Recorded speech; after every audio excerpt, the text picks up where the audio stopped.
people commenting on that video, well, I disagree because, and I'm like, and half the time they're like, I'm disagree because they bring up a point I mentioned in the video as a counter argument. And I'm like, no, I've already touched on this. You didn't watch the full video. I think the other one was in the house for a second.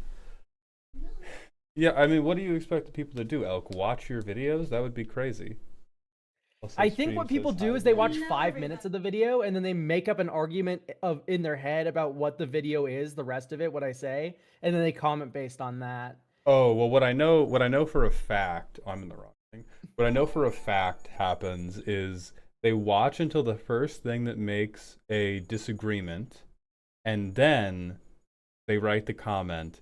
Because I've had some people who were kind enough to leave comments like that, and then hello baby girl, to leave comments like that, and then leave another comment 5 minutes later saying, "Oh shit, you talk about this. My fault, King." Damn, King, you what's got great me is there. what I think my people do is they leave the comment, they're like, I won, and then they dislike the video and stop watching. Yeah.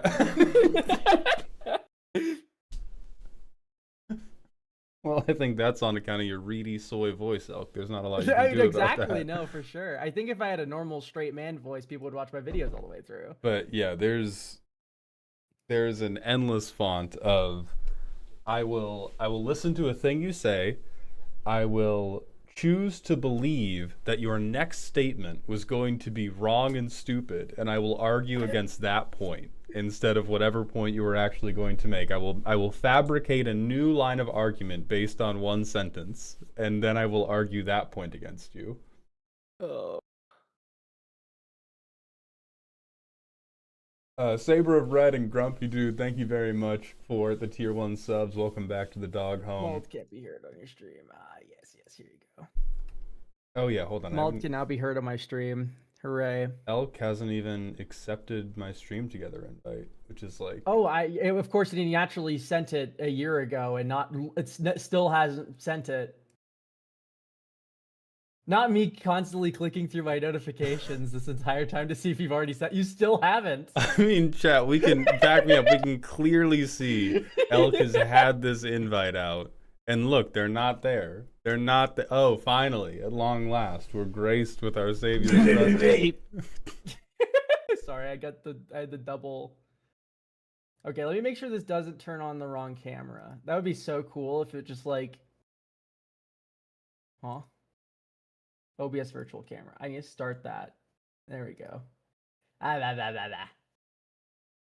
Hello, Hello. Hello, everybody on YouTube. Hey, Mald, hope we don't forget the Hall of Fame tonight. Well, now we're not doing it. No, I agree. Let's not do the Hall of Fame.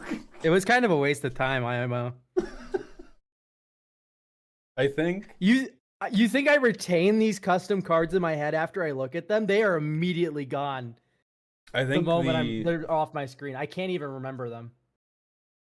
I think the Hall of Fame does have to be retooled a little bit because the Hall of Fame was originally a device that was come up with as a way to help this translate to being long-form content, and now we have fully abandoned this as being long-form content at all. It's dead in the water. No more. To the 10 people who enjoyed custom card long forms, bang, bang, bang, bang, bang. I'm very sorry. Look at the pretty flowers. But since we're giving up on that, I think we might like reminisce on our favorites, but I don't think the Hall of Fame is going to be a codified thing going. Okay. I sorry, I did not listen to a word you said. All I heard was long forms are over. Yeah. That makes sense. The custom card long really form cares. specifically. It's just like even at our wittiest repartee, it is not like funny enough to become comedic entertainment. And I think that the people who want oh hello baby girl, the people who want background game design yapping are probably listening to like Mark Rosewater's podcast or something. So yeah, I might Yeah, maybe one day I'll take another run at it. But right now, cutting down the stream reviews to a long form video about custom cards is just like every time the views are just like the most horrid mathematical realization. I can't help but notice that the videos that I'm in do better than every other collaboration you do. Just And a quick yet scroll still through. horrible. And yet still The custom card reviews, the I agree. 30 the 30K is definitely not worth it if you get 30K regularly. mhm. However, these set reviews are pretty sexy.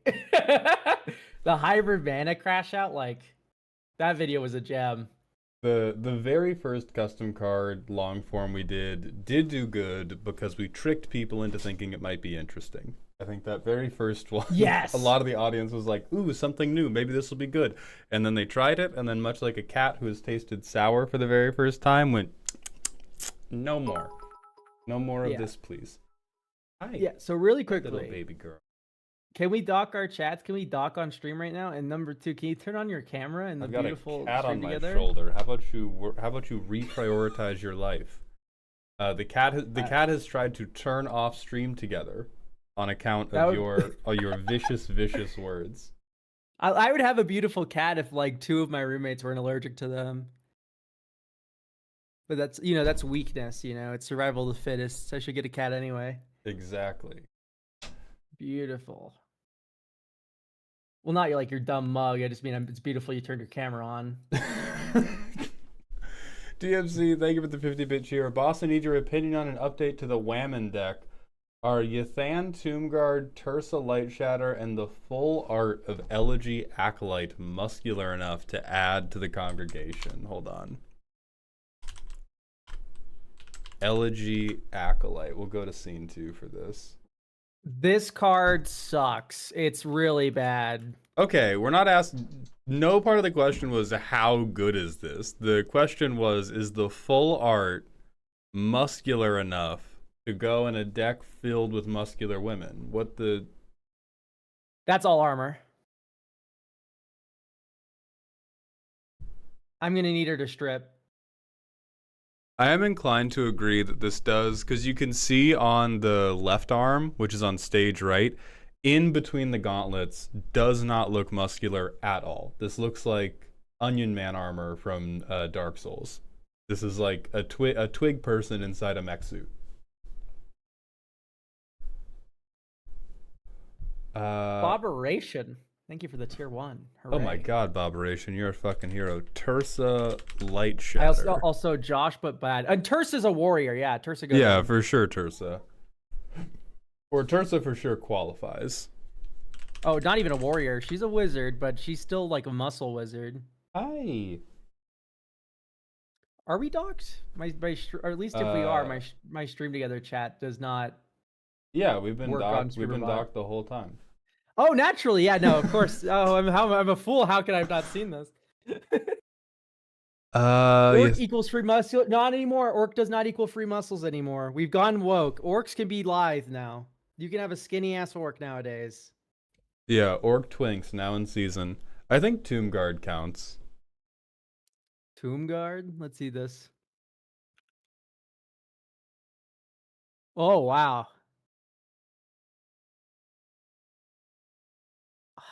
I'm not clever enough to make a joke. Changing this into. Have you ever been? Oh, sorry. It was one specific thing. Sorry, I was going for a more career-wide hating at that moment. You know what? I'm definitely an idiot. I don't know why I have 30,000 subscribers. Like, I legitimately don't understand what happened. I think these people are just jerking off to me. That's the only explanation I have, because I'm not that smart. I convinced an Alayla player to add all the coastal piracy stuff and not Ristic study. Does that atone me of landfall crimes in the eyes of Henzi? Yes, it does, my son, in much the same way that if you murder somebody and then you drive downtown in the middle of the night and you convince somebody else to not murder someone else, you unmurder that first guy. God, what? Me and my friends were starting a new RPG. We're not playing 5th edition no more. We're hopping on over to Draw Steel, which is the most hilarious name for a role-playing system ever. Oh, so is it like an art game? No, so that's okay. All right, puns are the lowest form of comedy. My ass, that one made me giggle. No, it's Matt Koval DM's role-playing system, and it's hilarious because you know how like in certain systems you'll have like necromancy magic. This is raise dead. This is animate dead. Right? Like it's all like pretty. All the ability names are really funny or Yeah. like not very funny at all. In Draw Steel, the names of the features and shit are hilarious. It's like infernal contracts ellipses, but like actually bad. And like shit like that. It's really funny. Or like there'll be quotes like strike for me or something like that for the summoner, or like, you know, and they'll all have like little flavor text, all the abilities. And like one of them's like, you command a minion not to die yet. And I'm like, that's just the funniest thing in the world. Just picturing that in my head. Like I'm really, I like the cheesy names of the features in that system a lot. Yeah, that's really. I like when systems do not take themselves too seriously. Our card reviews sold out yet, so the pre-sales did sell out. We are going to. Okay, we're gonna do the manual ad break. 3, 2, 1. Oh, beam lasers into Twitch chat. Epic. Have you been doing the crossword? What the fuck is a crossword? The EDH Rec crossword. What is EDH Rec? That's a good one. I like that one. Is this connected to New York financier Jeffrey Epstein? Does that have anything to do with him? No. Hang on, wait. No, I'm about to start a podcast with Joey Schultz. You can't say that. What on God's name is the EDH I DM'd you. Oh my lord, of course you did. Epic Mike, when are you going to do deck reviews? I want to make sure I'm on to enter for the giveaway. The free giveaway is happening Sunday. They are going on sale Sunday as well. Now, typically, the deck reviews are sold out before the free giveaway is over. And so if you step on this keyboard one more time, darling, so if you go in with the expectation of, I am going to not purchase one, and then if I don't make it in the giveaway, I'm going to buy one, you may end up without either at the end of it. Hello, little lady. This one cat just keeps jumping up and down off my lap and table. Okay. I'm here on the crossword. So what's beautiful about this page is you can go immediately ditch the crossword to go to Spellify or Spellify hard mode if you decide the crossword's too boring for stream. However, I've had a good time solving the crosswords on stream. I've averaged about 10 minutes, so maybe not this stream, but just for future reference, there is now a Magic the Gathering crossword, and it refreshes every week. I also like how it doesn't load. That's probably my favorite part about it. I think your computer just sucks. I'm gonna be frank. I think that's deterministically untrue. Because my shit loads instantly. This computer is like less than a year old. What browser do you use? This is in Firefox. Okay, I'm also on Firefox. Wow, I know sometimes Firefox. Well, of course you are. First of all, every Firefox user, you know, they have the Google Chrome installed just in case there's one fucking website they can't go to on their beautiful browser. But oh no, they've just terminally fucked the scale. I have to be zoomed to 70% of browser size to see the play button, and you can't scroll down to it. Start a podcast about that. Start a podcast about the poor optimization of the EDH Rec. Yeah, and of course, Joey Schultz does have the power to change that. Joey Schultz does everything. He made EDH Rec. He programs the website. He uploads all the card images. He does all the negotiations.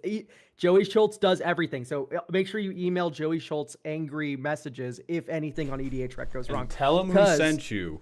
Quips and Guac. Yeah, Quips and Guac. I'm Quips, he's Guac. And wombat, elephants, wolverines, or rats? Tummy. The spiky-haired protagonist of a UB crossover, or with post, a locust.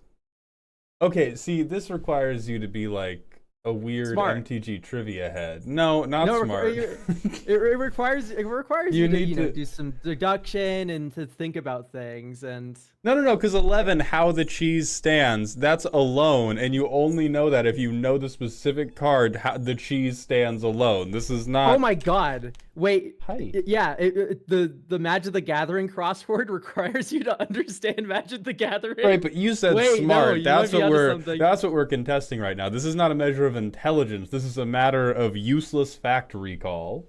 Yeah, I know. That's what crosswords are. That's all crosswords. I'm not forever. debating that. I'm debating you saying smart. All right. I think Flora has locked is in. a stat that is determined by intelligence. Okay, fact recall is an element of what we call intelligence. So this has an element of intelligence, and as we know, an element is the purest form of something. So. Oh my god, I'm gonna kick you off the stream together. Oh fuck. I just love rage baiting. It's my favorite thing in the world. I don't know if I can stop anymore. It's just like my normal language now. No, what is this fucker's name? Is it Etris?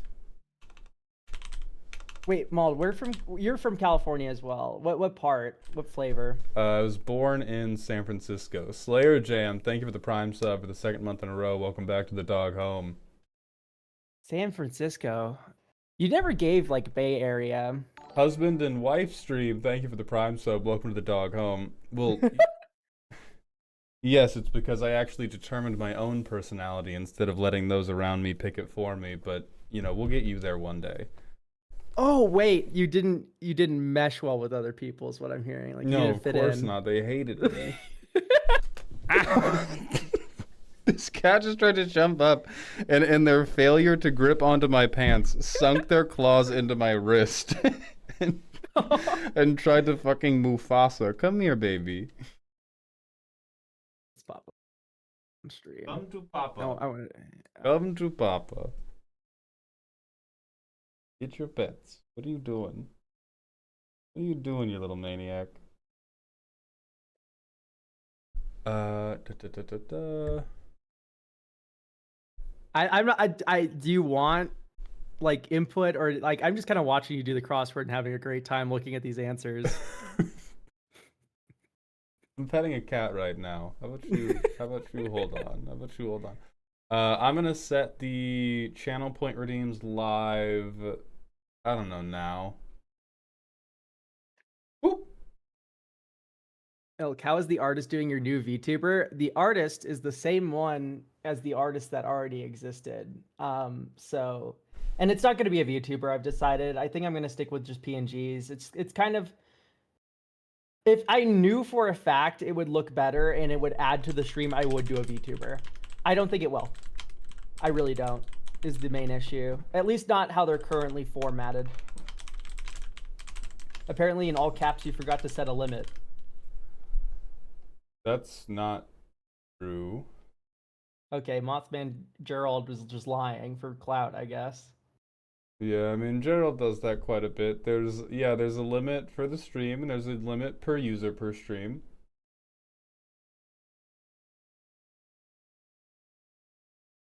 I got 3, you forgot. The 3 is the limit, you fucking... Okay. One more word like that, and you're just getting banned.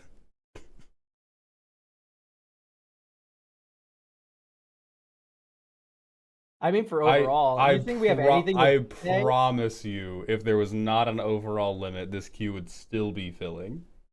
I swear to you. Oh, baby Venus. No. Oh God! Oh no! We have there. to review custom cards for 5 hours. It sucks we didn't make any money off that. Like, I don't know what to really say. What's 15? I want it to be a million years long. Like, that means I made a million years of money. A certain rank of angel held by Bassandra, Zamriel, and others.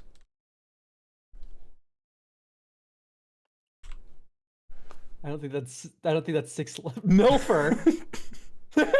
Charix used to have the biggest black bordered one, but now it's a huge wall from Avatar. Go follower, dismissal, or dawnbreaker, or possessive of a certain merfolk.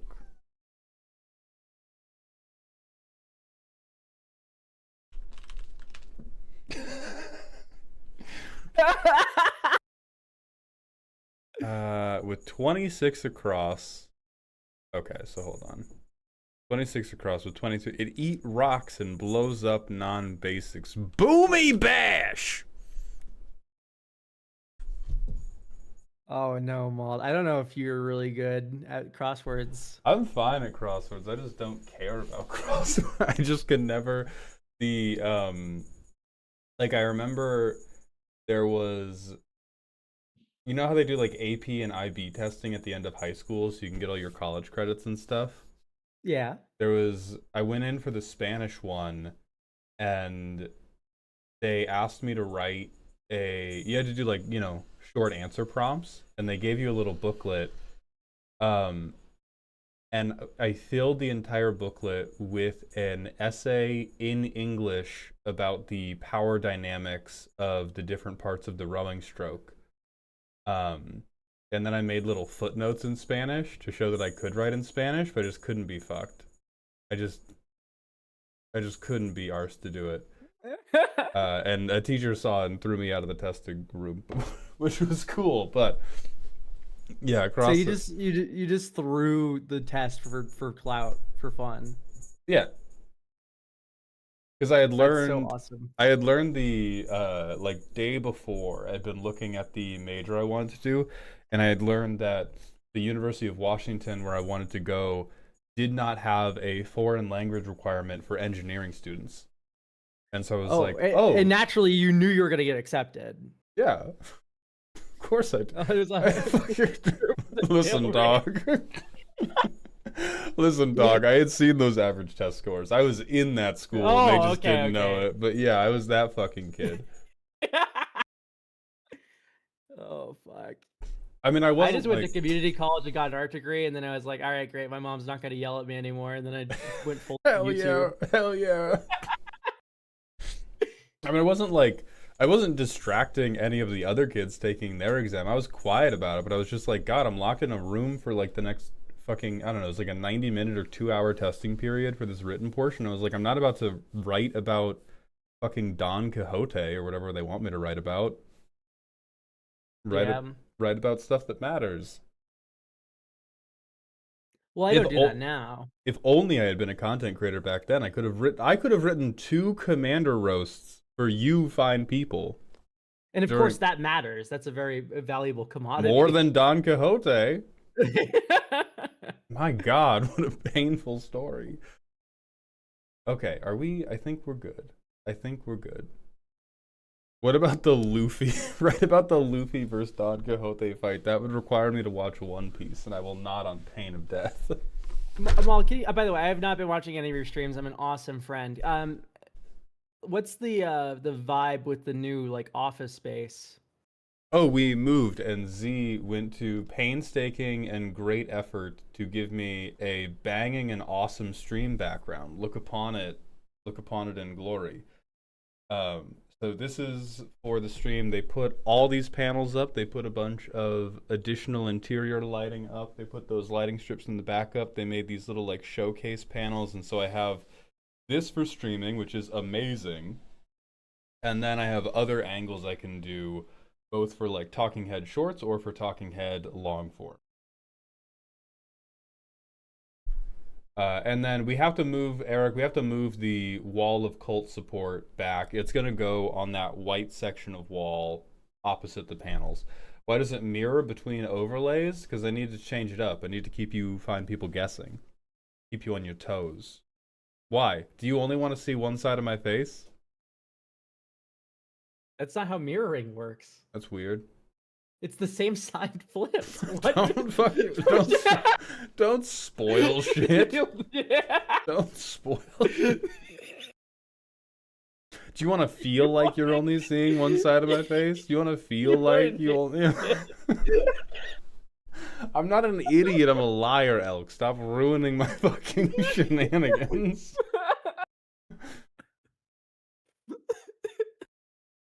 Do you miss the watermelon smell from the old Stream Shack? No, because I never smelled it. My nose doesn't work very good. Z is in the room right now playing with the kittens and can attest there are many times in which they will smell something and they'll be like, "Do you smell that?" And I'll be like, "What?"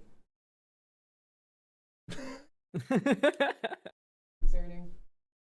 Elk is the worst magician's Worst assistant ever. No, it's one of these like ironic magician's assistants Yeah, where yeah. you like point out how bad the joke is. I'm the magician's sad ass. I'm the sad clown, you know. Oh my god. Okay, I think we can actually like cut it up with actual card reviews now. That would be insane. Let's I think we go. can do it. Oh shit, Aegis is still banned. Whoop. Good. All right, Aegis, you're back. Thank you for pinging me into your mall down. My fault, goat.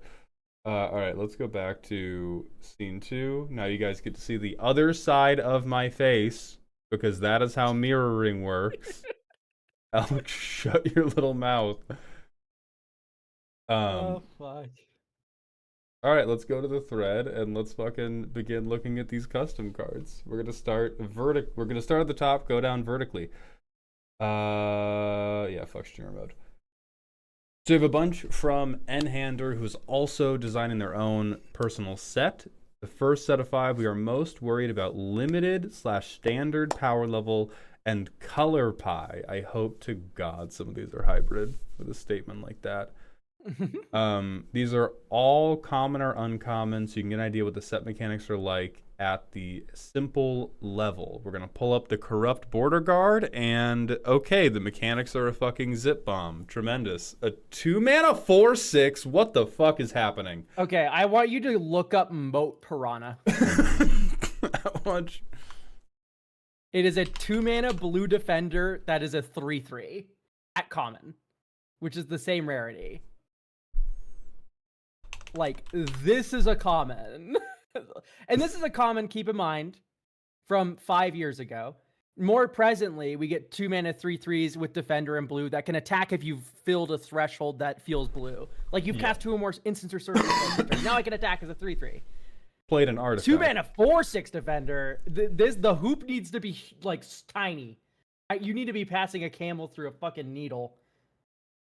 And this is also, it's whenever an opponent attacks you, they can exile this. If they do, return it to battlefield under owner's control at end of combat. So defender who cannot defend, but whenever this creature is put into exile from anywhere other than a library, make a treasure. If you pitch this to Force of Will, you get a treasure? That's like the tamest thing I think you could do with it, but yeah. Think what? Hey, who's this sweet baby, Flora? This is... You gotta stay here. Okay, blue doesn't do treasure anymore. They originally tried to have blue treasure with like pirates and shit, and they don't. It's do it been no widely more. considered a mistake. Yeah, they don't do that no more. No, so this is not blue, and it's also too powerful for a common. This immediately terrifies me about what the limited play patterns are like, not because of power, but because of like fiddliness. Like we think of how many decisions do I have to make during combat, and how fucked am I going to be for making those decisions? And this The concept is here. Yeah, but this is like, okay, at the common level, I want a ridiculously good creature that is going to force flickering and create treasures for me. That's immediately too complicated at the common level. Yeah. And I think 2-mana 4/6 is also, that's just way too fucking good, because this card just says like, hey, until turn 6 or whatever, you're giving me the treasure. Until Or just not attacking me. Right.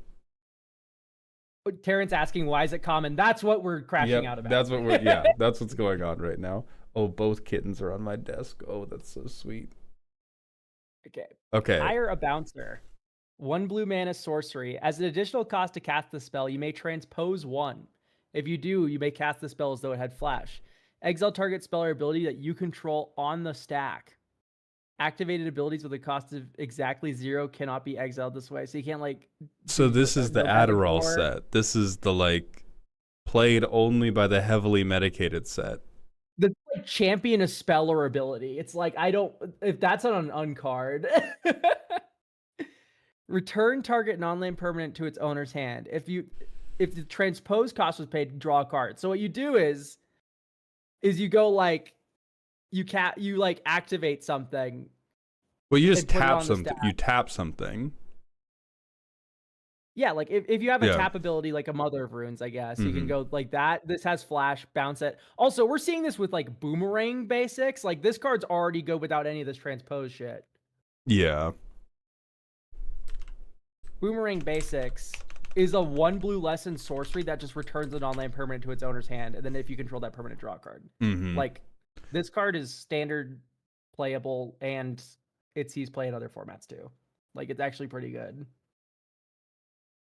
Yeah, it's like you summary dismissal your own thing as a kicker, which is weird. Mhm.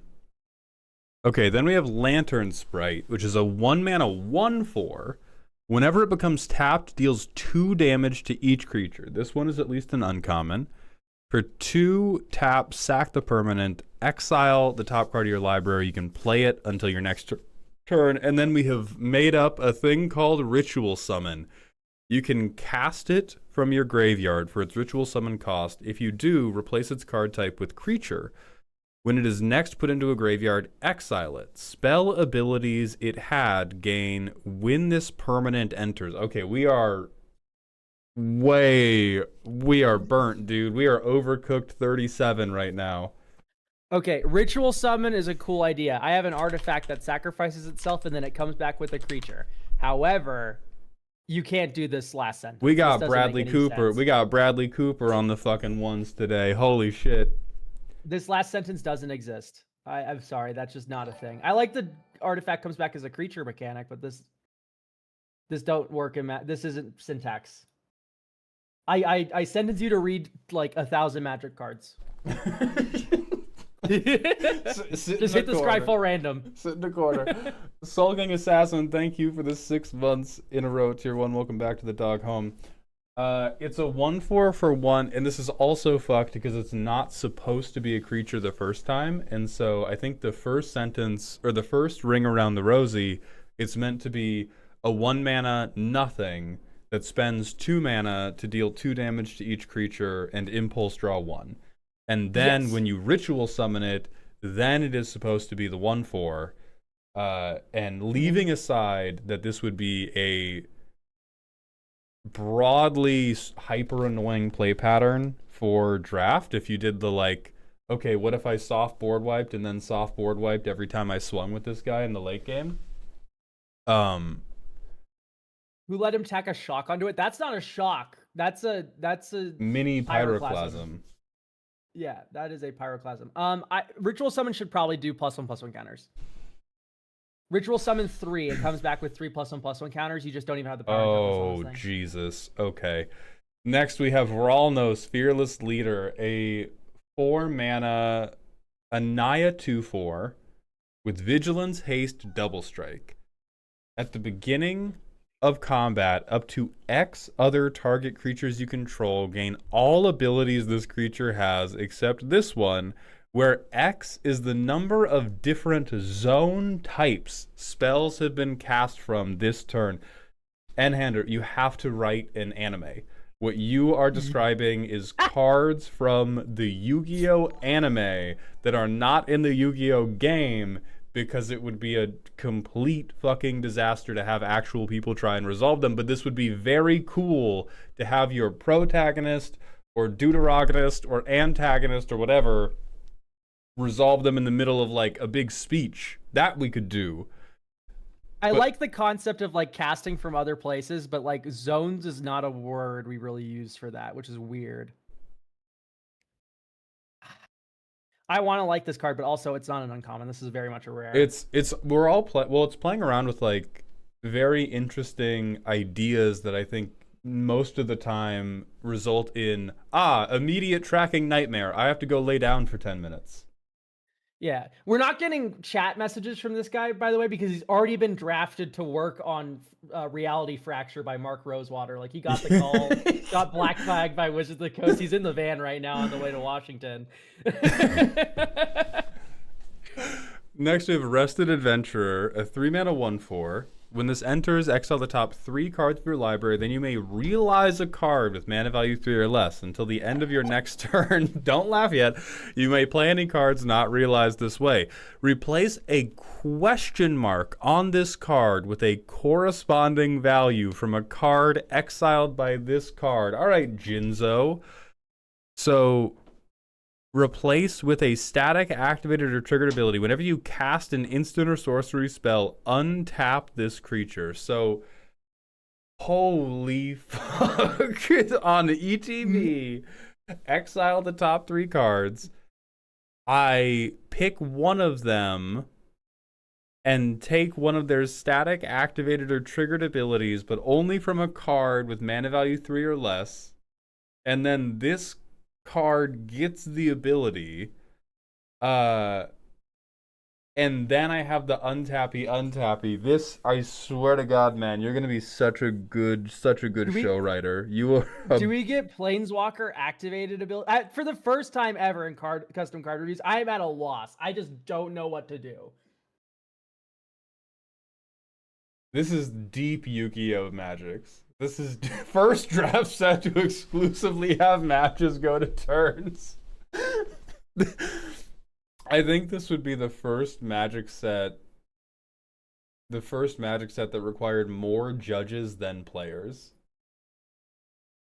It's build your own card, basically, in a nutshell. Yeah, the compression on that nutshell is pretty tight. We've got about 3 million PSI on that nutshell. Also, by the way, I do want to just point out, if we cut out everything weird about this card and just say, when this creature enters, exile the top 3 cards of your library. Until the end of your next turn, you may play any cards. Not realize this way, you ignore that. You may play any of those cards. That on a 3-mana 1/4 at uncommon is broken strong. Yeah. I get a 3-mana 1/4 draw 3. Yeah. Like that's already broken.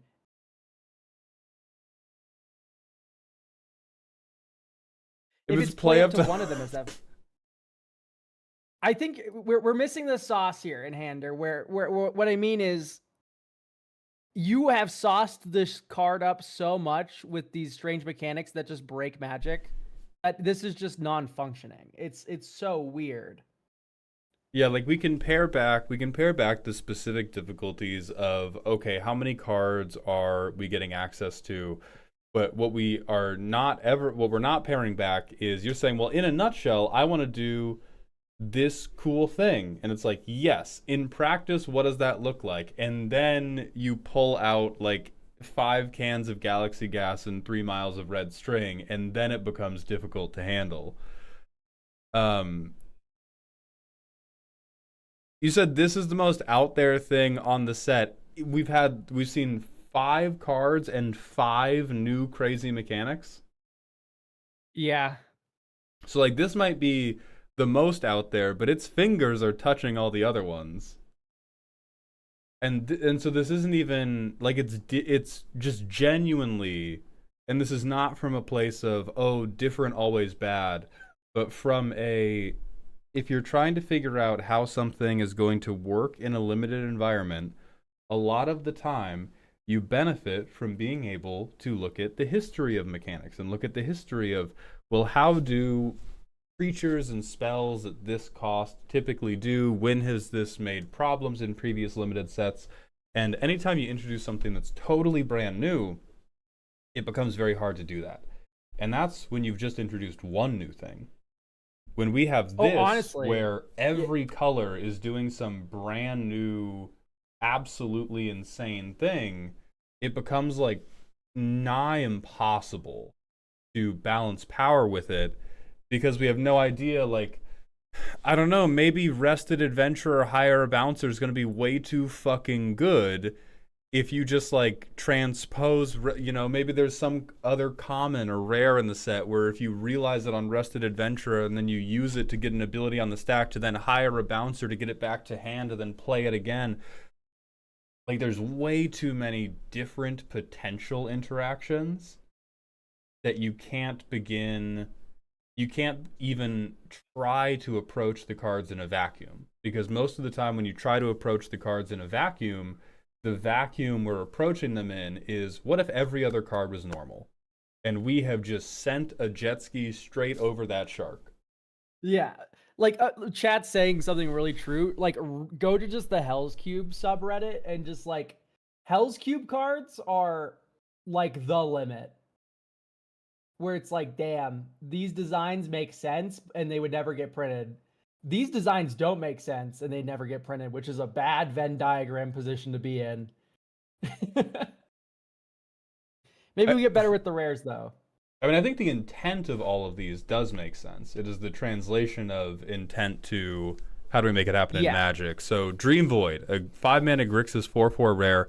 Haste fucking question mark replaced with a static ability that's one keyword.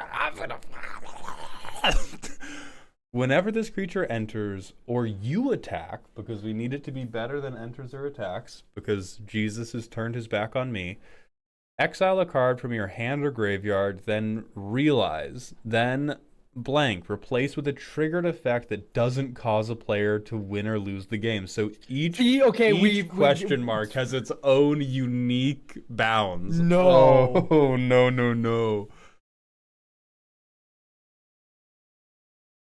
Like, okay, I understand the concept now where it's like, whenever, okay, that's a trigger condition, so they can replace the trigger condition question mark, but you just can't do this. And the reminder text doesn't actually exist on the card. This is a very important lesson you need to learn. This is haste question mark, but these 3 question marks each have different things. Mm-hmm. Which is not how parentheses work. Oh, you're fine. What do you do?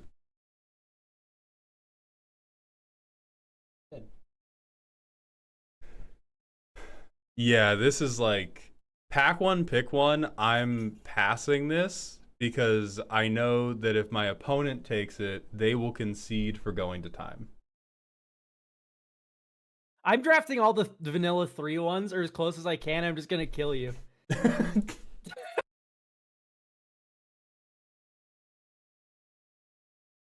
Okay, Oreg, Reflection of Many, a 5-mana Naya 5/5. Indestructible. As long as spells have been cast from one or fewer zone types this turn, Oreg isn't a creature. At the beginning of your first main phase, reveal the top card of your library. You may cast it until end of turn without paying its mana cost. All right, already fucking crazy. Jesus. Exotic 3.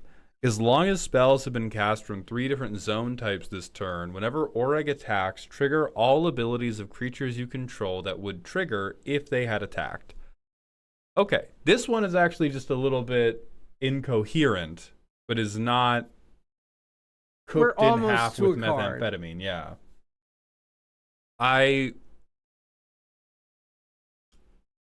So I understand that like the first main phase ability is meant to play into casting from multiple zones. This is already like the best thing about the card forever and always, and I feel like every build of this deck would just be like, how me top deck control here Eldrazi. Okay, would you play a 5-mana indestructible Naya God where you just free cast the top card of your library each first main phase? Yeah. Okay. How many like fucking how many fucking green put whatever big shithead I want on top of my decks are there?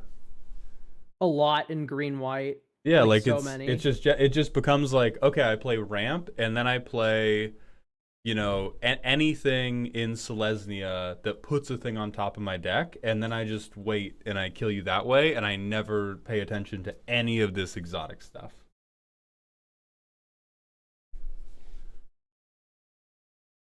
Yeah, Prismatic Bridge is better, but anyway, this is the closest we've gotten so far. I don't like the exotic. The exotic's the only part of this card that breaks the game, I feel. I think that one is at least like we could see it in a type of unset. Like there is some Yeah. The desire there to care about this thing that has not been cared about is not totally ridiculous. I just don't think it comes together that well. Saved by Secrecy is next. Okay. It is an Esper instant. Mill 5 cards. Then return a permanent you control with mana value 3 or less from your graveyard to the battlefield tapped. I already love this card. Like, we should stop there. Mm-hmm. Oblivion. When this card is put into exile from anywhere other than a library, exile your graveyard. Your life total becomes equal to the number of cards you own that are in exile. You can't choose that. So if you get this Soul Guide Lantern from your graveyard, you fucking lose the game. You lose like 14 life or something. So you cast this, you mill 5, you bring something back, you have 5 cards in your graveyard. They go, exile your graveyard, your life total becomes 5. And then it's flashback. Yeah, so this is probably a good lesson in, because the question I get all the time, despite having no bearing on the design of Magic cards, is, oh, why don't we get cards with downsides? Why don't we get cards like with real risks again? And this is fucking why. Because the risk is so heinous that most people are going to be like, oh, fuck no. Because they're going to play it once and their playgroup's going to be like, wow, that's really cool. And then every time you play it after that, they're going to be like, oh, by the way, I have a little thing called Soul Guide Lantern this time. And then and every time, like, this will work 7 times, and then the first time it fucks you, you will cut it from the deck. Yeah, when you cast a flashback, you lose the life too, but that you have more control over. Like, that you can at least, maybe you're setting up some sort of self-exile thing. The normal cast of this card is just like putting your cock on the table and then taking a red marker and writing weak spot on it if you had enough room. I'd play this card without the Oblivion, and if flashback was like 5, I'd be like, okay. Yeah. But like right now is like, wow, that really, like, the wording actually makes it really vulnerable. Mm-hmm. I see what you're trying to do with the Oblivion mechanic, but setting your life total is like really bad because you just get super grave hate lost. But yeah, if you just cast this, it will backfire if you can't protect it. And there is a reason Wizards has printed less and less and less of those cards as time goes on. And their reasoning has been, yeah, people don't fucking like these. Like, everybody says they want them, and then we make them, and everyone's like, oh, this fucking sucks. A few gems make it through. A few of the, like, very, very satisfying ones make it through. I don't think this is one of the very satisfying ones. We're not going to like the next one. Oh, dear God. Sway to the Cause. Bant instant. As an additional cost to cast this spell, you may transpose 4. You need to exile 4 other spells or abilities on the stack. Dude, what are you doing in this game where you have that frequently? Like, this is like Soul Sisters, I guess. You play a creature. There's 4 triggers on the stack from all your Soul Sisters. You cast this, you exile them. Anyway, until end of turn, your life total can't change, and you prevent all damage that would be dealt to you and permanents you control. If you paid the transpose cost, for each 1 life prevented this way, create a token that's a copy of... What? Yeah, dog, you gotta get on Wattpad. You don't need to be on MTG Cardsmith or wherever you made these abominations. You gotta be on Wattpad today. This is, because what this is, if that was read to you by Yugi Moto's voice actor as the pinnacle of some type of anime character climax, you would be like, oh, like you would pog into the next reality. And trying to navigate it in the actual game of Commander, or God forbid, these are all for a draft set as well. Bant Storm that doesn't even kill you is my favorite response to this card. That is a very apt chat message. Okay, now we have Tribune of Blood, a 2-mana 7/7. Hold on, I gotta boot my stream deck so I can Vine Boom you.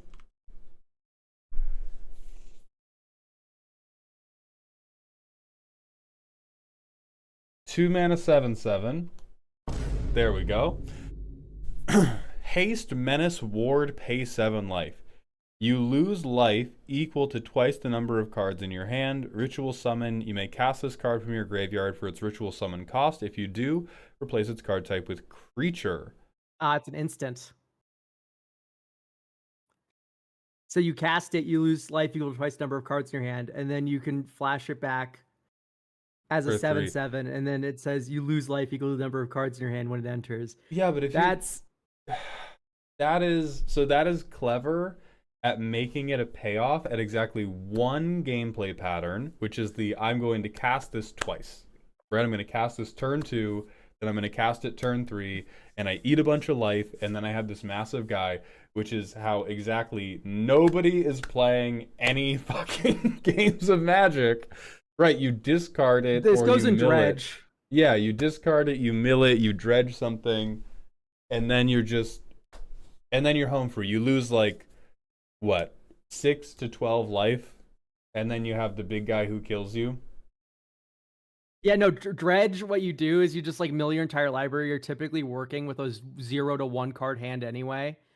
And then you go, okay, great. 3 mana 7/7, 3 mana 7/7, all my prized amalgams come back. 3 mana 7/7. It's just like I draw like Jesus.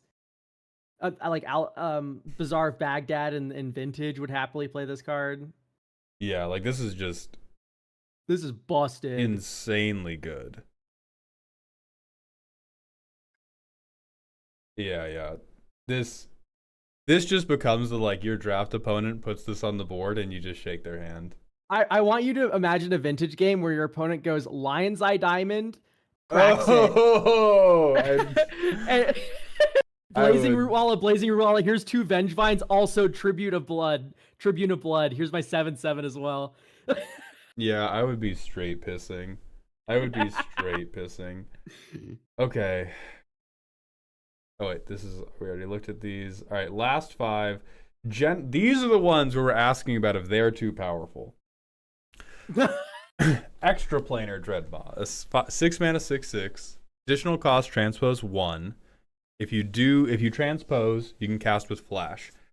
Enters with your choice of a +1/+1 trample, lifelink, vigilance, wreath, death touch, or shield counter for each different zone type spells have been cast from this turn. This is the most reasonable thing you have shown us all day. Yes. This is the most. This one, put it in an unset, I would open that and be like, huh, that's wacky. Yeah. What I want for transpose is not a number. You exile one thing always, and then you have like a bunch of cards with like shitty ETBs in the set. Yeah. Or like shitty triggers, and you go like transpose it, I exile it, and then I Dreadmaw. And it's like that would be fun. Mm-hmm. That's still very wacky, by the way. Okay, next we have Guild Backup, a Bant 2/2. You can tap it to put your choice of a +1/+1 flying, vigilance, or lifelink, nothing, on target creature you control. When you cast your second spell each turn, untap Guild Backup. That's like crazy fucking good. Definitely can't be common. I require this to be an oversight. Yeah, you can't 3 mana common that can just give flying for the rest of the game to everything permanently. I mean, once you go flying lifelink, it's like I've cooked you. Yeah, Good win. morrow, sir. I will see you in match 2. I've cooked you in half. Yeah, this does feel mythic. It's at least rare. Yeah. Mistvale Representative.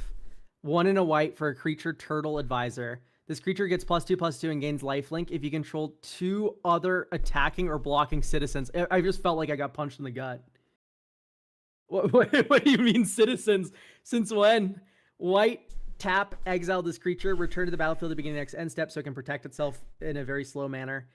Whenever this card is put into exile from anywhere other than the library, you create a 1/1 green and white citizen creature token. Oh!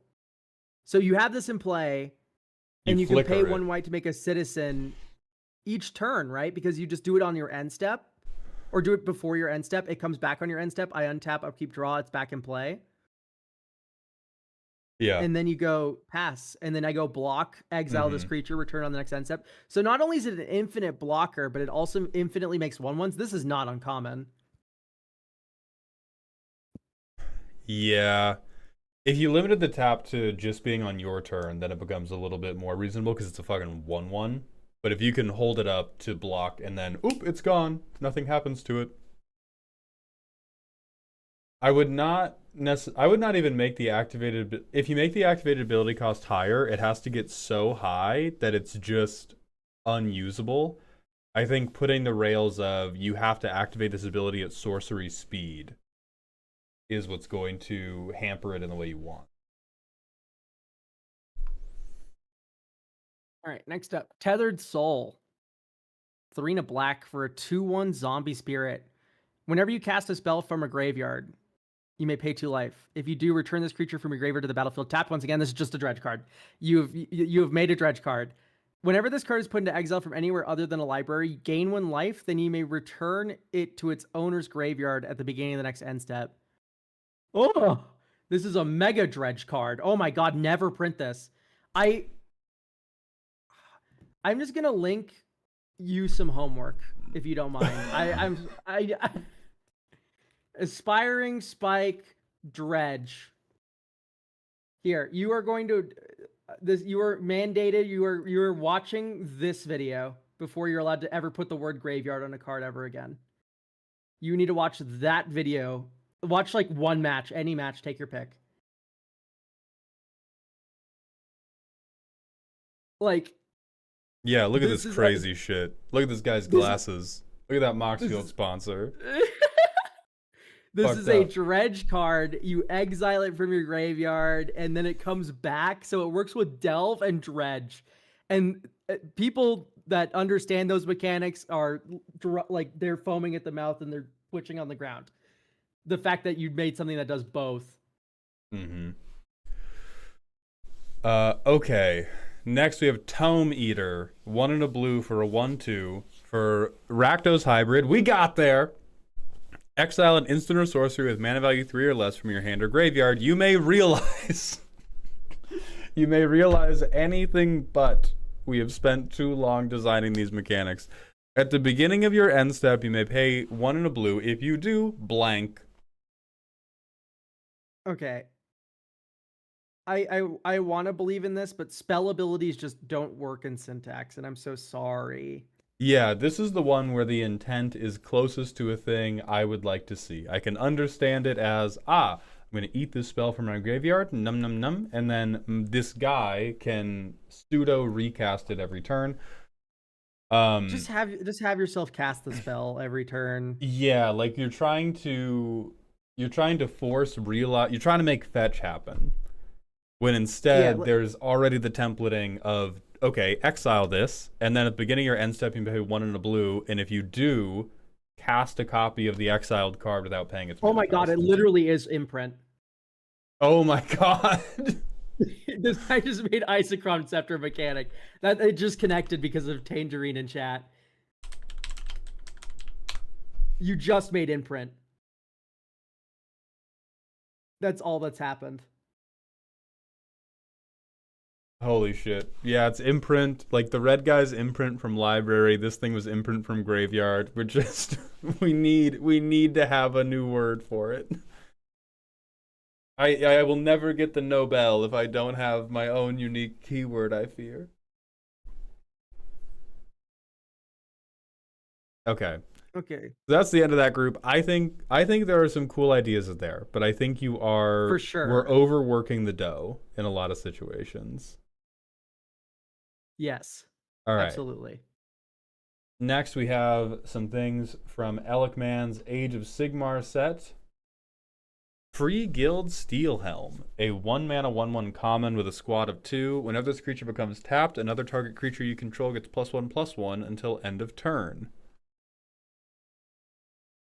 With squad, 1 and a white. So you get 2 of these for 3 mana? Damn. This is a very strong common. I don't want to say it's not common appropriate. I think it's common complexity. But if you cast this for 5 mana, I'm kidding myself. 5 fucking mana, you get 3 of these, and you get a giant growth every combat when you swing. And they can buff each other. Like, it's a strong common. You're allowed to have a strong common though. Like, maybe this is gonna be like the 60% like mulligan win rate card on 17 lands. But you're allowed to have that, right? Like area auxiliary and stuff like that exists, right? So let's see if the next white common will make us want to scream to see if this one deserves to live. Stand Sentinel, a 1 and a white instant, untap each creature you control. Dude, 2 arms exists, and that draws you a card. 2 arms. Sorry, there was an exclamation point. I didn't say that. 2 arms, exclamation point. Untap all creatures you control, draw a card. This is an uncommon, so is this worth I don't know if this is worth a card. Maybe it is. This is a fine common. I think it's fine. This is the type of thing where if I had to pick that later in the set, I would throw up in my mouth a little bit. I think with Stand Sentinel, I would have it be like target creature gets +1/+1 until end of turn. Untap each creature you control. Or like instead of saying target creature, it's like up to 1 creature you control, so that way you don't fizzle when they removal spell it. That's how I would feel. That's weaker than drawing a card, but it still gives you like better blocking. And it's at least kind of a combat trick. Like that vibes, I feel. Okay, so you're referencing Call to Glory, and we've decided in a set that for the most part has power leapt rather than power crept, we're going to downscale Call to Glory. I literally actually, wow. No, you're right. I literally I made up this card in my mind and it already existed. But this is for Samurai only. Just make this. All right. Like, yeah. Then we have. You get the idea. Free Guild Fusilier, a 2-mana 2/2 with Squad 2 and Regiment of 4 and a red. This creature deals 1 damage to each opponent, but Regiment is it's waterbending actually. it's doesn't involve artifacts, but it is waterbending. Yep. I think that's fine. I think 5 for 1 damage is appropriate. And the squad is actually very aggressively costed, but I think that's okay. Yeah, I'm down with that.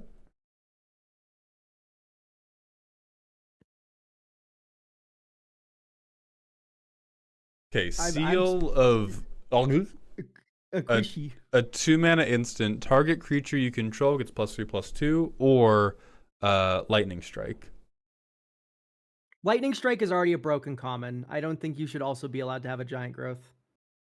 I am inclined to agree. Like, Lightning Strike is a common, yes, but it's also like every time I see it, I'm like, and every time I use it, I'm like, God damn, what a good fucking card I just cast.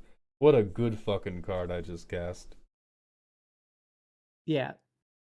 You could maybe do target creature you control gets +2/+2, or it's a shock. Yeah. Make it a sorcery would be another fix, I think. I think right now this is too strong. Yeah, you have a million levers to pull.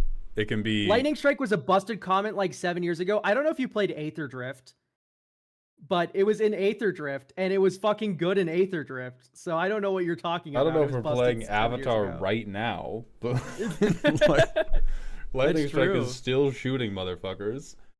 Okay, Free Guild Cavalier, 2 and a green for a 4/3 with a squad of 3, regiment of 5. Put a counter on target creature you control. Activate only as a sorcery. Yeah, I think that's fine. That's cool. That's good. Yep. I like this regiment mechanic a lot more. I like that it works better with squad. This like works so much better. Hold Fast, a 2-mana instant. Put a shield counter on creature or battle you control. Ooh, that's kind of cute. I like putting it on a battle. That's kind of fun. Yeah. Yeah, I like this. That one seems cute. Because it's a version of green indestructibility, but now we're letting the Bant players do foul things with counters because of it. Yeah, I appreciate this. Okay, Free Guild Storehouse. 1 and a green. Whenever you untap 1 or more creatures during your untap step, put a storage counter on this artifact. Remove 2 storage counters. Create your choice of a food, map, or treasure token. Food, map, or treasure. I mean, it's it encourages you to attack and use abilities, and then you untap, and then you get, like, let's say 3 storage counters because you get 3 tap creatures. No, it's And one or then you more. go, So you only get one per oh, untap step. So it's every other eh, turn you potentially get one little treat. So I think this the is. I would never put this in my limited deck. oh for sure no yeah yeah yeah I don't remember exactly how much proliferate there is in the set. I know that there's a lot of like me when I move a counter from a thing to another thing, but I don't know. Even then, this is a shit proliferate payoff. I'll proliferate my +1/+1 counters and kill you. How about that? Yeah. Cute food token. You gain 3 life. Here's a 6/6 flyer because of +1/+1 counters. Like, Make it remove one counter and I'd play it? Of course you fucking would, because then it would be awesome. Because then it would be, alright, I swing my guy, I untap, I get a map token, I crack the map token, I swing my bigger guy, rinse, repeat whole game as I beat you to death with additional card selection that you don't have. yeah. I don't. This one's still not capturing it for me. I'm sorry, Alec, man. I just not a big fan of this kind of design. I think there's a good idea here. I just think it's really difficult to balance between so good you obviously have to do it, or not quite good enough and you just skip it every time. From the previous iteration of this card, I am happy that it has become simpler. Yeah. Okay, Free Right, Guild Free Marshal. Guild Marshal. Ooh, this card's cracked. 3 and a white for a 3/3 first strike. When it becomes tapped, you make a 1/1 red human soldier. I think you just ship this one. This isn't uncommon. This is pretty good. Hell yeah. Beautiful. Good work. Bright Battle Mage. 2 and a red for a 1/3. Whenever you activate an ability of a creature you control that isn't a mana ability, this creature deals 2 damage to any target. Only triggers once each turn. Okay, I like that it's simpler. I am still very wary of this effect. Like, if you have an Apheto Alchemist in this, I go Apheto Alchemist, tap, untaps it, ping you. On your turn, do it again, ping you. Ping, like, I get a free shock every turn. Maybe that's like setup payoff is like worth it at that point, I guess. But I think that is the level of if you get a thing, you get a thing. You're allowed to do a cool thing if you combine multiple cards. And this is a 3 mana, like by itself, 3 mana 1/3 who takes a long smoke break. what if whenever you activate an ability of a creature you control that isn't a mana ability, if you control 3 or more tapped nah, because that doesn't work. Because once you control 3 or more tapped creatures, then like what if at the beginning of your end step, if you control 3 or more tapped creatures, this shocks something? I think that's a different synergy than activated abilities, though. But it works with the this is trying to work with Regiment.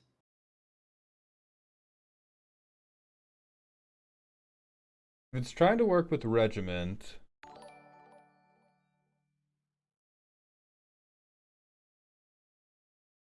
then maybe.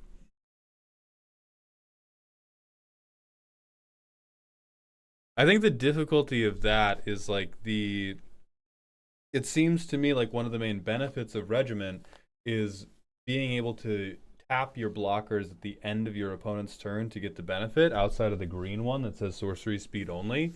And the random shock or one shock is not enough for me to be like, yeah, I'll tap down on my turn. What if Bright Battle Mage just said whenever this becomes tapped? Does 2 damage to any target. Because then it works with Regiment. Then it works with attacking. Then it works with... Yeah, Prodigal Sorcerer found dead in a local alleyway. Prodigal Sorcerer is different, though. You don't have to attack with it to get it to ping. Like, I don't know. It's... Oh, true, yeah. Becomes tapped versus just having the tap ability.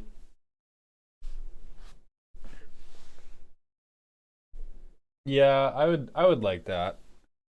Free shock every turn is really good, though. It is. And it's also an uncommon. And it's also a 1/3. Like, I don't know. There's hope for that. Yeah. You play a 3/3, this thing stops pinging. It's like that's it. Okay, next, Ironweld Great Cannon. A 4 mana works with 4/4 regiment, 4 and a red, tap, exert it. Deal 4 damage to a creature or battle. Activate only as a sorcery and only if the vehicle is an artifact creature and has a crew of 2. That seems pretty neat. I'm down with that. I can rock with that. I can accept that. Yes, so you have to crew it and then you have to regiment it, and then you get to blast something with the cannon. That makes sense to me. These Okay. made me very happy overall. Well, then you'll be even happier to see the next 10. I'm excited.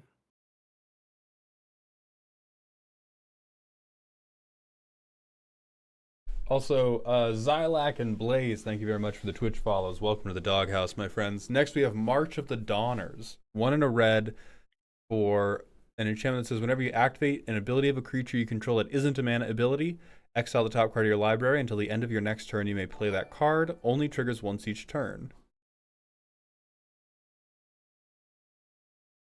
Okay. Yeah. Fair and Sure. normal. Seems like Tempered Yeah. and Solitude, but a different way of getting the Impulse Draw. And I enjoy that. Yeah. Yes, good boy. You get a little gold star for that one. Okay, Free Guild Cavalier Marshal. A 4 mana 4/4. At the beginning of combat on your turn, untap each creature you control, and a regiment of 6 creatures you control get +1/+1 until end of turn. This is the perfect signpost on common. Yeah. Yeah. I tap all my creatures to regiment this, and then they all get untapped. I kill you. Beautiful. Great job. Yeah, beautiful, no notes. Send that straight to the printers. Wielder Corpse Hunter. A 3 mana 2/2 with haste. Whenever you activate an ability of a creature you control that is not a mana ability, make a 1/1 green and white dog with haste. Only triggers once each turn. Yeah, fine. Dope. I think also... I'm actually okay with this. Yes, also very good and cool. Oh, the peace that's washing over my heart looking at these. Alchemite Warforger, a Naya 1/2 with a regiment of 4. Change the base power of each other creature you control to 1 plus the number of creatures you control. This is like a mirror entity kind of creature. Pseudo, yeah. 1 plus the number of creatures you control. So you go this for 3 mana. Next turn you go 4 mana. Let's say you played like a 1-drop and a 2-drop. Mm-hmm. And then you played this as 3-drop. All of your creatures become 3/3s for 4 mana.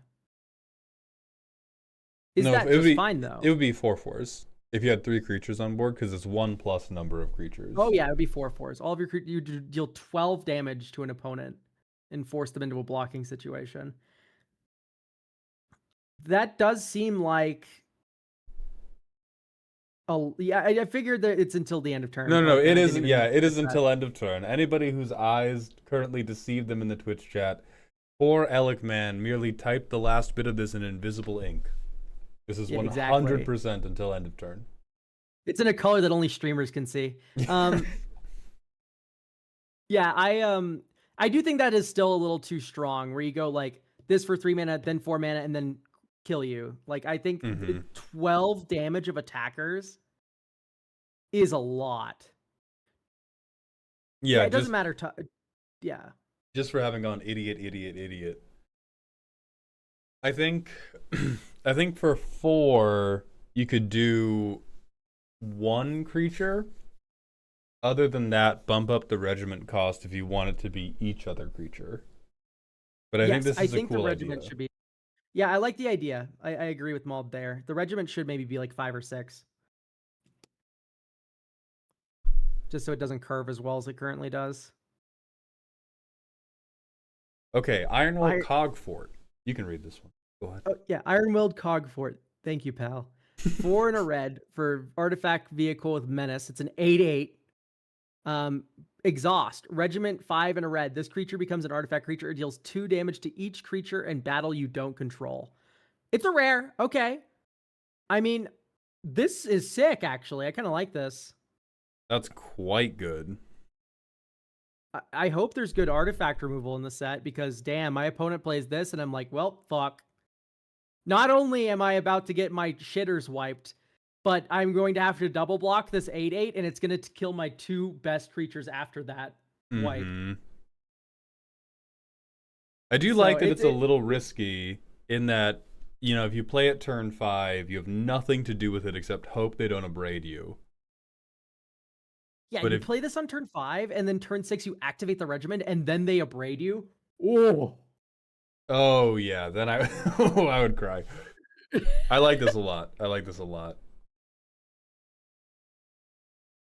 Yeah, I think this has enough counterplay where I'm into it. Okay, Fusel Major. A 5-mana Naya 3/2 with reach. On ETB, make a 3/4 named Ogor Warhulk with trample, and creatures you control named Fusel Major have ward 1.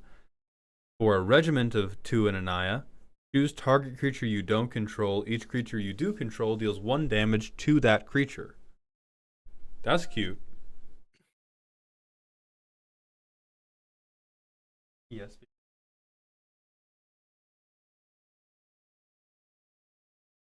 Are we yelling? I'm vibing with this. Regiment is waterbending, but you can't do artifacts, Gibbon. Darkened Auras, thank you for the 16 months at tier 1. Welcome back to the dog home. Kittens, get in your little bed. Your little bed, kitty.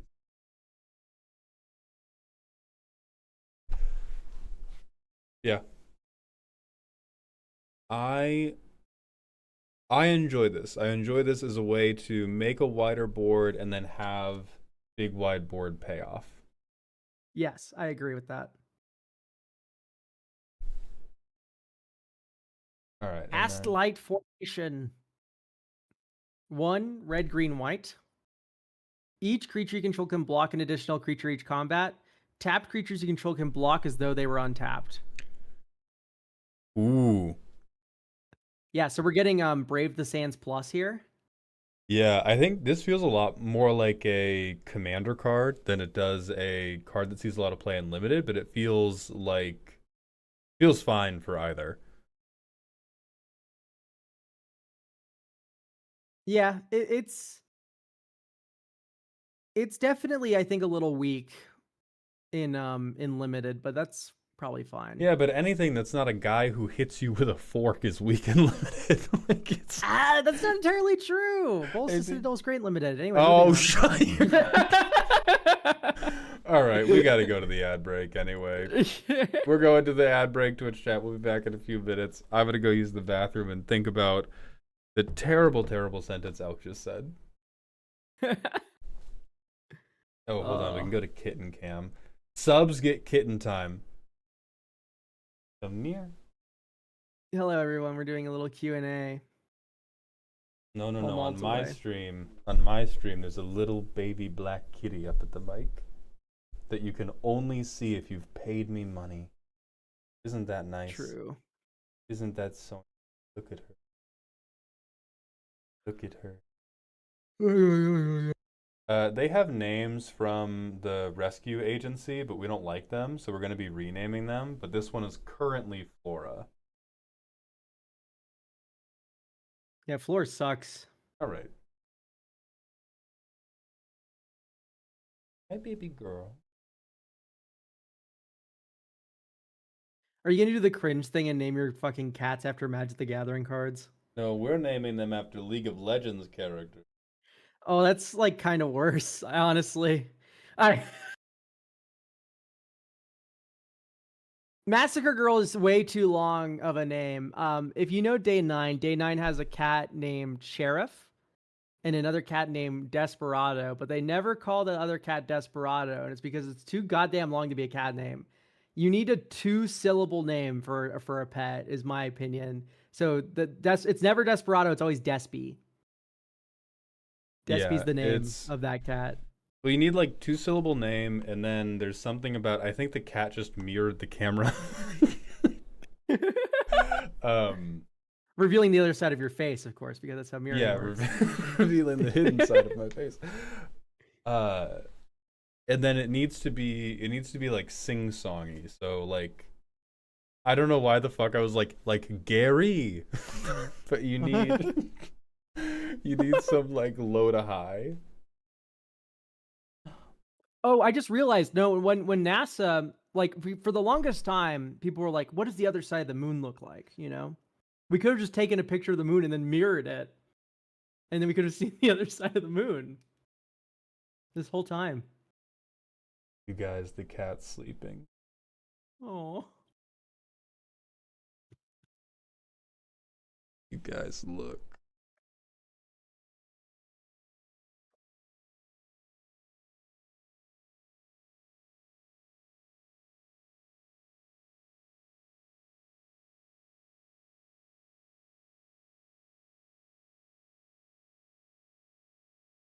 Oh, sweet baby. Ad break's almost over, pal. Okay, I gotta pee. Great job.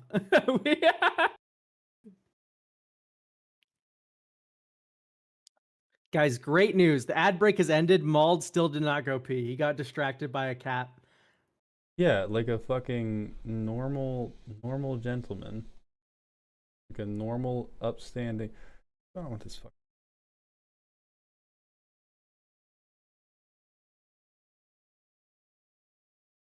Okay. We're good. I'm going to the bathroom. Elk, apply the troops with something. Hello, everyone. I'm going to be opening up the Spellify, I guess, and answering questions and whatnot.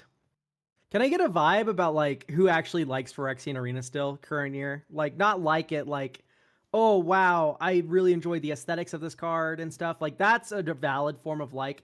I mean like I need card advantage in this bracket 3 deck. I'm going to put Phyrexian Arena in as my card draw of choice. Like that kind of like it. I still like Phyrexian Arena. Oh, I'm sorry. It has 2 pips for Gary. This is something I've been seeing regularly, and I'm just like, I'm unconvinced. You know what else has 2 pips for Gary? A good black card. Like, you can just run a good one.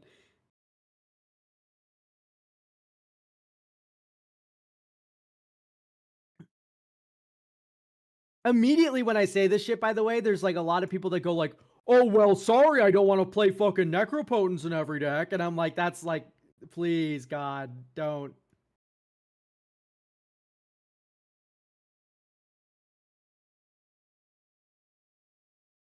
Yeah, Requiem Monolith does feel a lot better. I like Parker Luck more too, but you got to look at Parker Luck. It's the card advantage is a treat on Parker Luck. It is meant to be a burn spell, Parker Luck. Like I play Parker Luck and Keen Duelist in Cormella, and I don't play them because they are draw spells. Like yes, drawing a card's nice, but I'm running them because they deal 8 damage to you.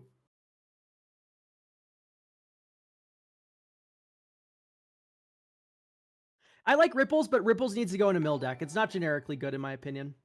It's generically fine. I'd say that. I've seen really animated PNG tubers. That's something I have been considering a little bit more. Personal question for Elk. You mentioned that you don't like cards that transforming / double face cards. Why is that? I've never said that in my entire life, I believe. If you're mentioning like a podcast take, the closest take I can imagine to that is like we were talking about a set reveal and how Final Fantasy had transforming cards, Avatar has transforming cards. Like we have so many transforming cards back to back to back to back to back, and it's a little exhausting. Like, can we just have a set where there's no transforming cards? Like, that's a take I kind of like. I don't hate transforming cards. Like, this is something that happens all the time too. Is like there'll be a podcast take, and it might not even be my take, and then people would hear something that was not said, and then immediately apply it to me or someone else. Like, I'll say some batshit like take or something on the podcast to stir conversation, and then immediately they'll go like, Trinket Mage, were you defending Urza? Like, it was like weird. I do like transforming cards. I don't know. I've never mentioned I hate transforming cards. Like I don't think I've ever said that in my entire life.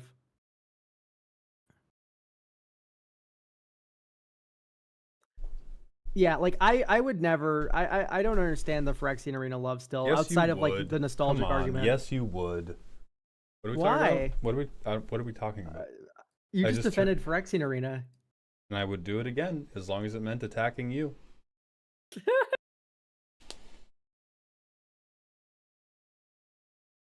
So we talk about Phyrexian being bad?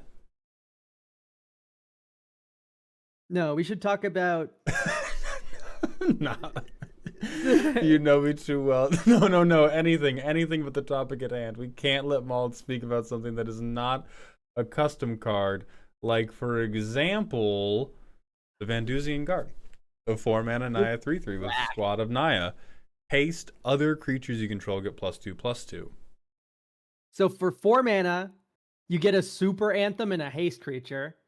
For 7 mana, you get Elishnorn Grand Cenobite with haste. Okay. All right. It'd be a 5/5. Let's not. Well, a +4, it would be a +4/+4 stat swing on all your other creatures, which is what Elishnorn does. Right, on all your other creatures, but kind of at that point. I don't know. If you drop a 7-mana mythic rare on me with a full board, I feel like I deserve to get kicked in the chest. Oh, I agree. I'm just saying, like, the power level is Elishnorn. Elishnorn also kills blockers. Yeah, do you know what else kills blockers? +4/+4. When you block with them. Like, Blunt force trauma It's does the same do a effect. tremendous job. It's the same effect. Elishnorn is a 4-point stat swing. This is a 4-point stat swing. The math is the same. Yeah, I get if all of your blockers are 1/1s, then yeah, they die and you die, but like, it's the same thing. Yeah. I think this card is fine as a mythic. You've hit the nail on the head. This is a mythic. Yeah.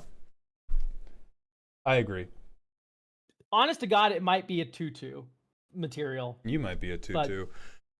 Next, Talia Vedra, first Marshal, a 5-mana Naya 5/5 with Flample and Haste. Lead from the front, regimented 3 and a Naya. If it's your main phase, is an additional combat phase. When you would next attack this turn, untap each creature you control. Activate only once each turn, and only if Talia Vedra attacked this turn. I think this one we've done a less on the money hit for a mythic. It's close. It does 10 damage if you have a board that can regiment it right away. And it untaps each creature you control immediately. That's true. I guess for limited for sure. Is this the most Agatha Soul Cauldron ability of all time? There's no way. Well, you go regiment, and then you untap all your creatures, then you go regiment, and then you untap all your creatures, then you go regiment, untap all your creatures, then you go regiment, untap all your creatures, then you go regiment, untap all your creatures. But don't you have to be re-soul cauldroning? Yeah, but if you have a Lunarch Aspirant kicking around, it's like you just put a counter on something. All right, yeah, I can just start making. Yeah. If I also have any 7 cards I want, it'll get pretty kooky down here in the D. Dude, you have red. You have every single fucking Goblin Rabble Master. You don't want to be around. You don't want to be around me when I get the 9 cards I need to execute my combo. You have every Goblin Rabble Master on Earth, and you have green-white to tutor for them. Like, it's... Right, but those are deck building costs, and that is a level of work that you have to achieve to... It goes infinite with Felia. That's true. Wait, no, it doesn't, because Felia brings back on the end step, so that's not even true. Okay. Yeah. I think this card's actually just fine. I think it should maybe have 3 power. I would compromise to 4, but yeah, like this is... 10's a lot. 10's a lot of damage. I mean, flickering it can get you extra combats if you have like Sword of Hearth and Home, and at that point we're just at Aurelia. Yeah, like you're at Relia, Helm of the Host at that point, which is just like, okay, you got me.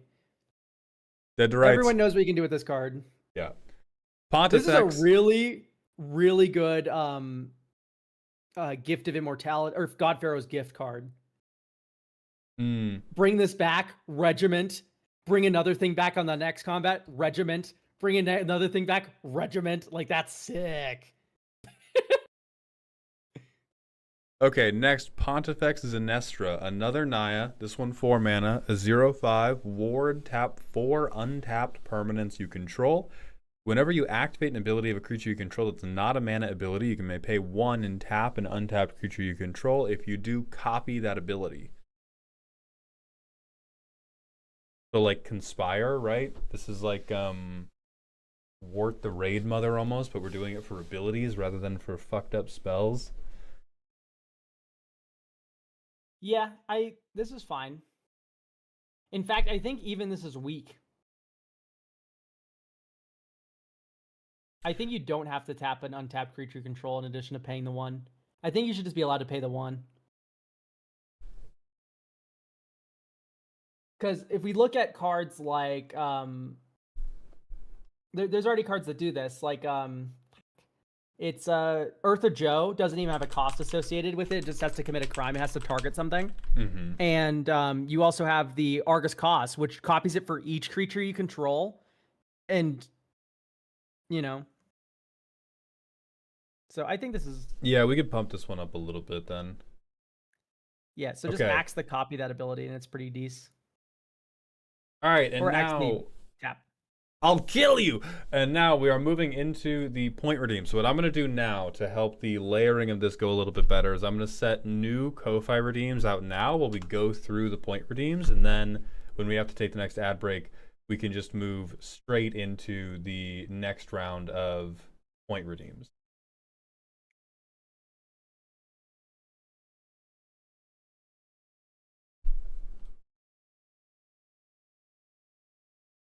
So when are you going to start playing League, Elk? Never in my entire life I will ever play League. Well, all right. Well, see, listen, me think so, okay, thee doth protest too much. I'll play League on stream with you if you play your choice of Disco Elysium or Deus Ex on stream. That's the compromise. I've already played Disco Elysium on stream though. You've not beaten the game though. That's what I count. Okay, that's a fucking like 50-hour game. Great, I'll play 50 hours of League with you. Oh, you'll time match? Yeah, let's do it. Fuck it. Oh yeah, you're cooked. Hold on. That's the trade offer.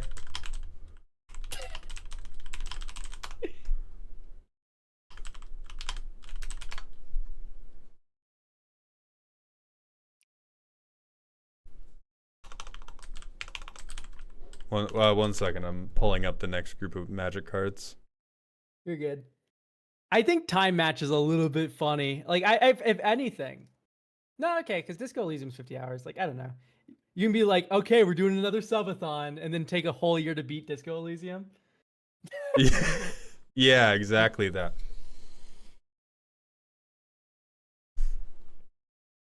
But yeah, they got a new League season coming out. It's gonna be great. It's gonna be great. You're gonna like it a lot. They've got a ton of little deer creatures you can be. Yeah, I know. Yeah, I'd probably play that stupid cat that attaches to you like a leech. You're not playing Yuumi. You're not playing Yuumi. You are playing League of Legends. I'm gonna play Yuumi so I can watch YouTube shorts on my other monitor. No. Anyway, new set of... Alright, a bunch of new one-off custom card purchases are set live on Ko-Fi right now, so if you weren't able to get one in the first round and you're not on Twitch, or you just want to spend money to get a guaranteed slot, you can now go get those on ko-fi.com/maldhound at commissions. I'm putting that in both chats for posterity. And now we continue. Mimetic Properties. This is a land called Pristine Ravine. Enters tapped unless you're at or above your starting life total. I hate it. We should not reward... It's a fucking kick in the teeth that this is fetchable. That's so funny. That is pretty funny. We should not be rewarding cowardice. We should not be rewarding cowardice. You should... If you are a life gain player, all of your land should enter tapped forever. This mostly reads as a fast land.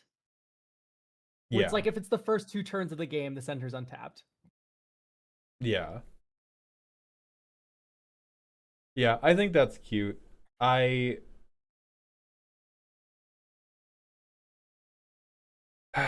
it's gonna exist in like fucking 2026.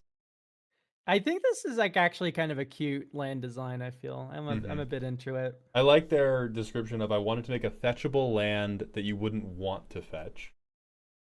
Yeah, you can still mountain or forest cycle for it, which is pretty strong. And then it also counts as both types for things like Dwarvish Mine or whatever it's called, and Gingerbread Cabin. Like both of those cards count the number of mountains and forests you control, which is actually kind of valuable. Yeah, those are types. good good cards that people have They played are. before. You're laughing, but they are. Libra, creature of night, a 4-mana Boros 5/2 with haste and trample. When it deals combat damage, put a trance counter on Libra and draw a card. If Libra has 3 or more trance counters on it, transform them into Big Elk. A 2/5 with lifelink, vigilance, and ward 3. As this transforms for each opponent, exile a creature card at random from their graveyard. At the beginning of your end step, for each card exiled with Libra, create a token copy of that creature. That's fucked. For each card exile, jeez. Yeah, so you rip 3 random creatures from your opponents, and then you get a token copy of them every end step. And by the way, guys, the cost to flip this is I've hit you 3 times and drawn 3 cards with my like. Oh, it's a pain in my heart. Oh. But you see, I ramped instead of playing Phyrexian Arena. I need these cards. I didn't get my Phyrexian Arena cards. Why can't Libra be Boros? That like makes sense to me. Macy Hearts, if you wouldn't mind explaining the vision. I mean, it's a night creature, sure. So it's like, oh, there's a sun on the white symbol, so the night creature. Yo, the toughness is dubious. Have you heard of Mother of Runes? You're not blocking. People are like, oh, the monocolor player gets destroyed by Iona. You know, Mother of Runes is out here. You can't block. Yeah, I think it's pretty well telegraphed. I think that these colors, you have difficulty, like, if you're going to guarantee you get a good thing, it's going to require a relatively high, like, deck building cost. Like, you're going to have to build a deck meant to sculpt these piles into the thing you want. Thank you so much, baby. I know the kitties are so cute. Yeah.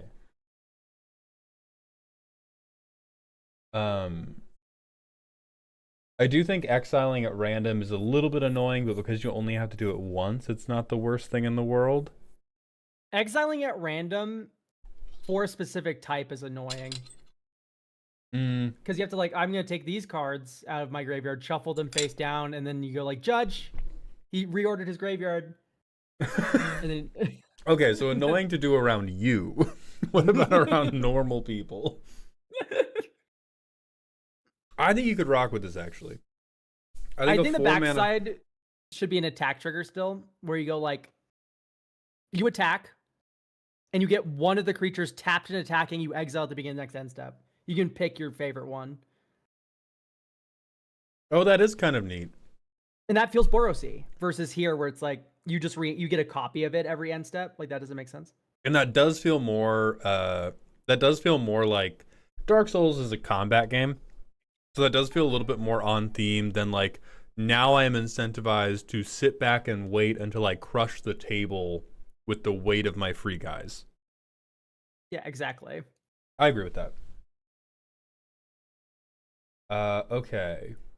Then no legs. You got to read this because I have eggs to eat. The cats are trying to rob me. We have the most mid-anime character here. Freerin Spell Collector. 2 blue. Legendary creature, elf wizard, 2/2. Flying, prowess, protection from demons. Each instant and sorcery card in your graveyard with mana value 1 or less has flashback. Flashback equal to mana cost. Well, at least the card imitates art and it's mid. Yeah, there's a lot you can do with 1 mana value stuff, though. I mean, yeah, but I think it's super legal. I lost all respect for his statement on Freerin. Oh, here come the Freerin fans. Okay, have you even watched Freerin, or are you just rage baiting right now? I'm rage baiting, but also I have watched Freerin. I think its themes are abandoned for a shitty tournament arc, and that ruins the pacing. And it kind of destroyed everything for me. Then maybe I'll watch Freerin. I love a tournament arc. You'd actually like Freerin. I think it gets way too shonen-y. And I was really just not a fan of that twist. Where something like, I think Dungeon Meshi tackles the themes of Freerin a lot better too, in just one of its characters. Like, I don't know. But that's a slice of life anime. Like, why would we? I think this is cute. I think this could be, I guess, prowess. You can try to go for Voltron kill, I don't know, I just don't want Freeman to get so punked by Uncle Iroh. Dude, this is a high tide commander. Well, like I know it is, but I would love if it could be more than that, you know? like right now, like right now, this is the prowess is saving this card from yeah, getting I logged somehow by hit Iroh. you with the like The high cantrip beam. tide the high tide cantrip crusher, which is the name of Freerun's ultimate ability, or I do nothing. I guess it's not limited to your turn, which is also neat. You know what? Never mind. I approve. Dungeon Meshi is shockingly good. I love how that implies that like you looked at the Meshi's art and was like, this is gonna suck. That's what I did. I looked at that. Meshi rules. It's probably my favorite manga. It's really good. How about you read me Annabeth? I'm gonna read Annabeth, Biting Gale, and that's never mind. I'm not gonna comment on art because I'm very polite. I'm art cop, you know, it's my Kappa type. That's letting my colors show here. 2 and a Jeskai. Legendary creature, human, wizard, knight, vigilance. Whenever one or more counters are removed from a permanent an opponent controls, if it isn't your turn, Annabeth does 1 damage to each opponent. Tap X target creature defending player controls and put a stun. Oh, so it's stun counters. So you remove all their stun counters and then you go boom. That's so fun.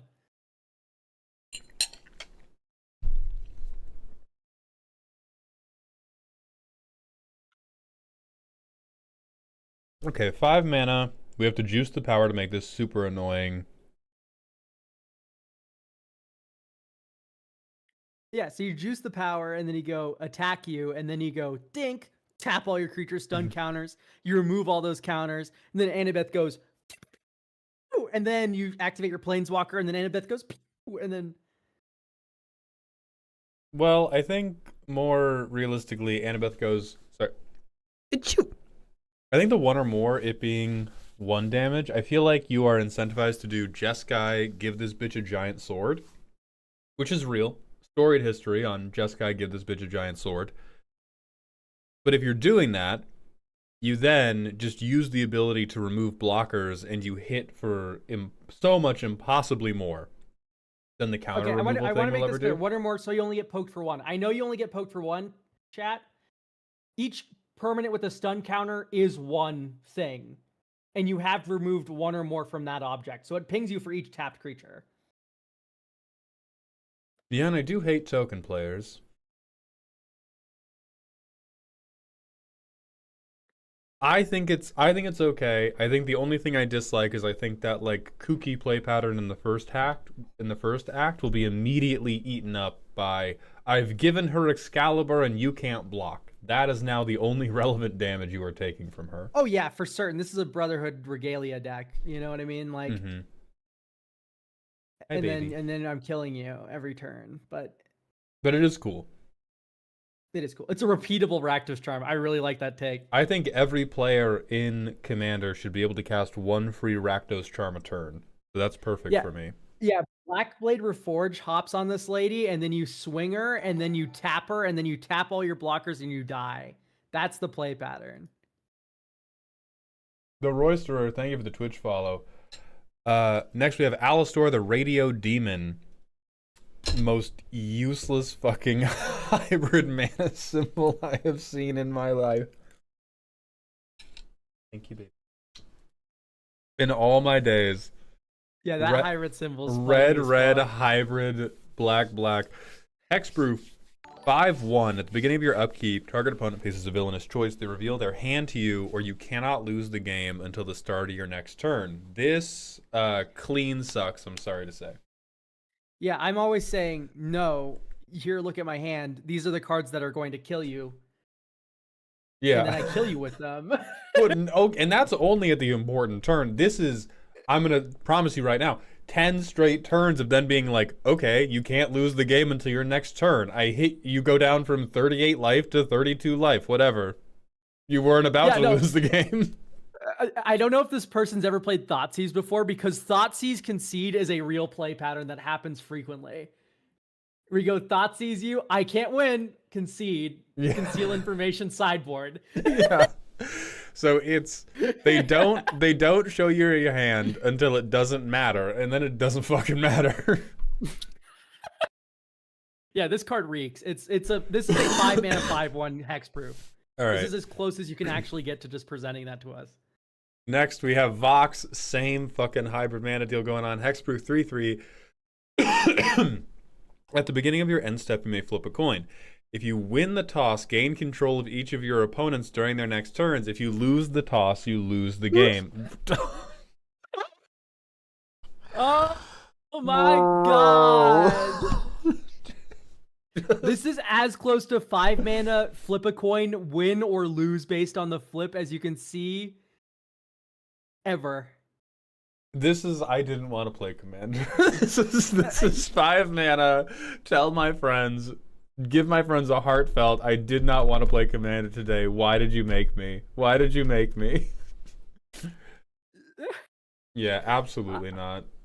I would almost respect this more if it was like coin flip. If you win, you win, and if you lose, you lose. I would like. Yeah, I would. I think if you sat down with. Sorry, that just so funny. I think if you sat down with this card as written, I would be like, please do not. And if you sat down with, if you win the flip, you win the game, I would be like, yeah, sure, fuck it. Because controlling your opponents is also just like, you can't even make that. It only matters if you do the fucking like Naruto tournament arc thing of like, when controlling my opponent, I can make them concede. Like that's the only thing that matters. Have you gotten your turn control before, Mauled? You've played with me, right? I have gotten my turn controlled, and I've controlled other people's turns. Like, you can woefully fuck up the game, but it doesn't, like... It's not just, like... Emrakul has made me appreciate how close I am to losing a Magic the Gathering game at all times. It's like, you can always just, like, fucking ruin their life. Okay, next we have a new designer, Silas Ice Shaper, a 4-mana 3/4.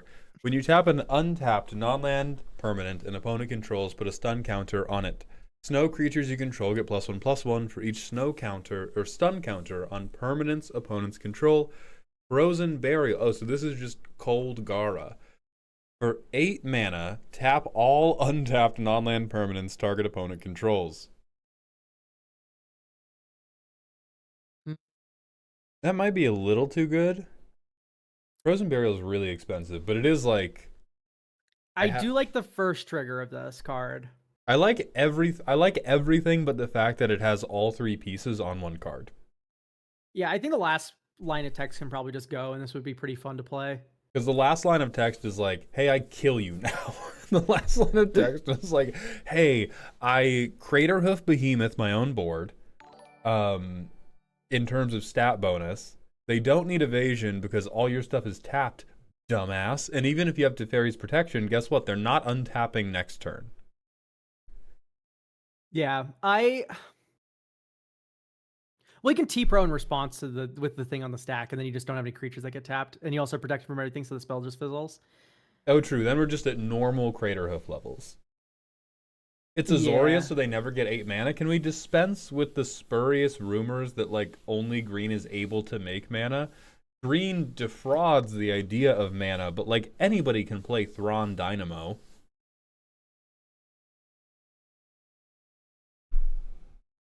Alright, read me this next card.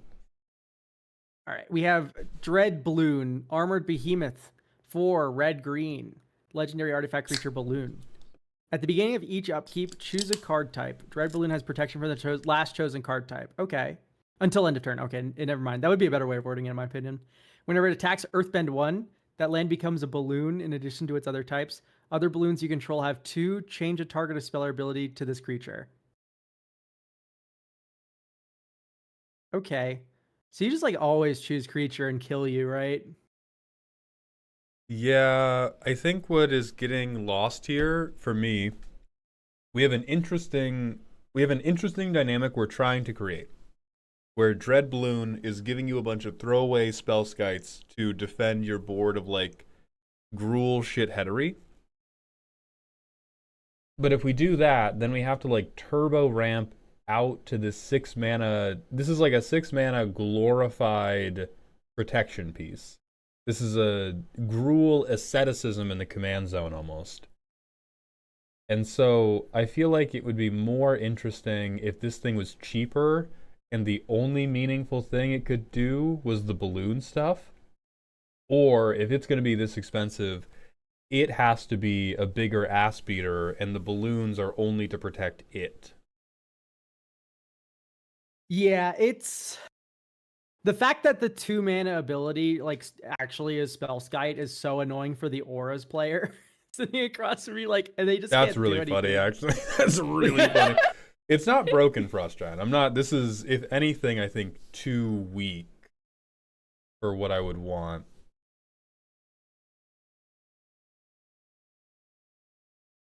I mean, fuck it. Buff the stat line, and then this just becomes a Gruul Voltron commander.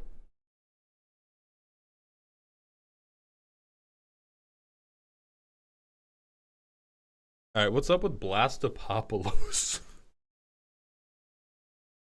Okay, red for 3/6 with haste. Whenever you or Blastopopulus are dealt damage by a non-snow source, put a heat counter on it. Remove 3 heat counters from it. Does 3 damage to any target.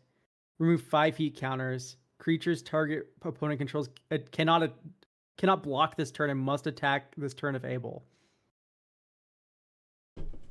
Whoa. That's pretty funny. For like red. Every 3 sources of damage I take, I get to lightning bolt something. Every 5, I can also instead do no blocky. Yeah, I think my only complaint about this card is that his ass is too fat, and that's normally this is a I don't Pyrohemia fight back. card. But like, if it's going to be that good at transferring him and myself taking damage into a bunch of value, he should be in a little bit more of a risk. He shouldn't be this safe. Even if you wanted to make him like safe, 3/4 hard max. Hard max.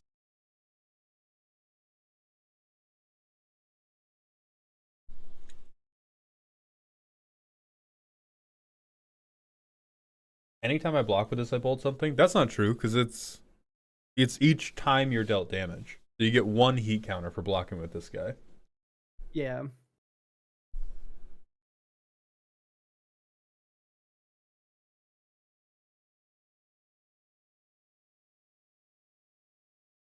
Okay, next we'll move on to Mothman Gerald. Oh god, their self-professed dumbest cards. Shocklord, Clumsy Wrestler. A 5-mana red 4/5 with trip and fall. Whenever a land you control enters, Shocklord deals 1 damage to target creature. Immediately go fuck yourself. Whenever Shocklord becomes blocked, he deals 2 damage to each blocking creature. So it's flanking 2. Mm-hmm. Well, flanking 2, but it synergizes much better with like the damage doublers that red players like to play a lot. That's not nothing. Yeah. Flanking 2, but it, got a Torbrand flanking 4. Mm-hmm. For 5 mana, I don't think that's unreasonable. I think it is a very like, all right, I'm playing the red deck, and if you let me do anything I want to do, you're not gonna invite me back again. But it is interceptable enough that I'm not like. Yeah, I I'm not look at losing this my mind. card the same way I look at like Eumidian Hatchery. Eumidian Hatchery is like a 5-mana enchantment. When you play a land, you get a 2/2. Or not Eumidian Hatchery. I forgot what the name of the card is. It's like Eumidian whatever the fuck. But there's a lot of 5-mana enchantments that make 2/2s. Chocobo Raceway, right? There's a lot of cards that do this. Oh, Landfall yeah. make 2/2 for 5 mana. Mm-hmm. These are not game changer kind of cards. Yeah. You know, it is a game changer kind of card. Field of the fucking Dead. Or Right. maybe Horrible Old Man. Here, Shocklord is 5 mana landfall effects. Great. You know what else does that? Valakut. So I think this is on par. Like, I actually think this is fine. All right, next, Horrible Old Man. A Rakdos 5-mana 4/4 with Convoke. When it enters the battlefield, sacrifice each creature that convoked it, draw X cards, then deal X damage to target player, where X is the number of creatures sacrificed this way. I think this can say any target. Yeah, this could definitely say any target. This is kind of neat. Yeah, I like it. Yeah, I'm It's actually very a fan strong. of this one. These are not your dumbest cards, Gerald. These are your most reasonable and awesome cards. Cormag, One Rider Army, Jeskai, 5 mana, 4/3. Flying, when you cast a creature spell with flying, you can put a 1/1 counter on something with flying. Otherwise, make a 1/2 Drake Knight creature token named Wyvern Rider with flying. It's not unreasonable, but I heard you like flying and you're flying, so we gave you a way to make flying creatures who flew that only interacted with other flying creatures while you played your flying deck.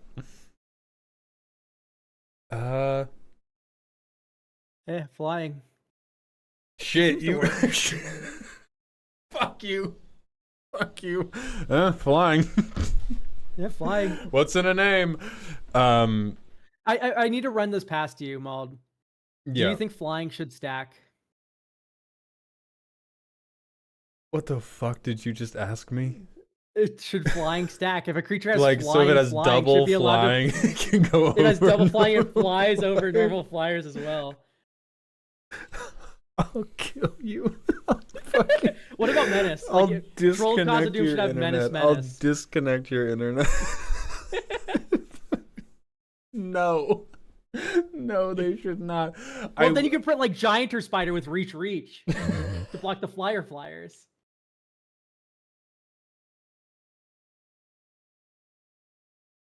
Mauled, I know you more than anyone want to see a card that's just menace. Like it needs 4 cards to be blocked. This is somewhere back early in the timeline of Magic's development. There was somebody in the room with Richard Garfield who went to ask that question, and I stepped out of a locker and deftly shot them in the skull before returning to the present time, having saved this game. And please do not make me take up my righteous blade once more. I think Cormac could cost 1 mana less, by the way. Oh, I forgot this is what we were doing. Yeah. I think Cormac could be 1 mana less, because this is really not a crazy ability. Like, go look at Castrol for how fucking good 5 mana bird or flying type things are, and this is counter on each bird whenever you deal combat damage to a player. So it's 1 or more birds, but you can trigger this 3 times in 1 turn without even having to cast anything from hand. This is like per spell I just get 1 counter. That one can soup up. All right, tell me about Whitebread's cards, Elk, you little rat. Dirtbone Marsh. Land, Hideaway 4. Tap, add blue or black. Blue, black, tapped. Tap. You may play the exiled card without paying its mana cost if an opponent has at least 20 cards in their graveyard. No, sir, you make that shit 10. Give it to me. I deserve it. I have been a good boy. I'm This just a reminds me baby a kitty. whole Where is my lot mama?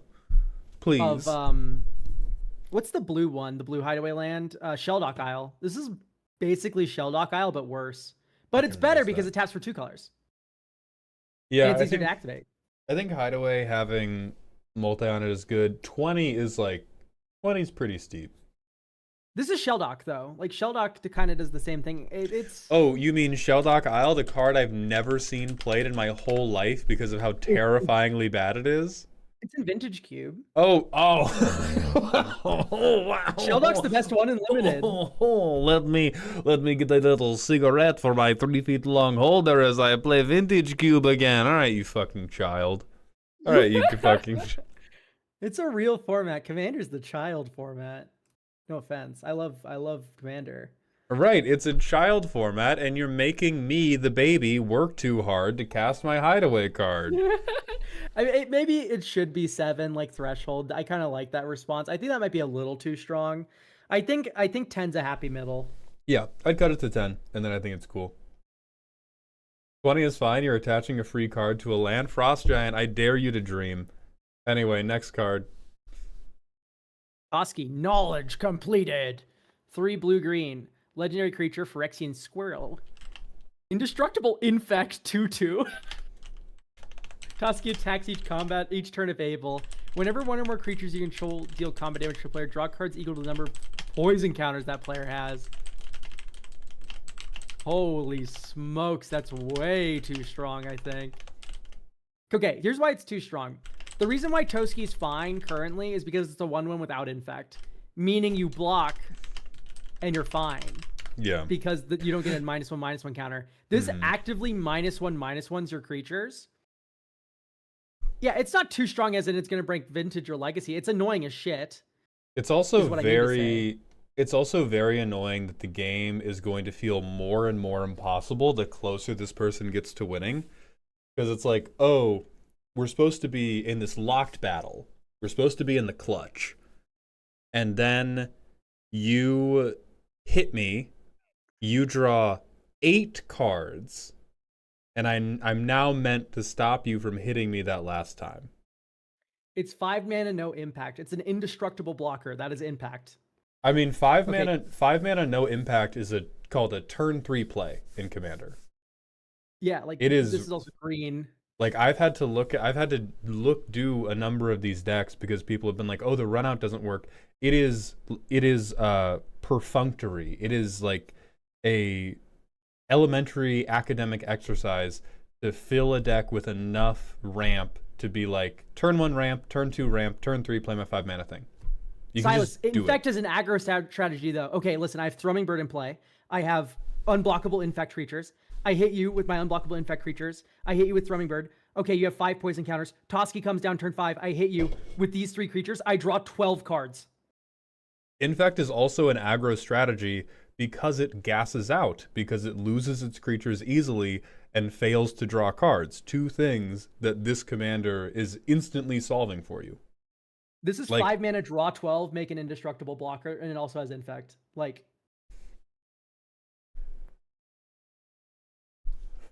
I don't know. I think you're also just like, you're not. Once again, we're analyzing this card on is it powerful or not, and not is this a good design or not. It is not a good design. Right. We're going like, but my bracket 4 deck could beat it. Like, yeah. So could a walk at the park. So could one genuine smile. It is a very annoying card to play against. Yeah, I like the toxic change. Like if this had toxic instead of infect, all my problems would probably be solved with it. I also enjoy toxic more. Okay, next we have Deru Tamashi's Medic Field Operative. A 4-mana. These cats are so fucking cute, man. Holy shit, they have their eyes closed right now. A 4-mana Azorius 2/4 with Lifelink. Tap, prevent the next 3 damage that would be dealt to another creature you control this turn. Put a charge counter on Medic for each damage prevented this way. Remove 5 charge counters. Medic and another creature you control gain indestructible until end of turn. Okay, this is super flavorful and thematic. We need to tie this to something else. I'm begging. Preventing damage and then putting a charge counter for each damage prevented this way is very thematic and flavorful. However, and this is the biggest however in the world, it's really just bad. 4 mana for prevent 3 damage that would be dealt to another creature is just like, yay, this is bad. It is too expensive for what it's doing. Could we just drop him to being 3 cost? Because I really like I have limited TFT knowledge, but I really like what it's doing. I do agree that it doesn't feel very powerful. Like, I just can't think of a reason I would run them as a commander other than, oh my god, I love TF2. I think it should maybe be like a life gain sort of deal. I like the Uber charge, like you charge up the medic and then you Uber him and then you get indestructible and so does your healing target. Mm-hmm. I think this is a very bad way of going about that, though. I don't like... This is not a card that gets me excited to be medic. I don't know if medic is white. Medic is certainly blue. White, he needs to be just for the effect. Philosophy-wise, medic's not white. I think he's more black. But I get what you mean. All right, we also have Soldier, the Patriotic Fighter, a 5-mana Boros 4/5 with haste. When he enters, you may have it deal damage equal to its power to any target. Rocket Jump for red. Soldier deals 2 damage to itself and gains flying until end of turn. So I think spiritually these guys have partner, and maybe you give them partner, and that fixes some of the issue. Yeah, that would be slightly better because you can like heal, and that's cute. And then you have like a repeatable thing that medic's trying to heal from the soldier rocket jumping as the soldier tries to deal like Voltron commander damage. This doesn't. Still though, like let's play through the play patterns. We go medic into soldier. Soldier shoots something, haste, and then you go next turn medic tap, prevent the next 3 damage dealt to soldier, and then you go rocket jump, and then next turn you get indestructible, and your creature already has flying. Like That's true. this doesn't excite me. This doesn't excite me, and I'm so sorry because it's flavorful. But like you've put flavor text on these cards, is what it feels like. These are not game mechanics. Yeah. Or it's not saucy enough. I do agree. My vote would be I think Ubercharge should do something more than indestructible, even though in TF2 it gives indestructible. I think being indestructible in TF2 is better than being indestructible in Magic the Gathering, and so look for something that is as excellent in Magic as being indestructible is in TF2. Dude, just give Medic the Kritzkrieg. You can make him give double strike. Like, Yeah. it's right there. Yeah, make him give double strike, and then it's like Ubercharge doesn't give damage buff. You're thinking of Kritzkrieg. MLMFP. You were So wrong about my fast. video game. It was so fast. It was the fastest I've ever heard you speak. Just there was a moment in between my syllables, and you were like, "It doesn't give damage buff." Fuck you. I have 4,000 hours in that fucking And game. soon you will in League of Legends. Next we have Storm V Rider, Cairo, Temporal Revisionist, Jeskai 3/3 with Vanishing 3. Whenever Cairo or another non-land permanent you control is put into a graveyard from the battlefield, exile it with 3 time counters. If it doesn't have Suspend, it gains Suspend. Okay. Let me try to think about how to break this. Yeah, so anything... If I was doing it under my power, it has to be something I'm sacrificing. And then it gets time counters, and then my deck presumably is all about time travel. I mean, nothing ever dies, but it comes back... It's a really good sneak attack commander. Oh. Oh. Ooh. That's a little bit... Oh, you're... Yeah, sneak attack my Annihilator Eldrazi, annihilate you, and then get their cast triggers 3 turns later. That's... Alright, you've discovered it. Wow. Okay, yeah, that's the angle. So, does that deserve to exist in the world? You have to pay 3 mana, and then you have to play sneak attack, and then then we're kind of bracket 4ing around. Right, you're like... That's already been capped. Like that's like a play pattern, and that's fine. And there's commanders that do that better than this, right? But it is Jeskai. You get more colors. Like that's pretty decent. You have to also find sneak attack. It's like, all right, there's enough motion there that I'm like a little interested. People want to pretend that sneak attack is an unfair strategy, but it's really there's a lot of going ons there. All right, I'm gonna yank you before the people hear you say something untoward. Next, we have Gutter Thief, a 3-mana Dimir 2/4. On combat damage, draw a card. Then, if that player has more cards in hand than you, they discard a card and you draw a card. Get to the poor. I am the poor. I say, thought seizing you and then casting removal so that I'm down cards. That's fucking awesome. Shit. That's like... Yeah, no, this is Robber of the Richie, and then also, like, it doesn't have Invasion by itself. This is fair. I like this. This is cute.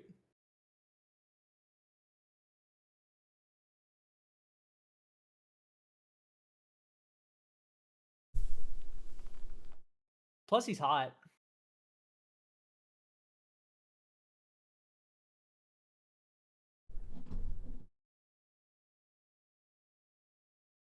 Don't have rotational powers of my camera at my disposal, so I can't get the camera directly on the cats, but they look so fucking sweet right now. Just mirror the camera. Oh, true. If I just mirror, it'll show the other side of the room, and then we're good. Okay. This is a Chaotic Order Ko-Fi Shop Redeem. Calypso. Hedron Fisherman. 1 blue-green. Legendary creature. Cephalid Druid. Cephalid doesn't exist anymore. This is an octopus. Quit trying to bring it back. Crabs you control have Ward Mill 3. That's funny. Land all. Because there's a space there. Whenever land enters, enters under your control, to be clear. Choose a card name that hasn't been chosen this turn from among Hedron Crab or Ruin Crab. Create a copy of a card with the chosen name. You may cast the copy. That's a joke card that's way too good. That's way too fucking good. Crabs you control have mill 3, landfall, make a Hedron Crab token is what this card should say, and then it should be 5 mana. Yeah, 5 mana, that would be okay, but this is like turn, because my deck doesn't need to have anything but like ramp and protection, because I'm getting all of my mill engines from landfall. This is just like turn 1 dork, turn 2 this bitch, turn 3 play, fetch land, double crab you, cast cultivate, continue to crab you. Ruin Crab isn't worse than Hedron Crab because Ruin Crab can target you. That's the major difference, MLMP. I don't like mixing them, though. I think mixing them's a little bit weird, and it makes the math really bad. I like it when it just hits each of your opponents, each of your opponents, each of your opponents. Yeah, I think for the type of dickhead engine we wish to assemble, 5 mana is your price. 5 mana is your price, and then go ahead. Okay, next up is Storm V Rider, right? Yeah.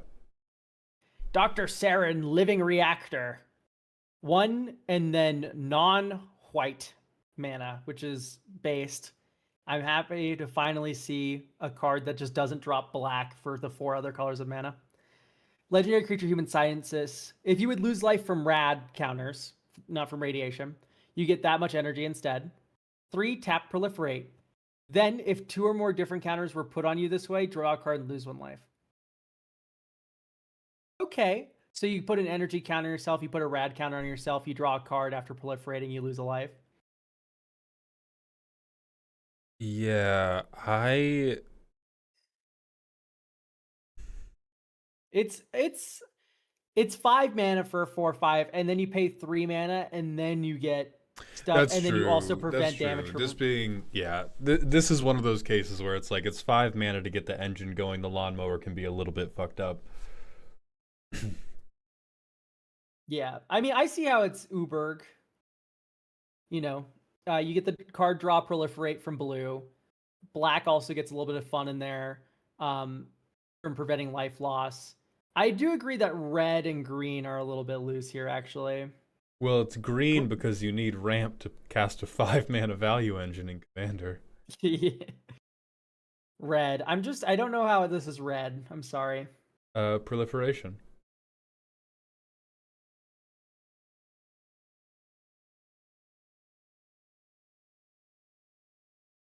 Huzzah. Thank you, Dr. Saran. I don't know what else to say. It's like, I don't know why this is red. I mean, maybe energy's red-ish. Yeah, it does feel relatively salty. Red is the worst at proliferating. You look my Cacophony Scamp in the eye and you tell me that. Cacophony Scamp wasn't even played for proliferate. It was played for the fact that it killed your opponent on turn 2. And yet, I played it in my Guy Hammer Glue deck, and I was constantly proliferating with him. What the fuck is that? I made so many counters happen when I also shot them in the head for another 10 damage. when they took 20, there was a proliferation trigger on the stack. Okay. All right, next. Aegis Athene. Thirst for Blood, a 2 mana black sorcery. Draw 3 cards, then discard 2. This is very strong. Right. I think saying limited format is saving you here because it is the weakest in limited, and it's still really good there. Oh, Dredge loves this card, by the way. Right. Any sort of effect like this where you're like, draw 3 and I go dredge, discard 2 dredgers. Right. Any sort of, any like reanimator deck, any deck that cares about the graveyard, even if you don't care about the graveyard, getting 3 cards and then just keeping the best one out of them.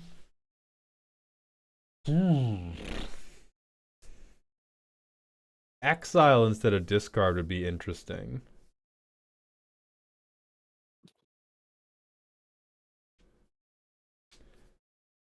Yeah, it is better than Cathartic Reunion in that it doesn't say as initial cost discard 2 cards, then draw 3 cards. Like that's I could see black getting this effect is the crazy thing, chat. Like this effect can exist for black. God, it's so dangerous to do this though. And in fact, black already kind of has this effect. They get connive. And people in chat talking about like, oh, I'd play this here, I'd play this here. Let's be clear, you would play this in every non-CEDH deck that had access to black, or you'd be wrong. This should be draw 2, discard 1. How do you feel about that? I feel better about that. It's still like... But then at that point, why does it exist when Knight's Whisper is a card? Because then the discard synergy. Like, it's really good true. Then, decks. Yeah. Maybe you would have to do, like, draw 2, discard 1, give it a big flashback cost, like Resentful Revelation, because then that's a little bit more limited. Then it's like, ooh, I'm going to get 2... I don't know about All right, Haas. Rebound? Bravo, Haas. Okay. No, that's Faithless Salvaging. That's way better. Yeah. So, yeah, I guess you just do, like, Flashback 5. Yeah, and then I'd be down with it. Yeah, draw 2, discard 1, Flashback 5. Yeah, I'm into that. Yeah. Okay, next we have Vlurin the Misked. And they're dispatch cards. Sonar the Brains. A Dimir 2/1. Talk shit. Whenever this creature attacks, he connives. If a non-land card is discarded this way, he can't be blocked this turn. At the beginning of your end step, if he attacked this turn, transform him into Sonar the Brawn. A 4/3 with flying and vigilance. Batshit. Prevent all combat damage that would be dealt to this creature. At the beginning of your end step, if this creature attacked this turn, transform him. I like the shit talk batshit flavor words. That's funny. The puns are the strongest part of this card, to be sure.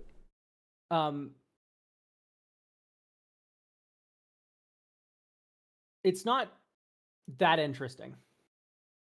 No, past every turn going, I'm gonna talk shit. Looks like I'm going batshit. I don't think there's much of a reason to put him in the command zone. So I do think you should either have more control over the transform or more of a reason to want the transform to happen or not. Yeah. What I don't like about this is the front half is like, this is a looter. Yeah. You loot, it's unblockable. It flips, I am killing you. Okay, I've killed you for a little bit for one turn, we're back to just being a looter. Mm-hmm. That is weird tempo. Yeah. Okay, but do we think he's hot? Yes, until he speaks, because he's voiced by Moist Critical. And I can't unhear it. It's so bad. Next we have Shroud Master Planner. A 3-mana black 1/1. As long as you control another villain or a vehicle, this creature has Shroud and Skulk. When it deals combat damage, you may pay XX black. If you do, look at the top X cards of that player's library and lose twice X life. You may exile any number of creature cards from among them, face down, then put the rest on the top or bottom of their owner's library in any order. The exiled cards become plotted.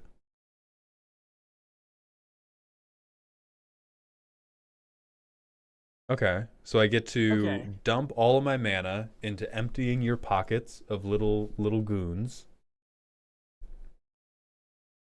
And then I get to cast them on a future turn for free. So I get cast triggers, I get ETB triggers. Plot is face up. Yeah, so like if I hit your Gristlebrand, you see that you're going to lose. Yeah, the biggest mechanical struggle this card has is that in actual Magic land, you're out of words to spend, and you need that last sentence to stretch into, like, those exiled cards become plotted for you and not for the owner. Also, hello, Decked Out. Yeah, true. You need to make sure that you're plotting them. What I would do is, like, maybe this just scales in size to the number of villains you have, and then when it hits someone, you then look at that many cards and you plot that many or something. Oh, do like a Jasper Flint thing? Yeah, like a Jasper Flint thing. Yeah. I could see that. Okay, next. Fucking Water Boy, Jesus. Blue for a 2/2. When you cast a non-creature spell, you may waterbend 1. If you do, tap up to X creatures you don't control, where X is the number of tapped creatures you control. Then if X was 5 or more, all non-basic lands you don't control become islands until your next upkeep. Pack this motherfucker up. No. I'm going to argue this is too cool for Waterboy. He should be a blue I'm 2/2. gonna argue you are a bitch. This is no. No, fuck this. Alright, we can't keep coming up with cornier and cornier ways to do non-basic land hate. I don't know who this man is. He looks like he sucks. And so does the text box. Put the whole thing in the trash. It should be a blue 2/2 with like ward 1. That should be Waterboy. He's so slippery, you know, all your spells just slip right off him. That's his superpower. That's the gag. Beautiful. Alright, next we have Pejman. Updated Utsuho. Hell's art. What in the fuck am I looking at in that casting What are the jiggle cost? physics on this? No, I didn't pull up the jiggle physics one. Why did you make hybrid energy mana? It can either be paid with white or one generic mana and an energy. Okay, so it's not even What that if I broken. sent what if I sent the police to your home, Pejman? You can just mana fix with energy? Yeah. That's really mid. It's like, this is not worth a new mana symbol. At the beginning of each end step, you get energy for each rad counter you lost this turn. Do not symbol rad counters. I'm going to Get Tohoed on, child. You get energy for each rad counter you lost this turn, and rad for each energy you lost this turn. When Utsuho dies, remove all energy and radiation you have. Each player gets X radiation, where X is the number of counters removed that way. If it's 30 or... Oh, sprite hiccup. If it's 30 or more, exile all non-land permanents. Okay, just to be clear, Stormvi Rider and this person are different people who decided to combine energy and radiation counters. That's what everybody does, because it's the it's the Sultai fiddle button, and they're not quite good enough by themselves. It's all the Fallout players who played with the fucking Jeskai energy deck and went, this is not quite good enough, and then played with the Mothman deck and they were like, this is almost good enough, but the 1/1 counters are better. Took their rad counters and took their energy counters and then sat in a corner and came back with this fucking Full Metal Alchemist chimera of a thing. This is fucking... I don't even know what to say anymore, Mald.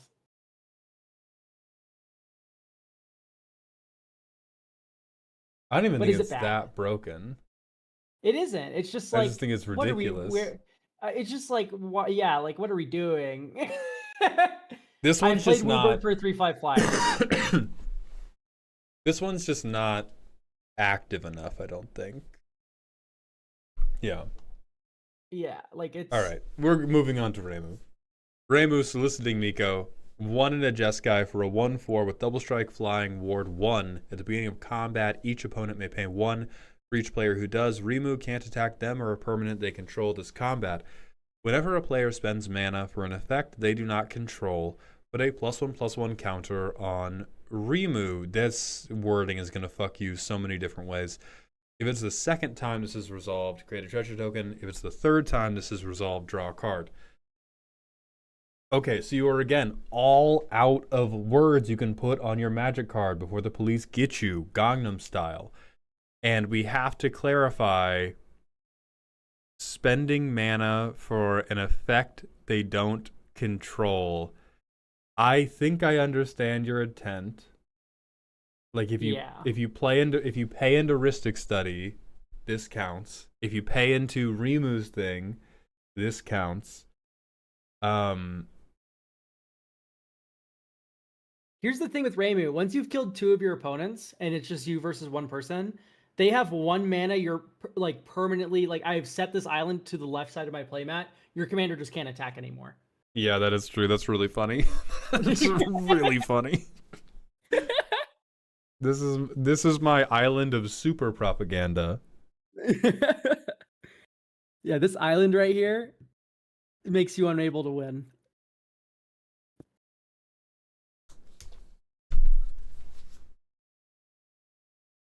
Yeah, that's it. It's like Yeah, everybody's saying fling. I have played against so many people with fling decks. I've never seen a fling successfully resolve. You people never fucking have it. I swear to God, the card fling is some like shared delusion in the here's the Magic. crazy shit about Fling is that it's great. It's so good, but you need to build the right deck for it. It's like if I go Xenagos, Malignus kill you with combat damage, you're the blue player. Fling kill a second person with Malignus. Like that's insane. Like why am I flinging this stupid girl when I can fling Malignus at your head and John your rule? Like Yeah. Okay, I think both Tohos on this round underwhelming. Oh, we have one more thing. No donations. 2-mana enchantment that says, please stop making me pay for Rhystic Study. I'm really tired of paying for Rhystic Study. No. C- from me, I fear. You know what we could do instead of this card is ban Rhystic Study. That would be the better solution. What's funny is this triggers Rhystic Study, so you go you can't. Okay, moving on. And it does whatever. I'm not even gonna talk about it. Alright, we have to go to another ad break as well. Sure. Kitty kitty time. Kitty kitty I'm gonna boom grab a boom snack time. while that happens. Oh I'm so my hungry. God, everybody. Oh, I would love to lift up a cat for all of you, but they're so sleepy. Yeah, you're a sleepy girl. They're like sleeping back to back right now. I wish you could see. I mean, I guess I could turn on the other cat cam, but that only comes on at 300 subs. I'm kidding. There is no other cat cam, but I will figure out an angle with which to capture them on a different day. Dude, just reverse the camera. You're so right. Since when do you have a gato? We picked them up yesterday, MLP, and you would know that if you were building up a stream streak.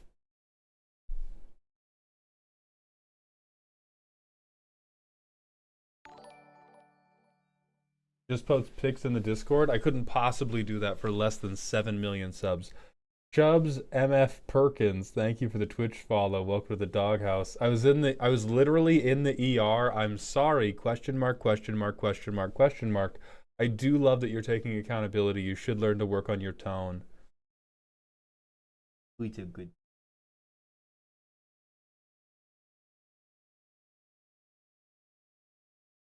What if the cats love planeswalkers though? That can't be true. I'm teaching them to be ambush predators towards planeswalkers.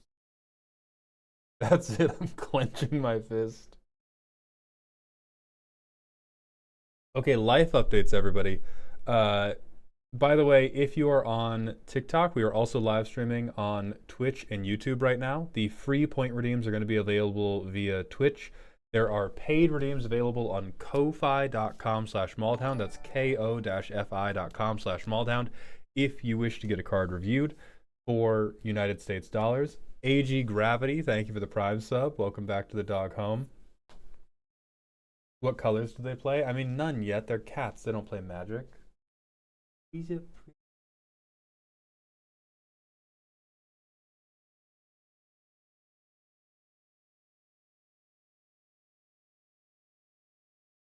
Are you prepared for their buttholes to have touched every horizontal surface in your home? I hope they're prepared for me to have beaten them to the punch. Maul didn't want to be zip bombed again. I'm sad. Pejman, I do want to let you know, as a matter of precedent, I am not downloading custom cards. Nothing that allows you to send me a thing for free is going to involve me downloading a file to my PC.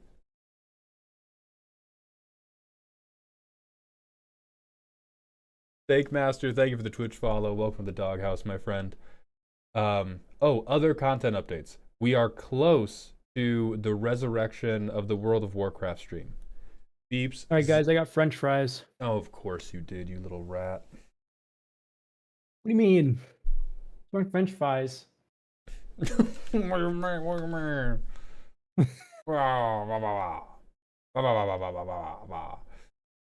thank you for the Prime sub. Welcome to the dog home, my friend.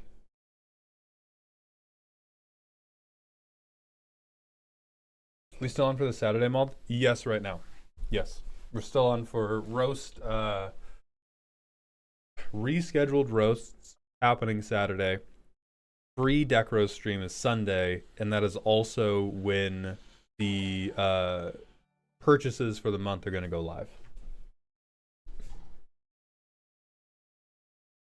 Elk, do you like fries soggy? They're fine. It's just potato at that point. Like, I don't mind potato. Spoken like a As soon as true you- ungulate. Spoken As like soon a... as soon as you remember fries are potatoes, it becomes way less gross, like soggy fries. real woodland creature type shit you just spat right there. That's potato. I like potato. Okay. Let's pull up Silver Supers cards. The Herald, Master of Chrome. A 4-mana Esper 2/3. Cecil Alucard, thank you for the 600-bit cheer. Welcome to the dog pile, my friend, and kicking off that hype train. Anyway, 4-mana 2/3. Wither, Toxic 2. At the beginning, Just put infect on the card. at that point, at that point, put the infect in the fucking back.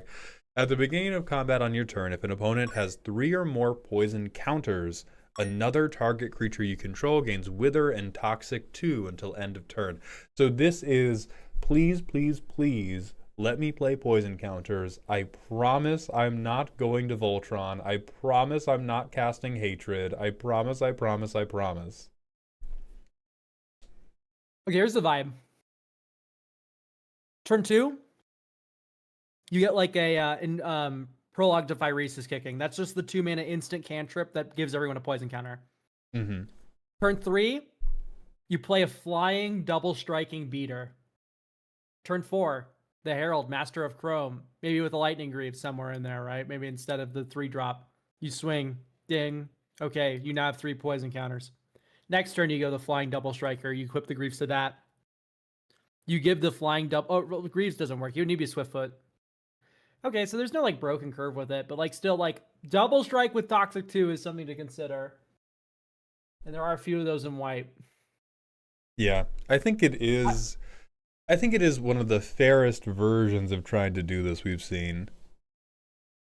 Oh, for certain. I think I look at this card, I'm like, why am I not playing Kamiz? I feel like I'd have more fun playing a Kamiz deck. Oh, yeah, I agree.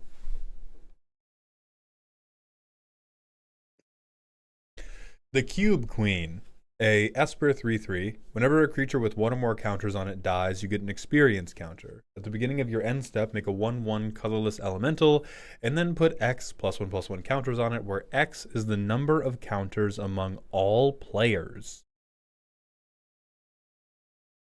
Interesting. So it cares about counters on creatures, but also players. Mm-hmm.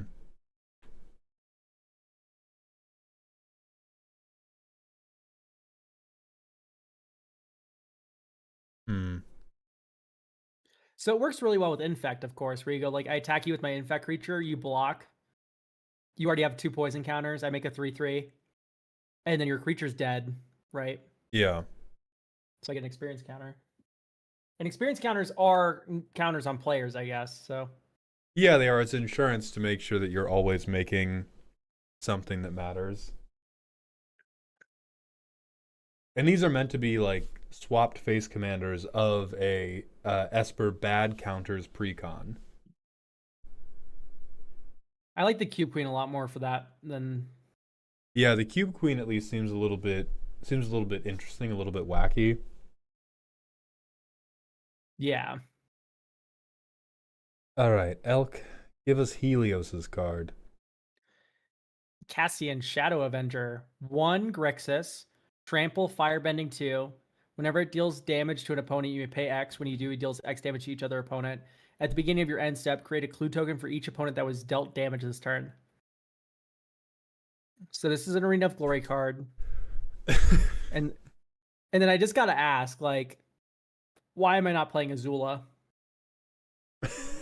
So all right, but that's a really hard sell. Come on, man, shut up. Come on, shut up. Don't do that. Don't do that to them. It's why am I not playing Teysa? Like, I don't know. There's a few other commanders that do this, like, kind of like it. Azula does the firebending better. Teysa does the clue and peck your opponents better. Mm-hmm. Yeah, I think the issue is the gulf between how good a clue is in the mind of a commander player and how good a clue is on the table of a commander game is as large as the gulf between Dick Cheney and the gates of heaven. Like, it's just we're always like, oh my god, you're making a token, you're making an artifact in blue, and you're getting card draw. That's so good. And then it's like, oh, you get to make 80 clues. All right. Okay. So I think the clue thing has to change. I think you either need like a better token, or you just need Or a some totally, payoff. or you're just like I'd say a different payoff because we're already using a lot of text on this card. My thought is, like, whenever you crack a clue, it does damage to each opponent. So what happens here is trample firebending 2, you attack someone, you deal combat damage, you get a clue.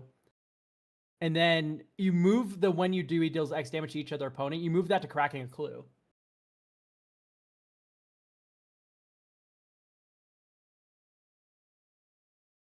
Yeah, that's just like self-propagating clue machine, right? Because you get the first clue, you crack it, you deal the damage to each opponent, and then in your end step you make 3 clues. Yeah, I guess so. So maybe he doesn't generate clues, but he does shoot your opponents in the head whenever you crack a clue, and you can use the firebending to crack clues. Mm-hmm. Or maybe he makes a clue when he hits someone, and then that's the pat on the head. Here you go, commander player. Yeah. But then otherwise you're on your own for making clues. Mm-hmm. I'd like that. Just to get a little bit something like more going. The payoff being clues is just feels woefully depressing.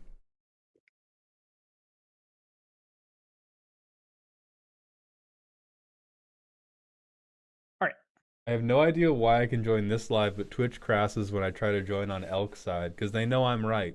Because this is the right side of history, and I'm streaming with the wrong side of history, 3-3 Elk. Okay, way to call gays the wrong side of history, Maul. I don't know what that's all about. Nothing to do with your homosexuality. It has everything to do with everything else about you. Next, Veto Ever Craving, a 4-mana 4/3 with Menace. For 2 mana, tap, discard 2 cards. Something gets -2/-2, and you gain 2 life. If you would draw a card while you have no cards in hand, you instead draw 2 cards and lose 1 life. I like this card. Kind of neat. I feel like I think 4 mana is a little expensive. Yeah, I could also see it being like -3/-3, or maybe even -4/-4, because the having to discard 2 cards is good. So we're not just giving it, what if I spammed removal in the command zone? But discarding 2 is like a hefty sum. Yeah, discarding 2 is very heavy, but you get paid back by this card. Some decks like discarding a lot like that. I think it would be fine if it was -3/-3. You gain 2 still. Yeah. And then I think 3 mana is pretty steep for the upfront cost of it. 5 mana to kill your first 3/3 or lower, and you also have to discard 2 cards. That's really slow.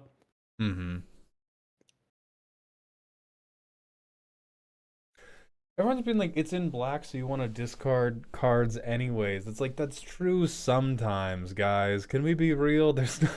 It's not just like any hand of 7 you could rip. You would be like, oh yeah, here's my 4 cards that I want to chuck in the fucking bin.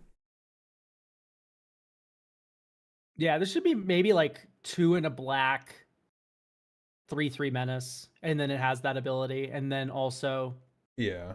then we're kind of cooking. Alternatively, you can just give it madness and make this like a giant asylum visitor. Mm-hmm. That's another method you can do. MLP is right. Like so many people are talking. Like this is what chat seems to imagine the average black deck is doing in Commander. They go turn 1, land. I cast 1 with nothing and somehow win the game. That's it. Yeah, you have to always be careful about Hellbent. Heckbent is almost always better. That's like Quantum Riddler. This was Quantum Riddler text. Now I'm on board. Okay, next it's Vona, Chosen of Aklazots, a 5-mana Orzhov 6/2. Whenever you discard a card, make a 1/1 vampire with lifelink. For 1 and a black and discard a card, Vona gets indestructible. For 1 and a white, discard a card, Vona gains lifelink.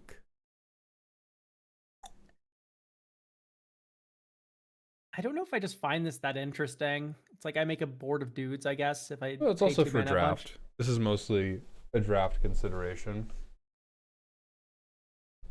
In that case, it's like discard a card, Vona gets indestructible is already just pretty decent. Yeah. Why do we need the lifelink ability? Yeah, That's I what's doubt. weirding me out.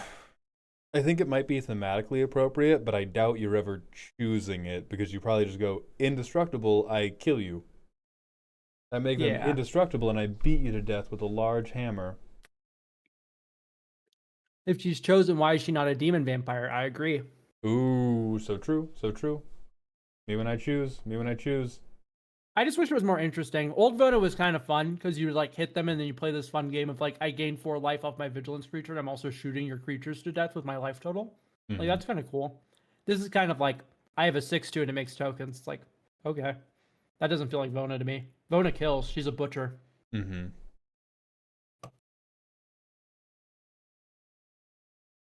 Next we have Nagito, Ultimate Luck. This is a 5 mana in Naya colors, 3/4. If you would roll 1 or more dice, you may choose the result of that roll instead. If you do, the next time you would roll 1 or more dice this turn, an opponent of your choice chooses the result of that roll. Whenever an opponent casts a spell, roll a d6. If the result is a 6, draw 2 cards. If the result is a 1, that opponent adds 3 mana of any color they choose.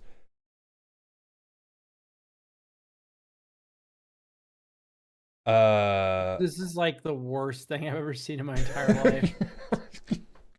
Hold on, we're finding it. We're finding something nice. I think this is very close to 5 mana do nothing or 5 mana lose the game. And it's in your hands what it is.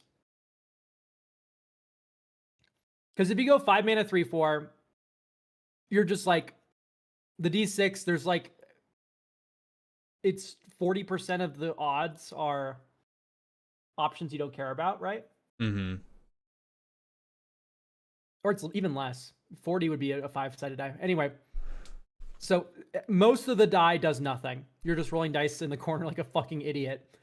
But no, that's not this card is this card says I am running the 3 ancient dragons, and also when you cast a spell, I draw 2 cards, and then if you cast another spell, you get 3 mana.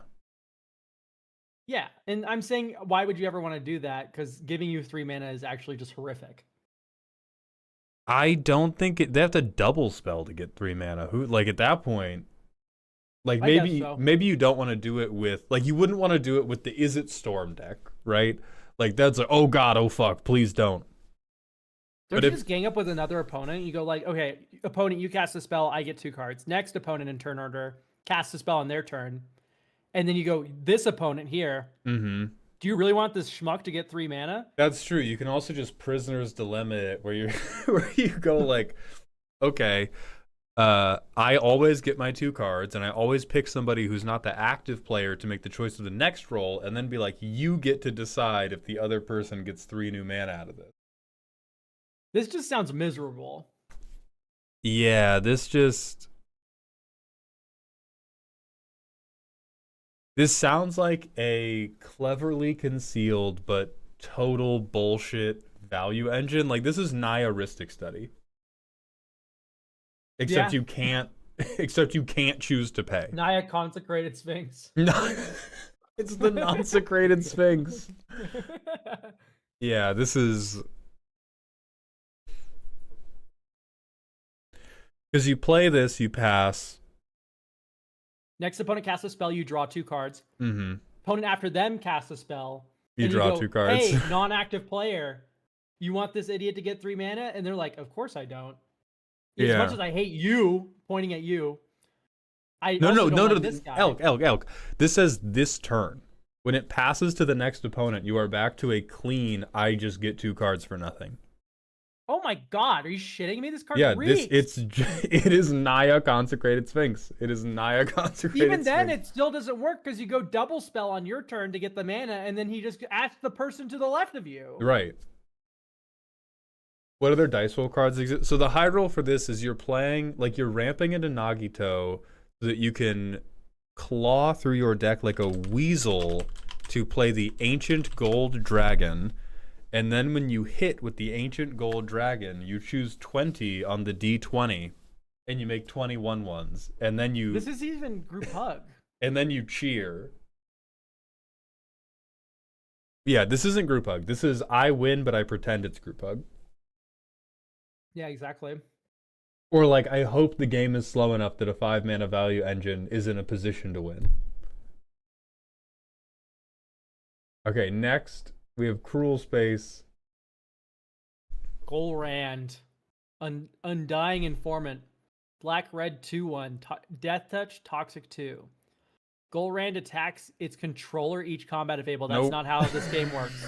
You can't attack We yourself. gotta stop dreaming. We gotta get up off that roof. You can't fly. When Golrand dies, returns to the battlefield tapped under an opponent's control. Okay. When it dies, it comes back into play under an opponent's control.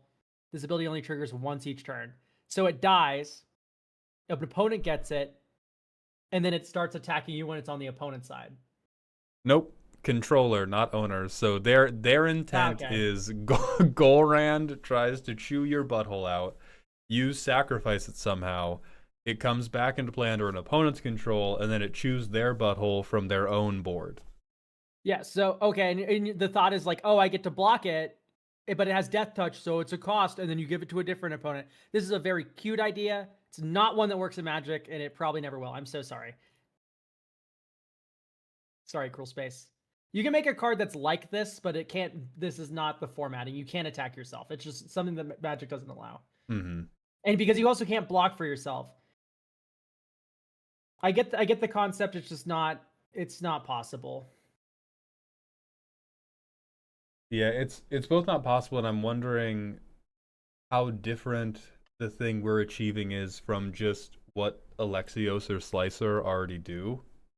So the joke is that this is like a sleeper agent that you don't want.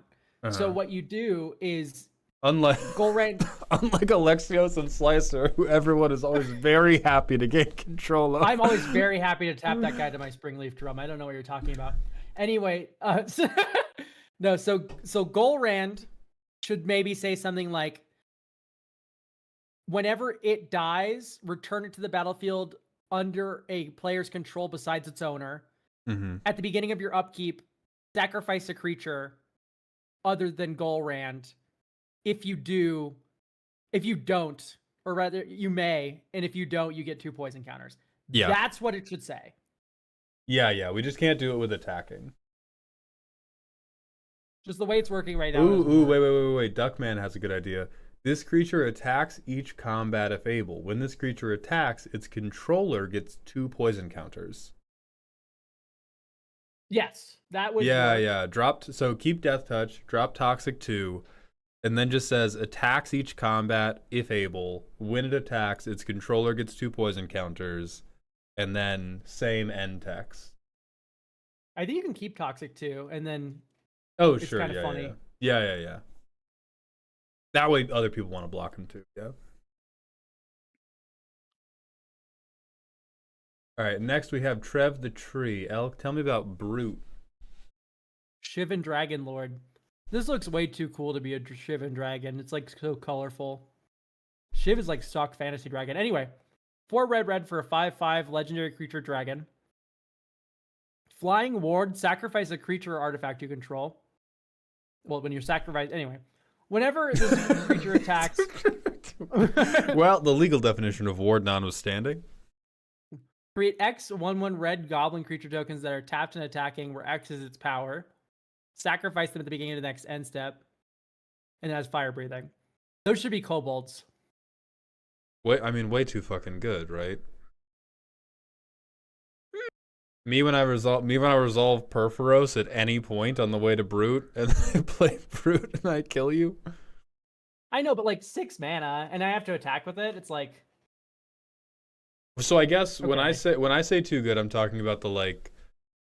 I can't imagine a table that this feels good at, because the thing you're going to do is the same every single time. Like you're 100% going to do, I can pump Brute some degree, and I am going to have impact tremors, a gate instigator, whatever you want to call it, something that says when I play a guy, he flicks a little booger in your eye, and it is either lethal or you don't fucking do your thing, which is what I don't like about it.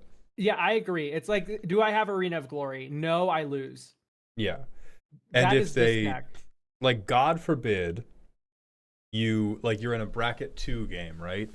And you're just land dropping, playing dipshits, and the only 2 things you do are you play Perforos, and then you play your commander, and then the next turn, you miss your land drop, you make it an 11-5, you make 11 goblins, and you dome everybody for 22.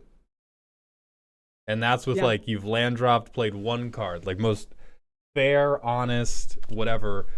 I don't think You do that before your attack trigger, so you just go like turbo pump it, by the way, and then they go instant speed kill spell and time walk you at the same time, which is just like, so this is really feast or famine, where you either win after you play this or you lose Right. if it gets removed. Like, that's the duality. It's not fun. And I know that the mono red players typically they're like, yeah, that's our home, witness me, and then they jump off a car and get crushed under a fucking bus. But I think that it's a very unsatisfying play pattern. You don't have to just Perforos. You can. I'm gonna scream. Scream. I agree. I'm screaming I'm along with him. I'm eating French fries for real, but I am screaming. Man, I'm not saying that's the only thing you have to do. I'm talking about like archetypal. What is the play pattern gonna be? And it's gonna be that. Don't make me shout. You know what I'm talking about. Okay, Cthulhu, Oh, God of Cthulhu! Madness. I love Cthulhu. It's Cthulhu. 6 Dimir, 4/4 Eminence. Nope. As long as it's in the command zone or on the battlefield, whenever you draw your second card each turn, you may pay 1. If you do, put a corruption counter on Scythen and make a 1/1 tentacle. Whenever you cast Scythen, get X 1/1 blue tentacles, where X is the number of corruption counters on Scythen, and then put +1/+1 counters on him for each corruption counter, then remove all corruption counters. No,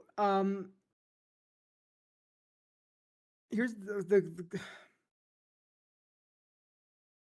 I want to really like Eminence on this card, because in Hearthstone, he was like one of the only Eminence. Well, he was like one of the first Eminence cards. Mm-hmm. So that's like kind of a cute callback. But however, his Eminence didn't matter until you played him. That was the joke. Mm-hmm. Because the joke was that you played all these cards that buff Cthulhu, so when you played Cthulhu, he was fucking huge. Okay. So I like the idea of Cthulhu having a way to buff himself before you play him. Should that be the way it currently is? No, never. This should not be how it looks. This is Edgar Markov for Dimir players. Imagine the Dimir player. Imagine you're attacking the Dimir player, and they go, instant speed, Tainted Indulgence, draw 2 cards, pay 1 more mana, I get a 1/1 chump blocker, I block. Yeah, And then it also buffs their Cthulhu. the amount of jumping is going to be pretty fucking frustrating. So, no, this is not working for me in its current state. Is a chump block strong, though? It's less about, like, oh my god, somebody stop that guy. He's chump blocking. He's running away with the game. that is not, it's more about like if you make a card that is clearly not good enough to be impacting the competitive level, then you have to care a lot more about how does it feel to play against. And I think this man feels just rank. Okay, are we really saying this is not as bad as Edgar Markov, therefore it's fine?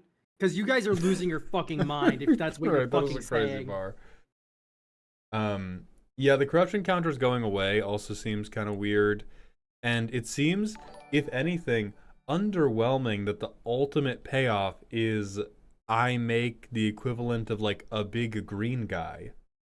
Because I have all this corruption, I've drawn all this cards. What's my big payoff? I have like a 15/15 and a board of 1/1s. What I don't like about Cthulhu is you don't have to commit him to board at all, and he suddenly makes every single draw two or more spell what like super good. Like he just buffs them. Here's the benefit to casting a two like draw two spell. You've drawn cards. Like that's one of the most strong things you can fucking do in the game. And at least with like a landfall creature, when you do the strong landfall thing, you've spent mana, you've put something on the board that your opponents can shoot in the head. That's not how Eminence works, right? Like this is actually egregious the more I think about it. Yeah, it is doing the opposite of growing on me. Now, Tony Chopper, thank you for the 4 months at tier 1. Welcome back to the dog home. Get trampled over, shitter? Yeah, the Dimir deck definitely did not draw any removal with their whole gameplay loop of looting.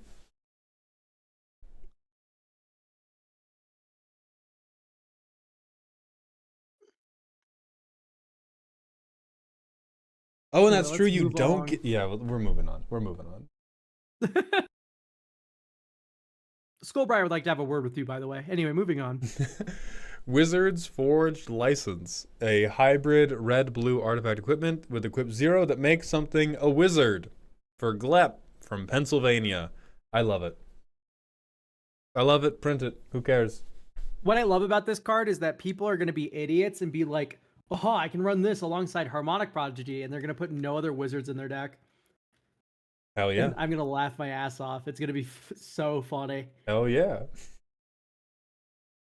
Next we have Princess Twilight Sparkle, a blue-white 2/2, flying partner, other hooved beasts get +1/+1. Hooved beast. I don't see an elk on there, motherfucker. What are you talking about? Oh my lord! All right, you guys are cloven, actually. All right. I don't know what to say.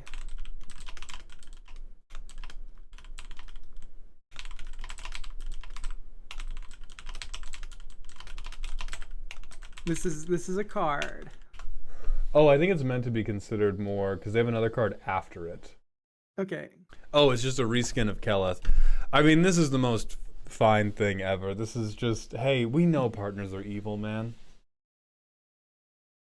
It just buffs your shit. Like, what's happening? Yeah. I don't know what Right. this art looks evil though. I know. Look, she's like surrounded by like slaughtered fucking. Yeah, this art looks diabolical for the most like chill and normal effect ever. Okay, next we're going to Shock the Monkey. Ooh, Tell me about the long black train, Elk. The long black train, 3 black, black, black, for 6/6 demon vehicle. Trample vigilance crew 1. At the beginning of a player's upkeep, for each creature they own that is crewed by. As we're abbreviating long black train in the text. That's so funny. They draw a card. During their end phase, they lose life equal to the combined toughness of creatures that crewed it. If a player controls an angel or god, they gain protection from long black train. Okay, any player may activate this ability. You need to have it be a different word then, because parentheses text doesn't exist. It should be like. Well, it's reminder text. It's reminding you that this is not the actual text associated with the card. All crew 1. Anyway, this is not how anything works. It's also hateful as fuck that you can't have gay men on the train. At the beginning, At the beginning of combat on your turn, each opponent may tap any number of creatures they control. And then they lose life equal to those creatures' toughnesses and draw that many cards. That would also be more interesting because then it's like, who wants to get on the train? You go get cards, but then you can't block me when I come to hit you with my long black train. I like that. Have you ever considered that for 3 black you could have a Bolus of Citadel in play? Oh my fucking god.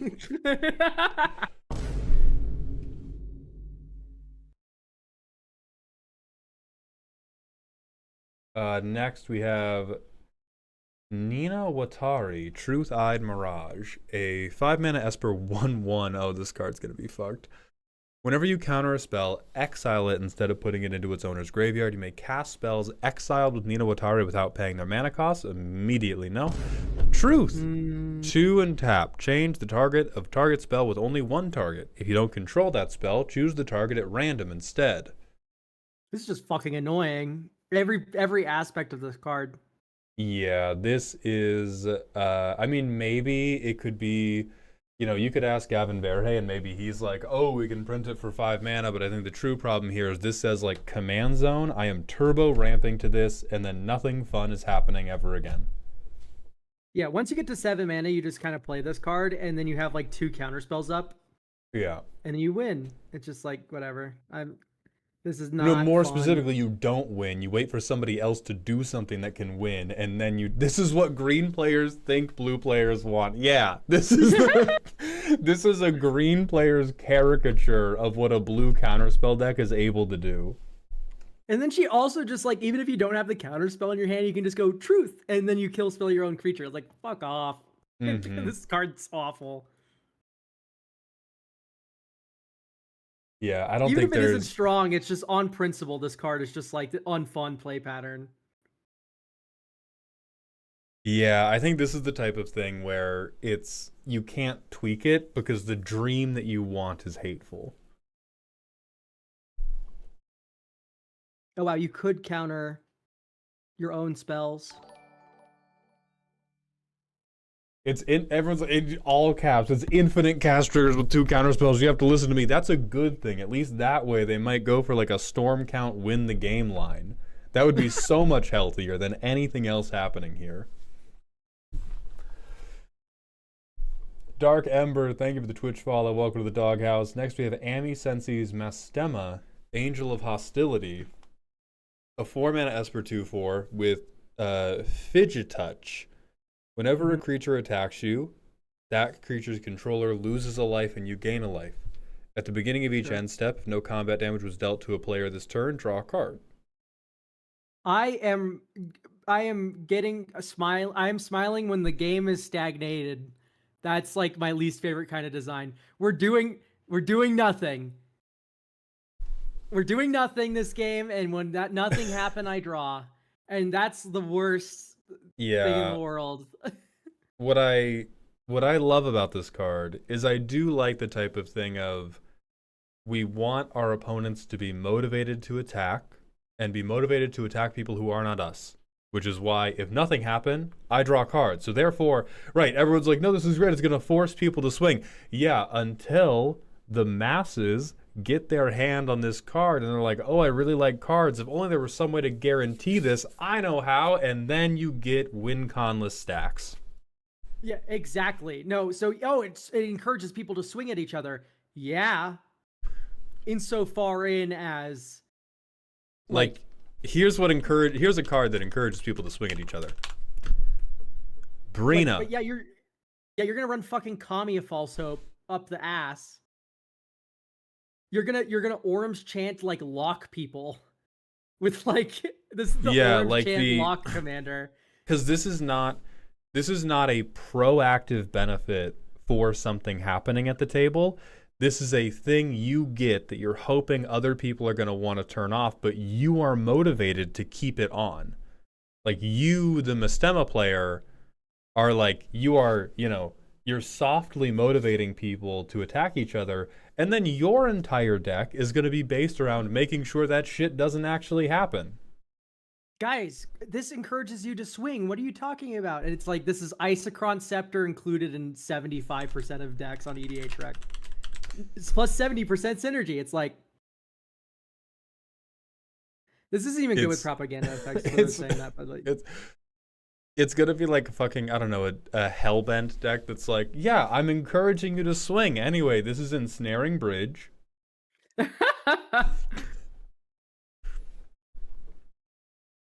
Yeah, there's no. We send this one to the depths. Okay, next Silver Super.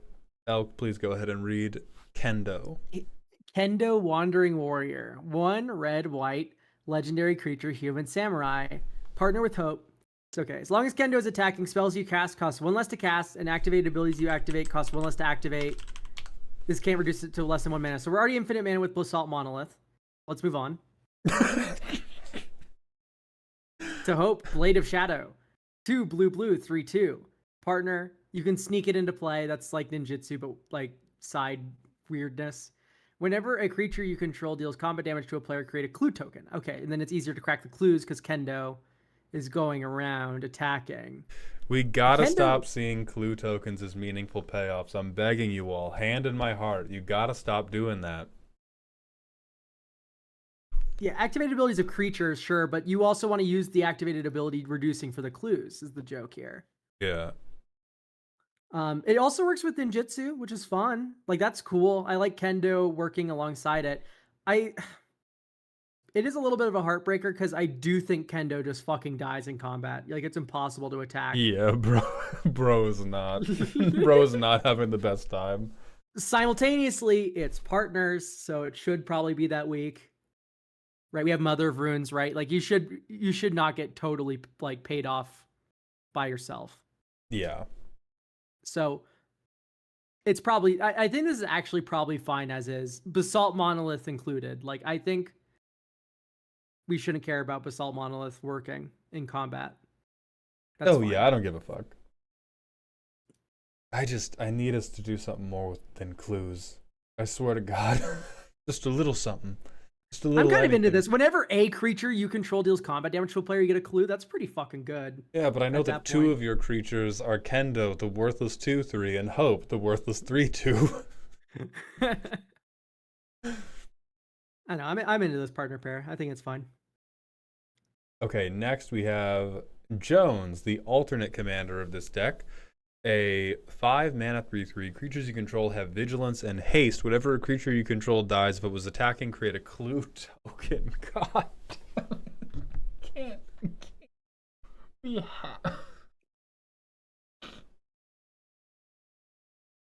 Guys. None of you are Mystery Incorporated. Stop trying to stand where they stood. Yeah.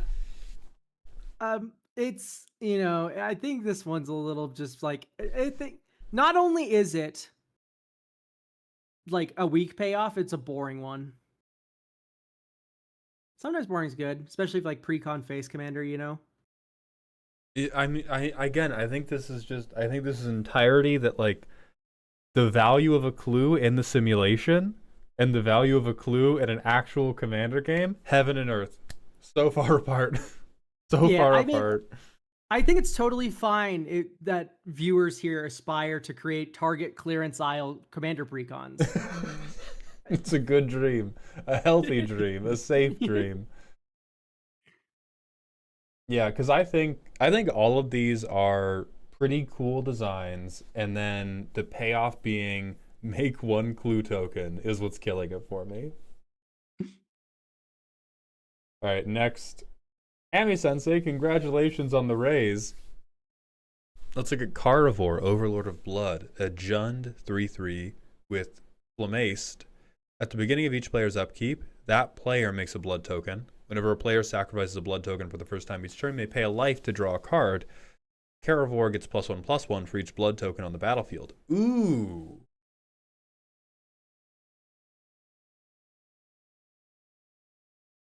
I like that a lot. Okay, I like it because it has a lot of hoops to it, where it's like drawback But if they try to opt out of if they use the drawback to their favor, you get a benefit, and then final mode, you also beat them to death. Right, my opponents have agency over how I'm winning, but I am proactively trying to win. Where's the fucking clues? I think I'd remove haste from this card. That's my opinion. Yeah, and I think the haste really isn't doing a lot for you anyway, because it's like, oh, what, we're getting 3 damage in? Nah, you'd want to... Yeah, what would haste do on Valgavoth?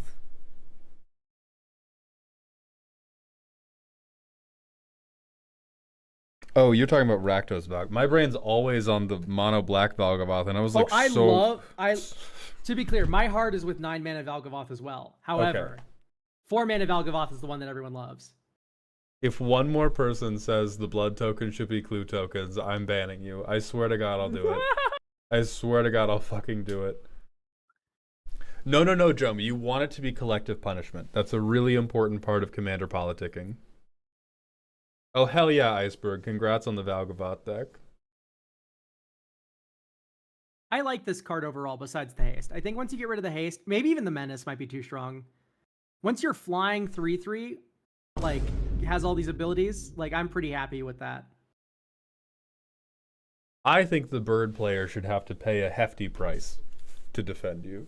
To defend from this man. I'm okay with the menace. Yeah, I'm just growing wary of, like, the Valgavoth, Voya. Like, I grow, I value engine, and I'm, like, you know, That's I true, the whole that's package. true. Yeah. Pay 2 life for the draw seems good. Like, that's possible too. I think this is slightly too strong right now, but the design is very right. Well thought out. Let's say intent is like perfect. I love the intent. I think you quibble over the numbers after that to balance it, but that's all genuinely way easier than when the intent is in the wrong spot. Next, Spoils of Sin. 2 and a black for an enchantment. If a player would create a treasure token, a food token, or a creature token, they make a blood token instead.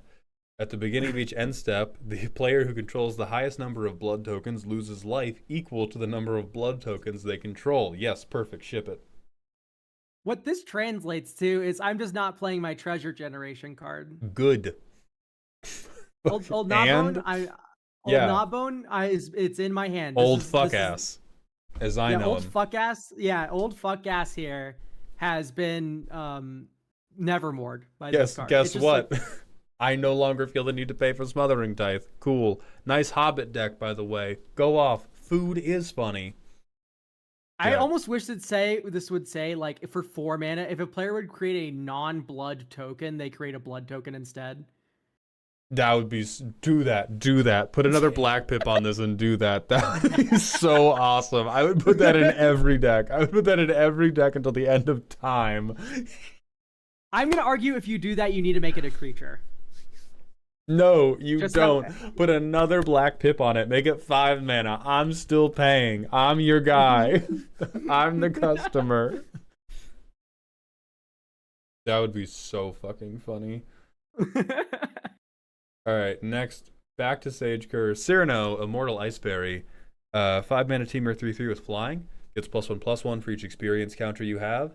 For 1 mana, you can regenerate Cyrano and get an experience counter. What the fuck was that noise? The joke with the experience counters is you create a deck that generates experience by jumping through hoops repeatedly. Fucking here. What if you got it for a mana? If you give me $1 United States dollar, you get an experience counter. I'm sorry, this is America. That's capitalism. What the fuck? Yeah, that's how it goes. That's how it fucking goes.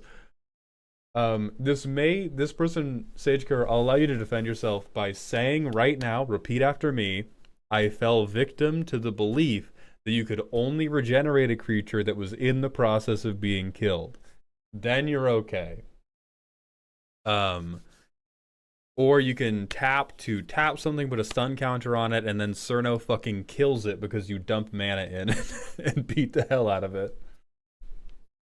Cerno should say something like, whenever it does damage to a creature, it gets an experience counter. That's the joke. So if it gets blocked, and then you do a bunch of luring effects, or you do the fighting line, and then it grows equal to experience. Like, that's cute. Yeah. as it stands right now, I don't like how this card is. I don't like regenerate being on a card. Yeah. I think you should just remove the fight from it, and it should just say whenever it does damage to a creature, you get an experience counter. It gets +1/+1 for each experience counter you have, and then flying, and then there you go.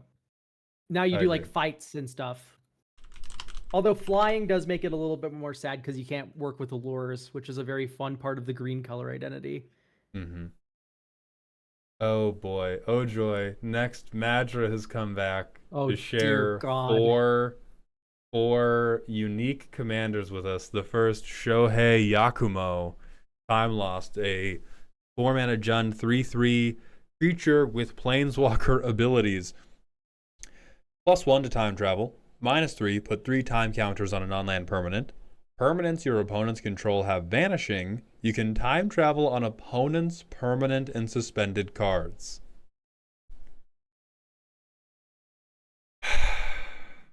This is where the sickness began. This is the first episode of Chernobyl. So time travel lets you put a time counter on shit, right? Take off. Take off. Only take off for time travel. You cannot put on for time travel. Yeah, pretty sure.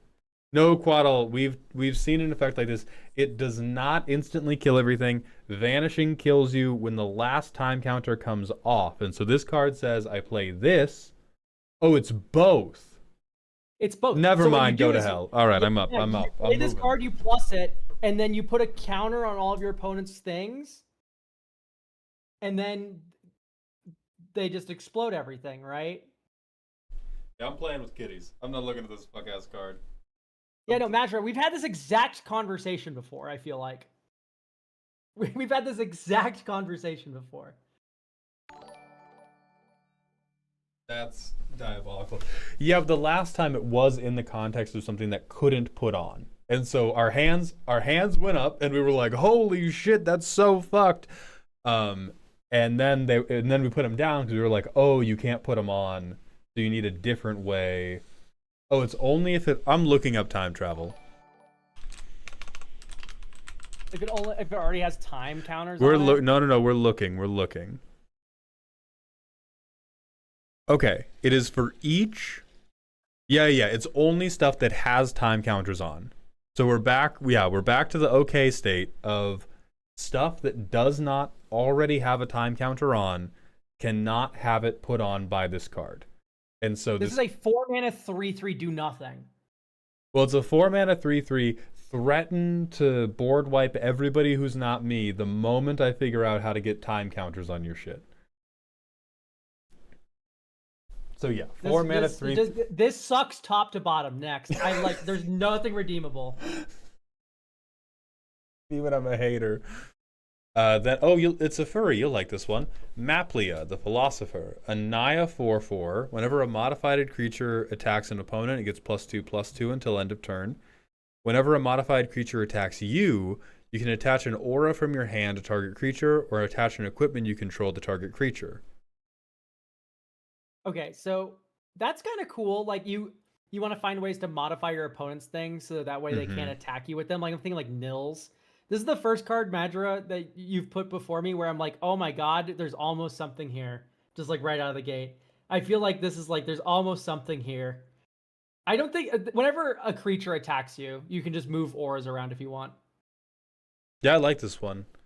And really the advantage state is just not that heinous. It's just like, I fight a little bit gooder. As compared to Shohei, I board wipe you. Yeah, no. So I would just remove the modified creatures attack you part, I think. That's the... You should be allowed to move shit around. Okay, Natasha, Heiress of the Holder. A 4-mana 3/4. 7th daughter of Fabrizio. As long as you control 7 or more creatures, Natasha's a fox.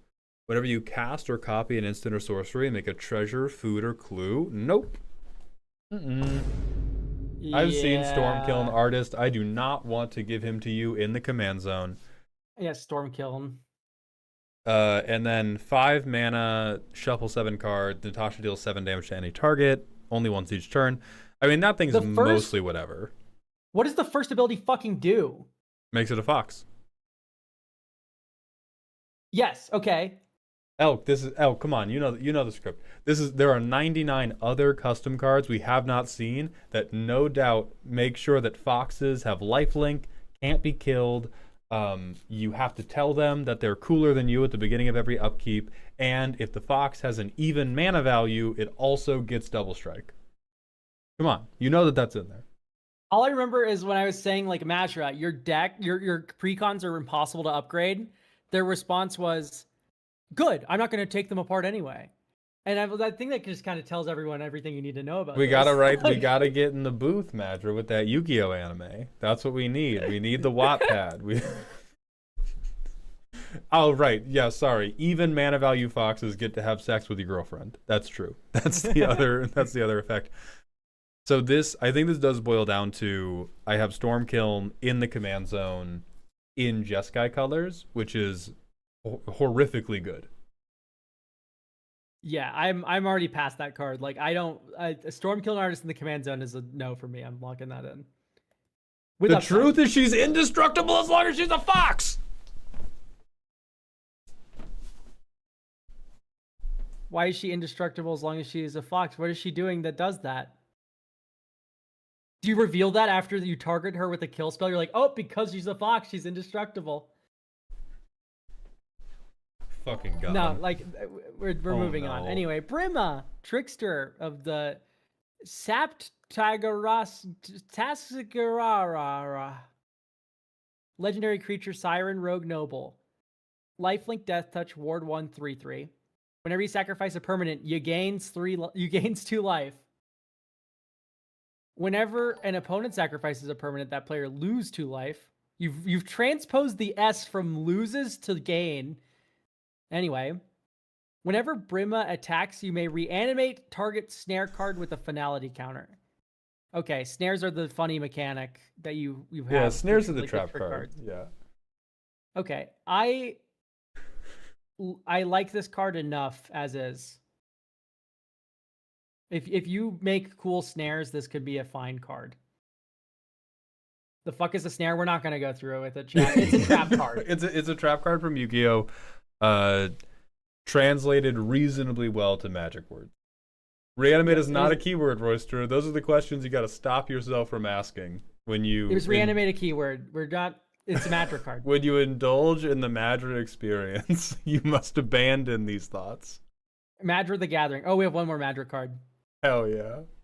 Vera, daughter of Sekiro. I love Sekiro. White, black, green. Legendary creature, Snake, Shaman, Assassin, Noble. Put the fucking Simic watermark on this. Death Touch. Whenever Vera or another legendary snake or shaman enters or dies, proliferate. Jesus. Remove 7 counters from among permanents you control. Gain control of target creature. Whenever a land enters the battlefield under control, put a -1/-1 counter on target creature. I can't freak out because my cats are sleeping, but how deep did we bury that lead, huh? Landfall, I kill your creatures. Also, legendary snakes. Legendary snakes. I'm opening Strifefall. Hey, Shamans too, Elk. Shamans too. Okay, I'll do in parentheses type snake or type shaman. There are 104 cards, but how many are in Abzan here? ID : Abzan. 4. 38. Wait, what? Oh, Sorry, I didn't do partial type matches. Yeah, so type legendary in parentheses snake or shaman ID : Abzan, and we're here. There's 38 of them, and most of these don't even have synergy. Like, I'm not putting Drana, Kallistra, Bloodchief in any fucking deck unless it's a Gunnar deck. Bortuk, Bone Rattle is fucking worthless. Ashling's okay. Anawan's mid because I don't want to sack my other. I guess you could sack your other stuff, but we need to keep in mind after saying all of this that this is part of a precon, and what that means is every single creature in this deck is a legendary snake or shaman. So this just says whenever a creature enters or dies, proliferate, because it's a Madrid precon. So every single one is a Proliferate, legendary. proliferate the -1/-1 counter I put on your fuck ass when I played my basic forest. Well, what you do is you put the -1/-1 counters on your own creatures. You proliferate, proliferate, proliferate, and then you remove them all, and then you take control of your creature. Oh my. So, no, I don't. I don't like it. We've hurt Elk so deep.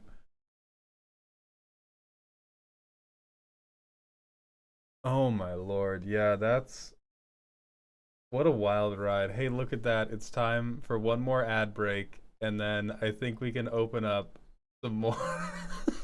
Absolutely. How are you feeling, Elk? How's your appetite? I hang on. As upset and as hurt as I am.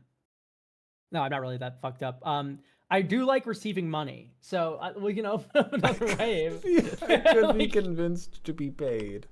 Money is the balm that heals all wounds. I've already started the 3-minute ad break. Oh my god. I'm typing. I'm typing to make you oats right now. I am a money engineer, all right? We are opening up more cards. Yeah, I'm doing the 3-minute ad break. I've opened them up on Ko-Fi. I will open up the point redeems once the... Actually, no, you can... Oh, wait. Can... Helios, if you show me any goddamn clue shit, you better stake your life on that card being dope, brother. I swear to you right now. I swear to you right now. That better be the dopest clue payoff I've seen in my life, or I'm getting you.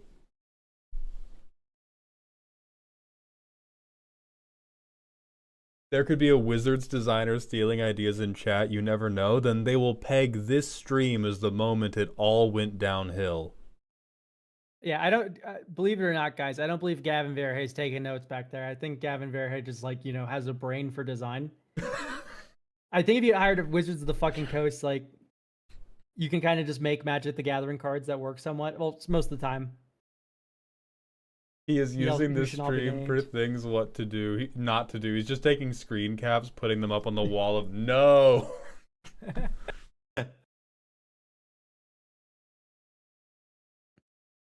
Okay, well, Yeah, I've spoken to a few Wizards of the Coasters, and they've said under no uncertain terms that they are literally not even allowed to look at custom cards. It's like part of their contract.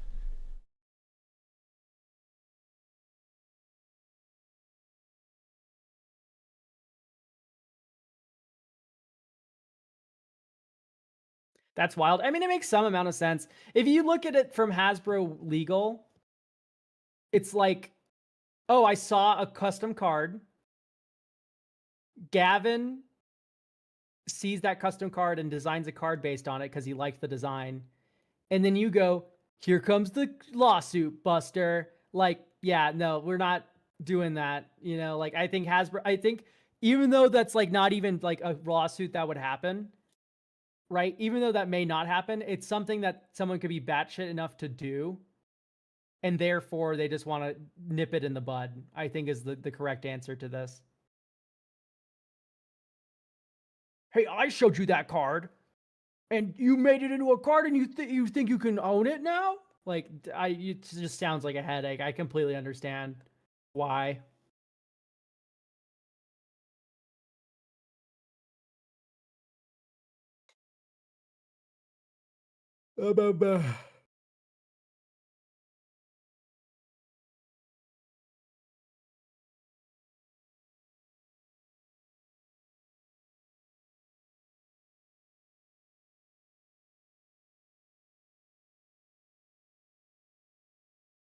Sorry, guys. I'm going to go quiet because I'm going to go. okay, I'm back and I had never left in the first place. Here we go.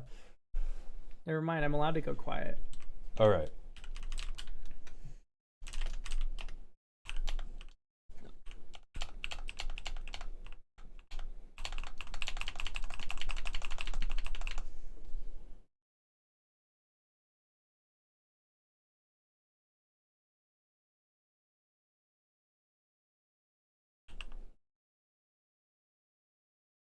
Okay, there we go. New round of point redeems has been set up.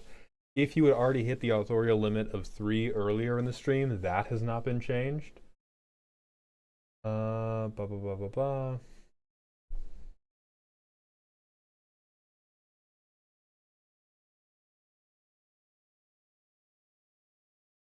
Where do I post the card? If you're not in the Doghouse Discord already, join the Doghouse Discord. There is a channel called Dear Hound. Elec man, I will throw a chancla at you from betwixt your fiber internet cables. The authorial limit has been 3 for point redeems for like a quarter of a year at this point. My man. It's always been different for point redeems versus paid Ko-Fi redeems. It remains 20 on Ko-Fi redeems. Anyway, in the Doghouse Discord, there is a channel named Dear Hound. There's a thread in Dear Hound named December 4th Custom Card Review. You put the cards in there.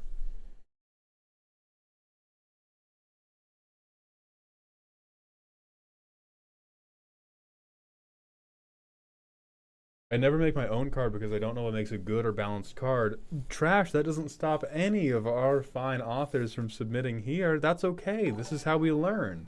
And that's part of why we have the free entry system, right? If you have a card you work on and you're like, I think this is cool, I have no idea if it's good or balanced. I thought we had the free entry system to keep viewership up. Well, that too. I got 2 redeems here. I get 2 card reviewed. Yes. 1 redeem equal 1 card. Good old trusty Dusty. Thank you for the tier 1 sub for the 5th month in a row. Welcome back to the dog home.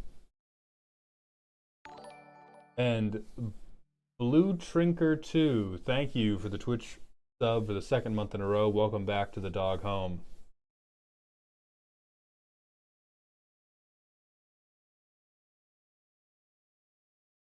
All right.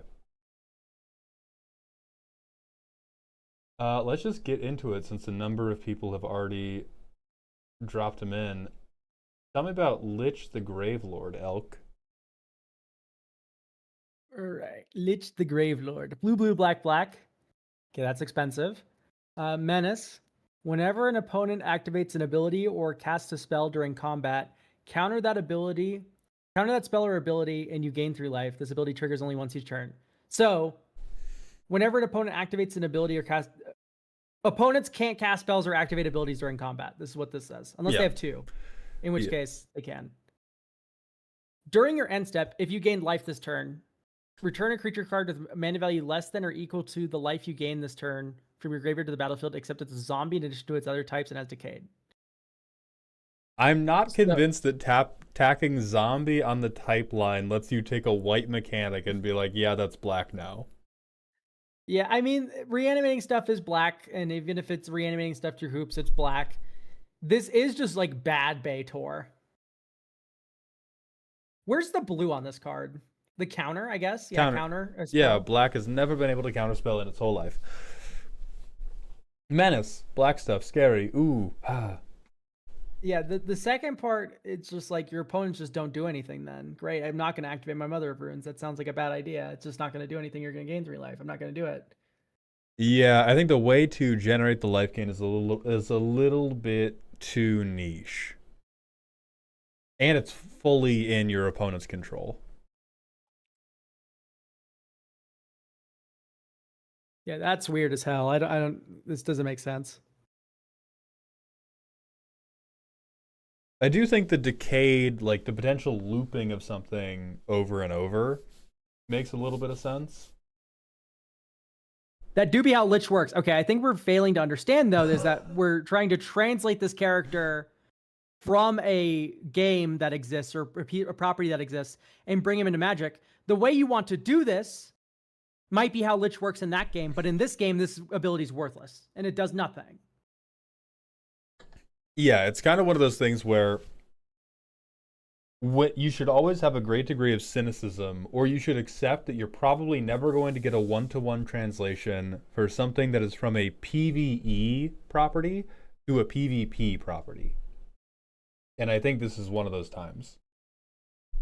This should be Esper's the farthest criticism from, in my mind, Voice of Madness. It's like you've made your card into flavor text. This is just a flavor text card. Mm-hmm.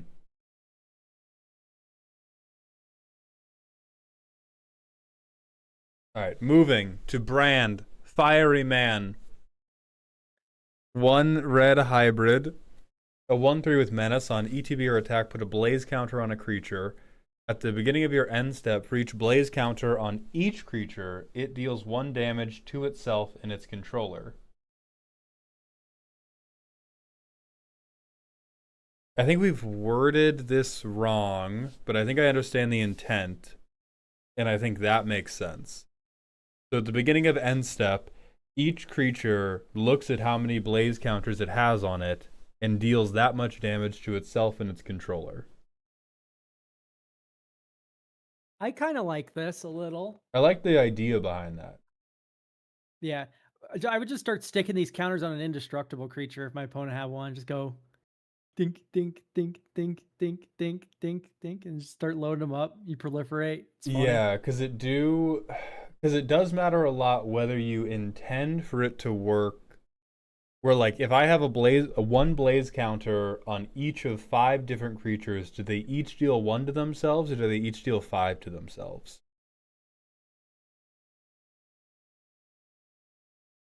It deals 1 damage to it. For each blaze counter on a creature, it deals 1 damage to itself.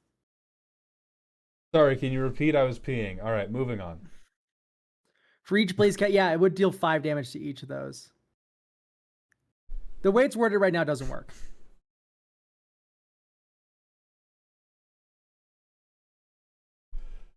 You skipped a card in the list? That's not... Oh, shoot. I saw Jones again, and I was like, we've done that card. That's my bad. Yeah, me too. I did the exact same thing. I don't think the Blaze should stack collectively like that, because it already does kind of pseudo-stack collectively for the controller. I think it should just be, for each Blaze counter on a creature, it takes 1 damage, and its controller takes 1 damage on your end step. And the collective grouping is just, oh, well, I can choose to only put Blaze counters on Joey's creatures. Oh, that card's so good with Ob Nixilis, by the way. Wait. What if something happened to you? That's so good. Anyway. Jones the legend. Oh, and we changed the clue thing to just random banner go? Come on. Yeah, I sentence you to reading Giselle Goldmane. Like, Giselle Goldmane is like... This is even more boring. I know we like clues, but come on, Super. this is like I feel like this is like the emo kid goes in to turn in an art assignment, and the professor is like, "Oh, well, could you try something a bit more normal?" And you just have like white crayon in hand, you draw a picket fence, and then you throw it at me from across the room. Boneless Jetmere, what are you doing here? I'm inclined to agree with the Boneless Jetmere comments. All right, move along. Helios. Kafka Himbo. Yeah, Kafka Himbo. I'm a Kafka Himbo. 2 and a white, 2/2. When Kafka enters, put a +1/+1 counter on target creature. Beautiful. This is what I want a front face of a card to look like, by the way, if it transforms. This is exactly what I want. 2 and Anaya, transform it, activate only as a sorcery. Kaiju number 8, 2 and Anaya. Trample Ace. When it attacks, put a +1/+1 counter on a target attacking creature. Then it deals damage to defending player equal to the number of modified creatures you control. Perfect. You modify a creature on the front, it flips later. Pam. Why do we have haste on the back side? Oh, because you can cast either side. This is an MDFC. Yeah. Dope. This card's fine. This heat. You've done it. Stand tall. Be proud. You're not fucking insane when it comes to designing Magic cards. Yeah. I would maybe look at Kren Undercity Dreamer. That's Miles Morales. The flip Miles Morales. Mm-hmm. Because this feels like a similar vibe to that Miles Morales, and I just want to make sure you're not jacking some style. Wait, can you elaborate on that? Maybe what's your opinion on transform cards? Huh? I don't even know what you're talking about, Elegman. Is this referring to the thing where you like misheard one of my podcast takes before. Like I've never once said in my entire life that I hate transform cards. He said it to me many times at the close of stream. We've closed the stream, and Elk has said, God, I fucking hate all of these transform cards. Mauld, can you help me? I'm having difficulty coming up with new excuses to tell these people. This is what a front side of a transform card should be. I like that this is simple. This is not like 2 paragraphs and the back side's 2 paragraphs. The front side is a simple effect, and then you can flip it later and it works with the simple effect on our front. Beautiful. Next, we have Elias Bouchard, a 6-mana Sultai 5/5. I don't know why I'm talking like this. With Ward 2, and whenever you surveil, you may draw a card for each card put into the graveyard. This way, when Elias attacks, you may return up to 1 target creature card. I'm saying 1 creature card with mana value X or less from your graveyard to the battlefield, where X is the number of cards you drew this very turn. Indeed. So this is the Doom Whisperer deck.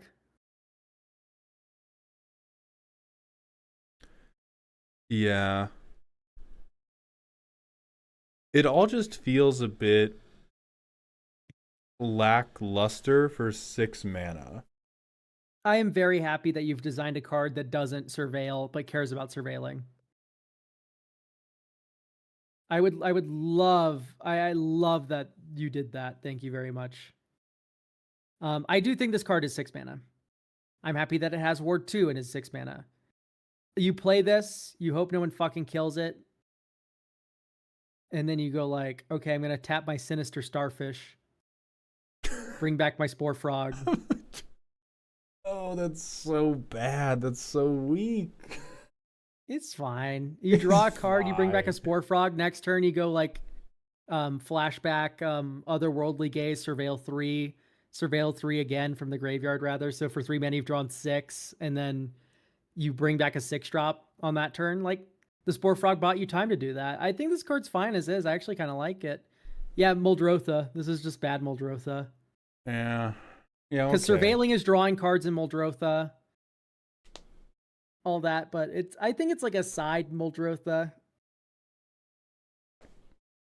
Oh, that's true. It counts your draw phase card anyway. So you always get 1. Yeah, that's fine then. I hate letting the Spore Frog players have any fun, but I guess I am duty bound to allow them. What about pay 2 life surveil? Yeah, in fact, there's one good card in the whole game that makes this card seem crazy, cuckoo, bananas, bonkers. That is most cards, though, and I refuse to judge them by the existence of one other card. It's like, yeah, let's pull up one of the weaker commanders from earlier, but what if you just had Rhystic Study on the field the whole time? Yeah, then Jones the Legend is actually fucking broken. All right. Moving on. Oh, this is exciting. It's a card for me. Go tutor something, Elk Boy. 3 mana in Celestia. Target creature loses all abilities, becomes a green elk with base power and toughness 3/3 for as long as you control this saga. And then exile up to 1 target non-elk creature until the saga leaves. And then 3, search your library for an elk card or a card with the phrase search your library in its rules text. Reveal it, put it into your hand, and then shuffle. This card's perfect. I don't know why is everyone lolling? Yeah. Why does it not flicker? It does. What do you mean? Exile up to 1 target non-elk creature until the saga leaves the battlefield. That's a slow flicker.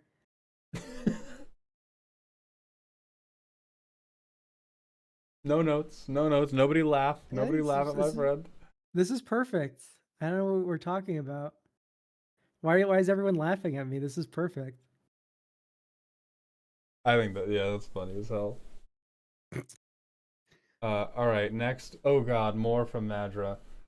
Okay, I think these are all part of one deck. Ada, Pappas of the Mouse Bay, a Temur 1/4 with Miracle. When you cast Ada, Pappas of the Mouse Bay for its Miracle cost, it gains haste until end of turn. When it deals combat damage, you may have it deal damage to each opponent equal to the number of cards in their hand. If you do, shuffle Ada into its owner's library at the beginning of your end step. Then you and target player draw a card at the beginning of the next upkeep. Wow, this is actually a Madra design where like top to bottom, I'm like, this is a card that maybe Yeah. like with some small tweaks could exist. Like this is not the worst thing I've ever fucking seen in my entire life. And in fact, it's rather cute with how it's playing with Miracle. Great job. Mm-hmm. Like this is like a Yadaro wandering monster sort of deal where it like plays with cycling in a funny way. This plays with Miracle in a funny way. Yeah, and it's honestly a little bit weak. Like a 5 mana 1/4, and you're hoping to bomb somebody because they have a lot of cards in hand. Yeah, I think maybe you do like a Triumph of Saint Catherine. Yeah, right. What? The French military What? maneuver? What are you talking No, about? what do you mean? You've not seen. Oh well, you don't play Legacy, of course. My fault. Triumph of Saint Catherine is a creature, and it has Miracle for 1 and a white. And when it is put into your graveyard from the bat, when it dies, exile it and the top 6 cards of your library in a face down pile. If you do, you shuffle that pile, put it back on top. So it's always in the top 6, somewhere randomly there. Okay, yeah.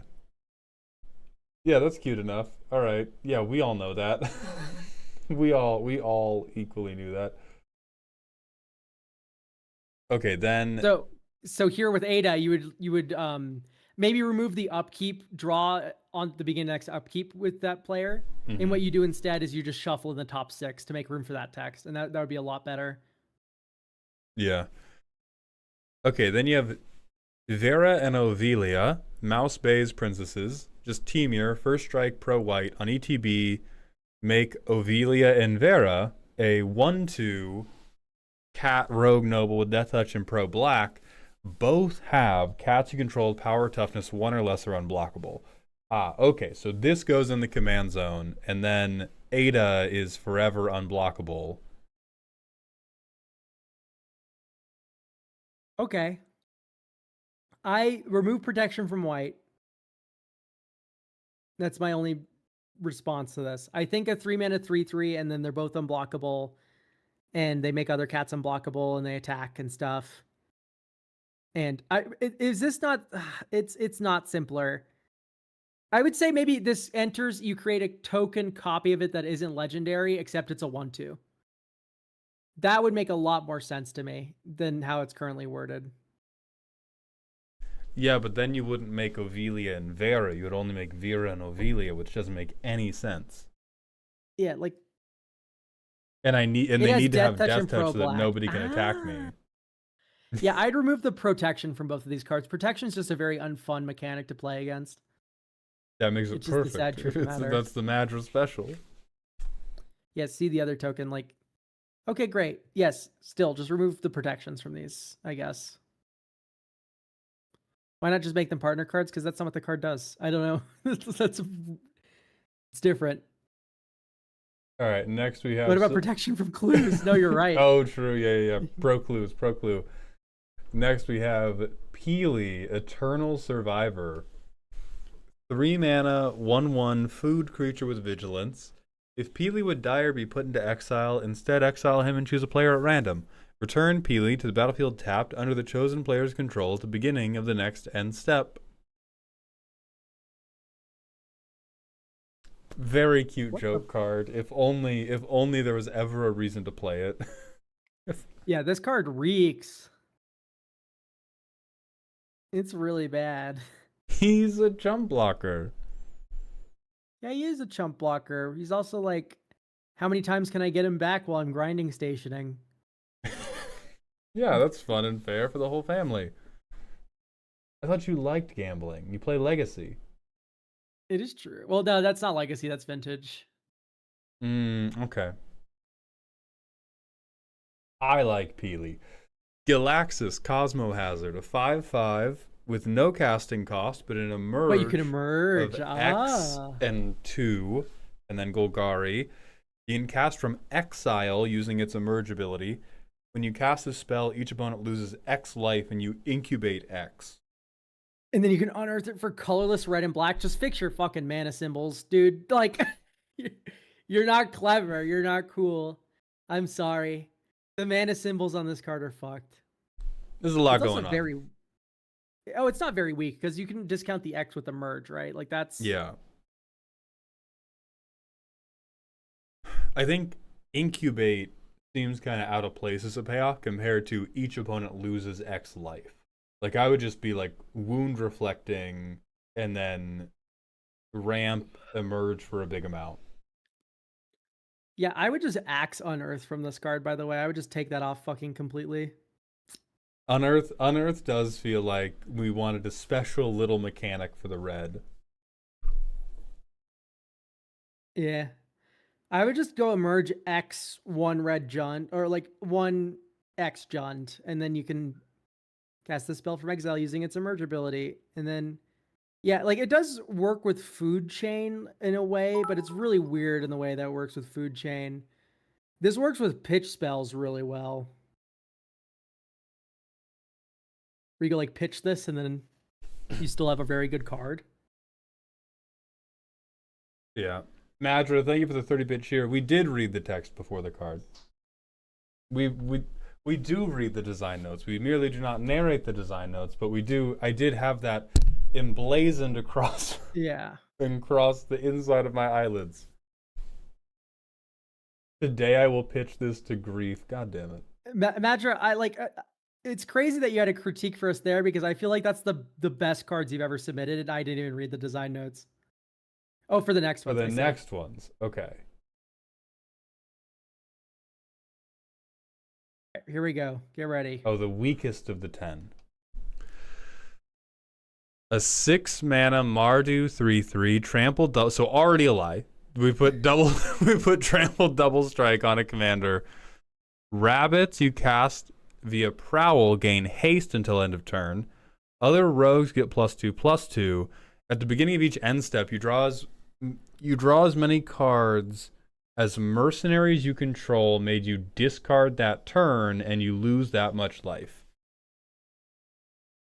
Madra, the fact that you think this is the weakest one tells me so much about you. It tells me so. It tells me that we are judging strength by ability to create Yu-Gi-Oh style chain effect, because you just showed me a 3-mana double strike trampler in the command zone and told me this one's not any good. Isn't Prowl when you hit them with one of your things? So why do we care about haste if we're casting them second main anyway? Because we're gonna have, I presume we have no fewer than 12 ways to make extra combats within the deck. I mean, Mardu extra combats is like a real thing. The effects, right? Murder is an effect. That's what I'm saying, Madra. Yeah, the rest of the effects on this card are nothing because everything on this card is a 3-mana 3/3 with trample and double strike. Yeah. The rest of this is like a random smattering of vaguely positive You randomly words. generated the other 3 abilities on this. Pin the tail on the donkey. All right, what if the rabbits had haste if I cast them post combat? And then what if they were also, and I'm sure everything has +2/+2. By the way, I'm sure everything's a rabbit. I'm talking about the other this last paragraph. Yes, that effect is not very good. Yes. The last paragraph turning discard effects into rummage effects is not earth-shattering. I will agree with you there. Oh. I just don't know what this card just confuses me in a vacuum. I'm sorry.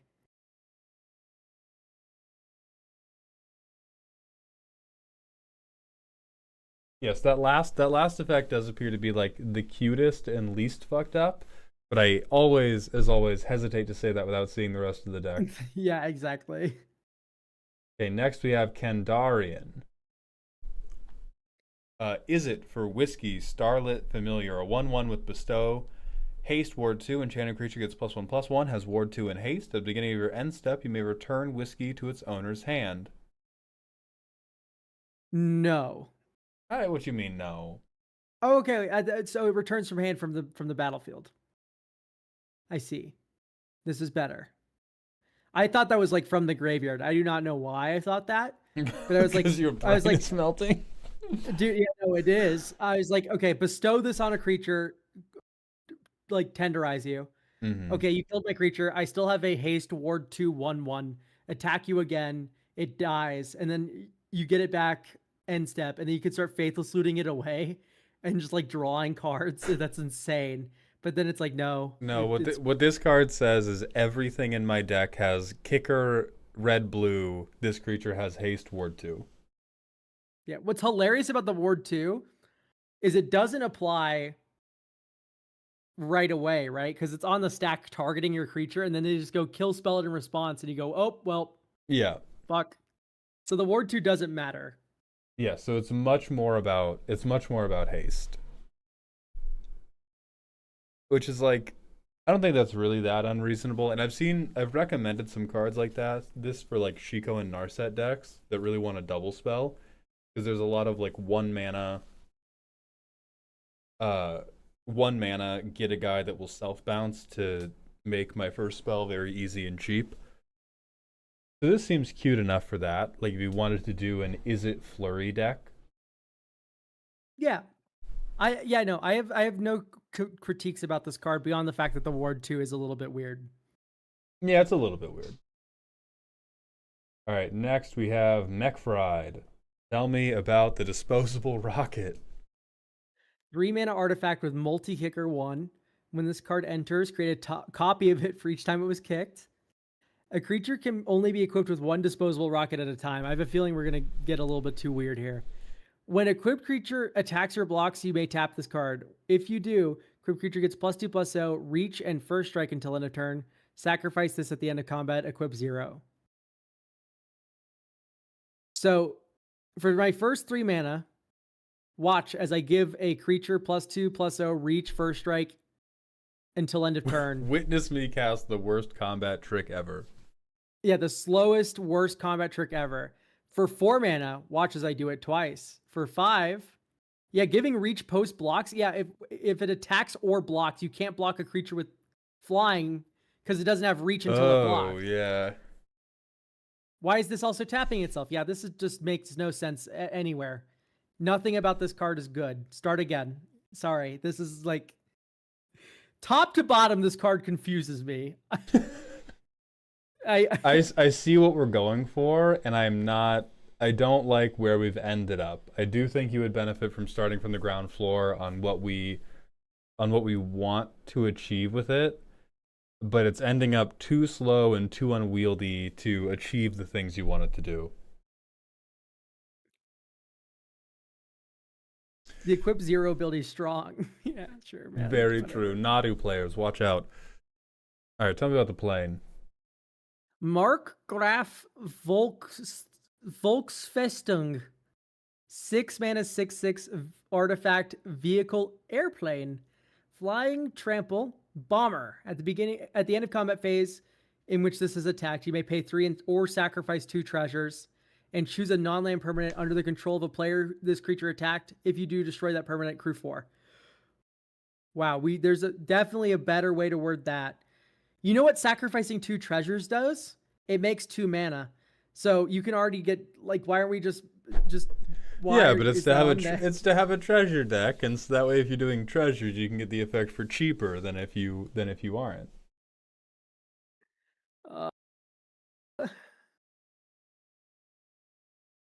Oh yeah, and you can sack tapped treasures. All right, we're really deep in the Alfredo there. Yeah, I would just say you may pay 2 mana, and then you get to choose something and blow it up. Yeah. If you do, destroy target permanent defending player controls, and instead of end of combat phase, whenever this does combat damage to a player. Yeah. Or when this attacks a player, but you want to do it after blocks, sure. If you want to do it after blocks, end of combat phase, pay 2. There's still a defending player at the end of combat, by the way. Like this is still an attacking creature, and they are still a defending player. It should be sacrifice 2 clues. You're right, Duckman. God damn I don't know why I didn't think of that. Oh my God. Get the hell out of here. Bork, Big Frighten, Bolvin, Life from Rebel, a 4 mana Abzan 3/4 with lifelink. Whenever an artifact causes you to gain life, put a counter on up to that many non-creature artifacts you control. At the beginning of combat on your turn, any number of non-creature artifacts you control with counters on them become 0/1 plant golem artifact creatures until your next turn. This is very cute.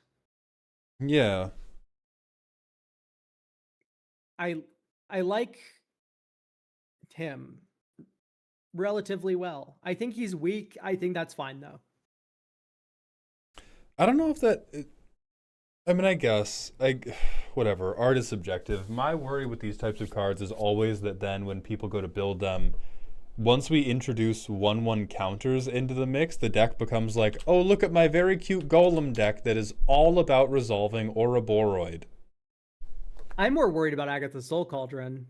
You're always more worried about Agatha's Soul Cauldron. That's because you're not medicated enough. It's just true though. It's like, damn, that's really good. I gain a billion life from a food token because I doubled and then tripled it. And then I get a billion rock and then I walking ballista on that thing. That's all I think about. Oh my all god, the you've time. done it. You've done it. Oh, brother.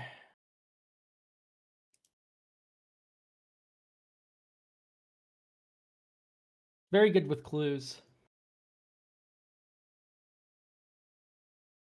Hold on, and then I need to see if our next submitter silent, see if they actually got a card in or not. Huh? Huh?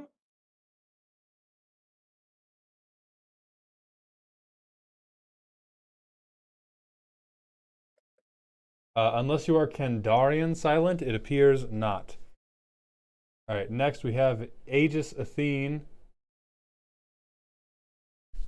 Draft only. Worry not. Banish Agatha's Soul Cauldron from your mind. 5 mana, Okay. 3/3, flying. When it attacks while saddled, exile target creature without flying and opponent controls until this leaves the battlefield. Saddle of 4. This is good design. It's 5 mana for slow solitude. And then when you've exiled your second creature, you're pretty happy with this. Yeah. Yeah, it's pretty good. Would feel pretty devastating. I would get my second creature exiled by this and then be like, what the fuck was I ever supposed to do about this? I do think that Saddle 4 is too much. I agree with that take. I think this might be Saddle 3 because Probably it is a mythic. Probably saddle tap a clue. Of course, yeah.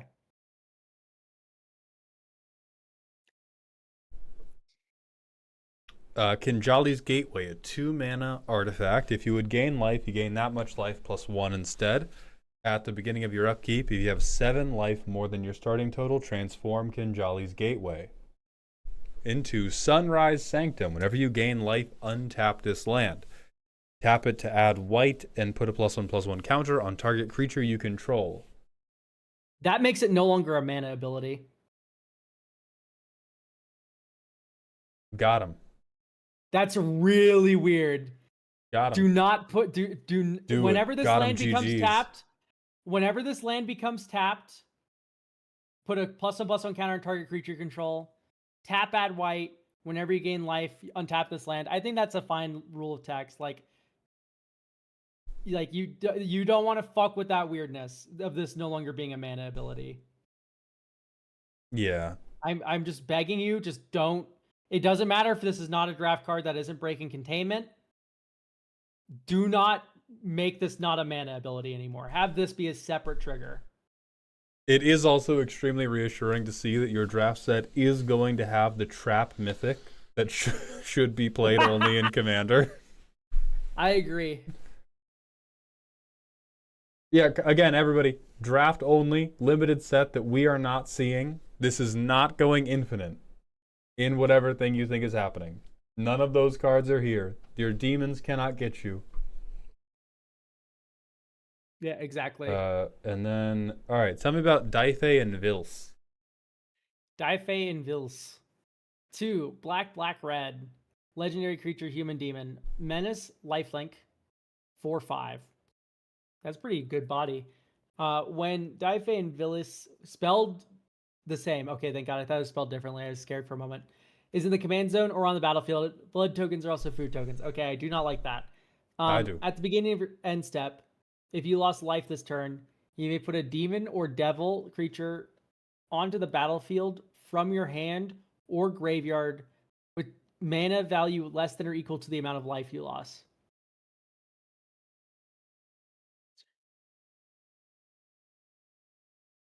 or graveyard. Mana value equal to or less than. That's way too good. Hold on. My brain is a little bit sludgy right now, but I think they just sprinkled crack in it. I think that blood into food thing is just that's a flavor text gambit. Yeah, that's not. It makes them like sacrificable to like Asmarana, Mardai, Kadai, and Koldakar, right? Oh, sure, like, yeah, it's- but whatever. But I have a life linking creature that if I just lose life will reanimate Valgavoth. Yeah, you do need to lose 9 life before you get to do that. What the fuck do I care? I swing a 4/5 life linker, I gain 4. I net down 5 to get a 9/9 life linker that you can't Are you tutor putting unless fucking Wall of Blood in your deck? No, I'm putting any of the I don't know, Requiem Monolith. I'm putting fucking Treasonous Ogre. I'm putting any of the 8 million does Stargaze make me lose life? I know there are cards like Okay, this. Treasonous Ogre is pretty good. Yeah, quit being a little rat about this. You know this works with more things than Necropotence and Wall of Blood. It needs to make it through the end step though, and I'm just like, dude, I'm just gonna cast fucking Necromancy on the Valgavoth at that point. We cannot be underrating how good it is to not have to commit reanimation cards to the 99 of your reanimator deck. To be able to cut a category of support beam out from your deck and have it work just as well because of the effect in the command zone. It's just like, as someone with a life payment deck, like I have this deck. Mm-hmm. The life payment cards are fine. Like they are really just not as good as with Necromancy, because Necromancy can enchant an opponent's graveyard too. Like the card's just good. Animate Dead is just good. Reanimate What if you is just good. do Group Slug? And then this just becomes Group Slug with a side of I get a free shithead back. Oh, I need to make it abundantly clear that this card is like not well designed. I also just don't think that the last ability is that egregious. I need to make it abundantly clear to you all. I hate you as an author. I think you failed here. Not only here, but in everything in your life. And also not that bad. Shut up, Maldhound. I've been 3/3 elk. God damn. Yeah, reanimate lets you get 2 creatures. Okay, yeah, I reanimate my Valgavoth. I get a second creature from my 5 mana value commander. It's like, yeah, that's fine. Dude, have you read Baitor? Fuck that guy. That guy brings him back for gaining life. It's like, that's easier to do than lose it. Hold on. Superbass said, Maul, this would be like saying you don't need to add 1/1 counter cards to a Mikaeus deck. Okay, so let's talk about that, because I've played 6 games against Mikaeus decks in my life. I have never had a single +1/+1 counter card resolved against me by a Mikaeus deck. Are we taking the piss right now? I don't like any card Voice of Menace where it's like, I have the One Ring and Necropotence in play, and now you have the One Ring and Necropotence in play. Yeah, Like- I think Descent into Avernus is the better argument here, but there's a lot of things in Rakdos, Group Slug. Oh, this Mikaeus. Yeah, you don't. I think if you do, you're wrong. For the most part. It would be weird to do this guy as the head of a mono white deck, but if you're showing me fucking 2 mana, put a +1/+1 counter on one of my guys, yeah, I'm gonna slap you across the face. Mana Barbs then. Dude, if you're putting Mana Barbs in a fucking commander deck, I feel bad for you. This is my O'Hare Ashenil Mana Barbs deck. Like, after I blow up your fucking commander, the card's worthless. It's like, I don't know, dude. It's like, this card's fine. It's fucking 5 mana. What planet are you from where you're like wincing at this? It's like, this is a 5 mana card, bro. It's That's like, true. Print it, let me play it. Yeah, sure. I honest to God think it would be dog shit. It would just be dog shit. As someone who has a life payment deck, it would be very bad. We'll see. All right, next we have Sudsball. Shake the Earth. Hybrid, green, black. Earthbend Directly 0, to jail. then Earthbend 0. Retrace. So this Directly is to fucking jail. so this is just sorcery speed. I would like 1 million landfall triggers. Directly to fucking jail, dude. It's just like, I trigger landfall. I trigger landfall. Great news, guys. I'm gonna crack. Imagine a world where we have abundance in play and tireless tracker, and you get like amulet of vigor, and then you go like shake the earth on a land, shake the earth on a land. They both come back untapped. You tap them both. You crack one of the clues you just made. You draw a land. Oh, retrace. You said clue, like, and I clocked out. Unlike most clue cards, tireless tracker is good. You said clue, and I was like, oh, we're talking about bad cards now. Who cares? Fucking shake the earth, bro. Get out of here. All right. Next we have Footgroose's The House. The House, a 7-mana Grixis 4/5 with Menace Ward, pay 5 life. Whenever a player would roll a die or flip a coin, you choose the result of the flip or roll. I like this so much more than the other die roll one. It's insane. Yeah. Just make it expensive and then make it win the game when you have the other stupid fucking cards in play. Yeah, I this much is prefer that. 7 mana. Hey, I'm cheating now. Hey. Hey, I'm cheating now. 7 mana, I'm cheating is like exactly where I want a Magic card to be that does something like that. Good fucking luck. Yeah, like I don't think there's any like problematic roll a die cards in Is It besides like, no, it's literally nothing. Okay, great. Yeah, the house, we're fine. No, like all that's gonna happen is you're gonna have, thank you, baby, is you're gonna have Usury, and you're just gonna be like, Usury wins, or yeah, Usury gets all their flips off, whatever, go crazy. So you paid 7 mana for it. Yeah, like I think once you pay 7 mana for a thing, it can get as close to win the game as you want it to be. Especially when it's this simple of an effect. Like, oh, I get Omniscience. Like, great. Dope. That works. All right, talk to me about Kodako. Kodako, little drama. Red, 2/1, first strike. Whenever Kodako dies, if 2 or more creatures have Wither, oh fuck, you may exile Kodako, little drama, and return her to the battlefield transformed under its owner's control. And you can pay Orzhov Hybrid tap to put a Wither counter on target creature. Flips into Kodako, Warrior of Hope. Wither, indestructible. Whenever Kodako, Warrior of Hope, enters the battlefield, put a +1/+1 counter on her, or put a -1/-1 counter on her. Whenever a creature with a -1/-1 counter becomes tapped, create a gold token for each -1/-1 counter on it. Other creatures have +1/+1 for each gold token you control. There's just so much happening here. At least it's like front side is relatively simple. It's just like I don't enjoy the crossover of Wither -1/-1 counters, but like Wither, gold, and then we're pumping equal to gold. Yeah, this feels to me like a situation that I can recognize because we've seen it so many times before, where you have a character who should probably have 2 different cards to describe them. Maybe one is extremely simple and deals with the Wither stuff, and then the other one deals with whatever is going on with this like anthem based on gold. But it seems like we're trying to take disparate lore stuff and have them work coherently on a Magic card, and it's just too scattered. Yeah, I would love a red 2/1 first strike Wither, and then it does some funny shit with -1/-1 counters. Like we don't have to transform. At least in my opinion. Wither is not a new keyword. When did I say it was? Moving on. They're responding to other things in chat. Oh, thank God! Thank God! Down, I was like, down. Everything Easy. is about me. You need to understand. Everything's about me. Oh, just because you're YouTube doesn't mean you're the topic of conversation.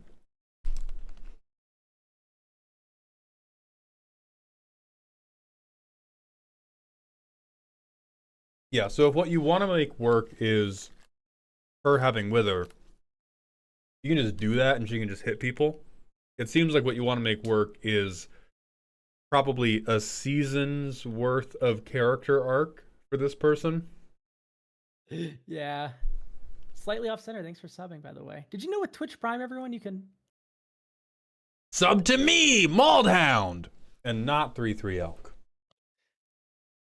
It's entirely possible. Let's move on to the first Hassan. 3 and a black. 4/4 as an additional cost to cast a spell, sack an assassin, death touch, flash. Whenever a creature dealt damage by the first Hassan this turn dies, it doesn't cause abilities to trigger. This is very weak. Yeah, you really don't need to commit a body to this guy. Wow. 4 mana, 4/4. We're on rate. Death Touch Flash. Like, Death Touch is a good word. It stops death triggers. That's kind of cute. But we have to sack an assassin to do this. It's like I'm going down material to flash out my guy. Honestly, if you just remove the first fucking ability from this card, Death Touch Flash, damage dealt, doesn't cause abilities to trigger, like, great. Yeah. Yeah, by the way, like, I imagine the first Hassan's supposed to be something strong, by the way, and this gives, like, wet fart. This gives, like, guy who gets collateraled in the first cutscene to show that the enemies mean business.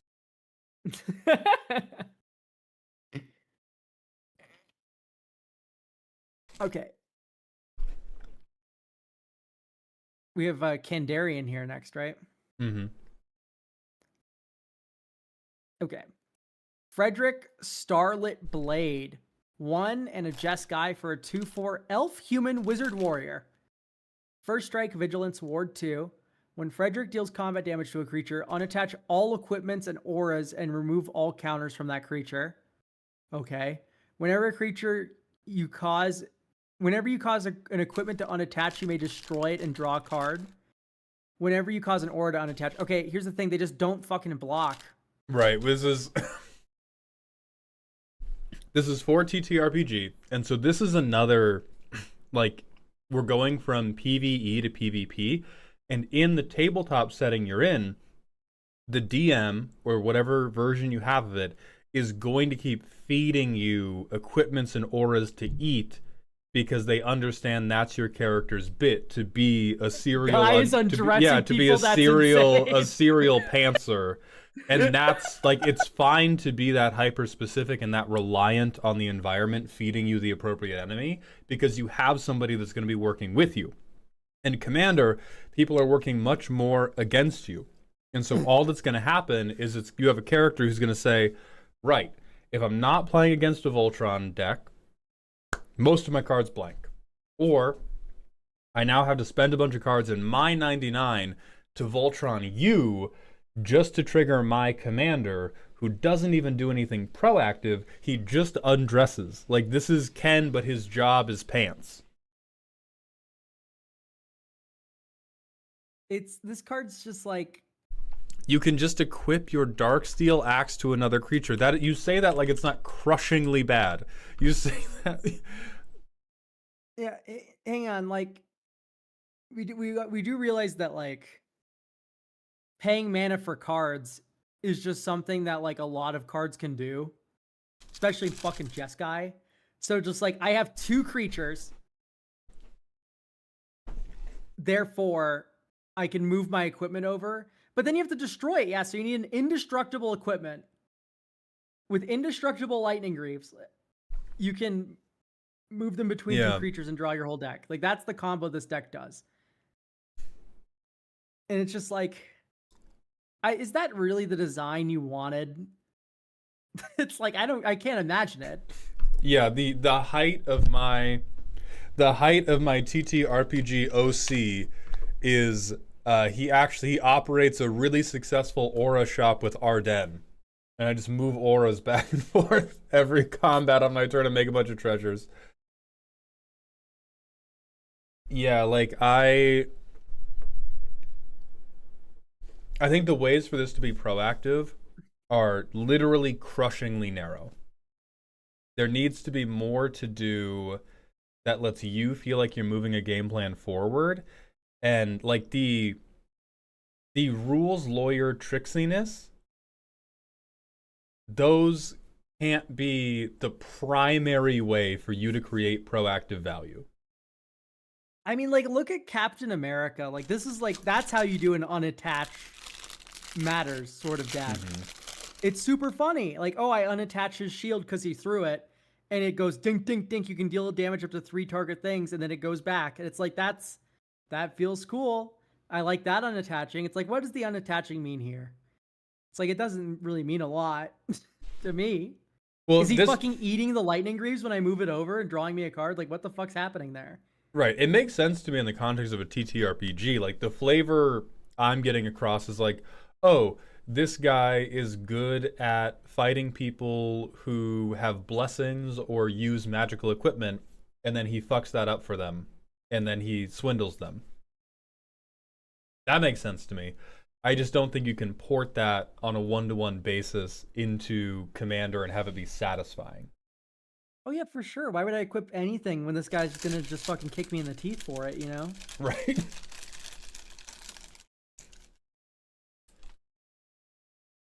Because then the rest of it is just like, oh, well, I play a bunch of zero cost equipments, and then I somehow make my artifacts indestructible, and then I do a cheeky, like, I do the peasant railgun in Commander, where I convince my DM to agree to a bad faith argument, and then I'm allowed infinite resources.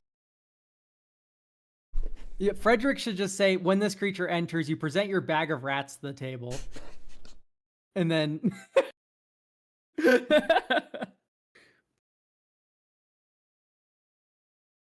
Yeah, I'm trying to think...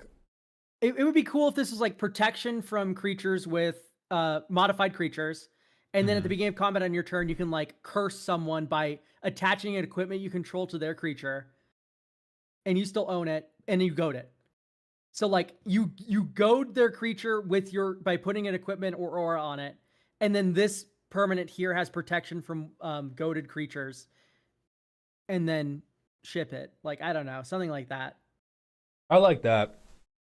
Because then you give people a reason to... You give people a reason to block Frederick. Because if their thing's goaded, or if there's some other type of curse mechanic going on, Frederick can cleanse them of that, but then you get your benefit from it. Yeah, I like that idea a lot.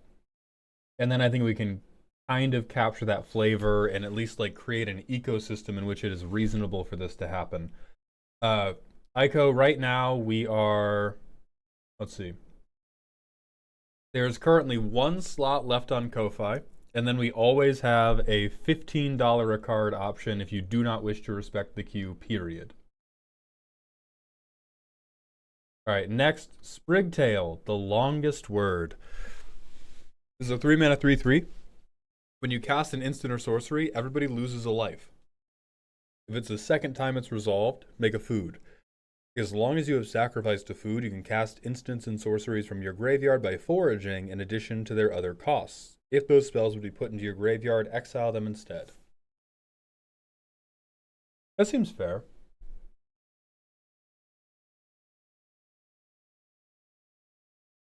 This doesn't... oh, yeah, Chain of Smog does recast every time. Okay, yeah, whatever. Me when I Chain of Smog. If we have you in Chain of Smog prison and you've promised to be a very good boy, do we have beef then? Hmm.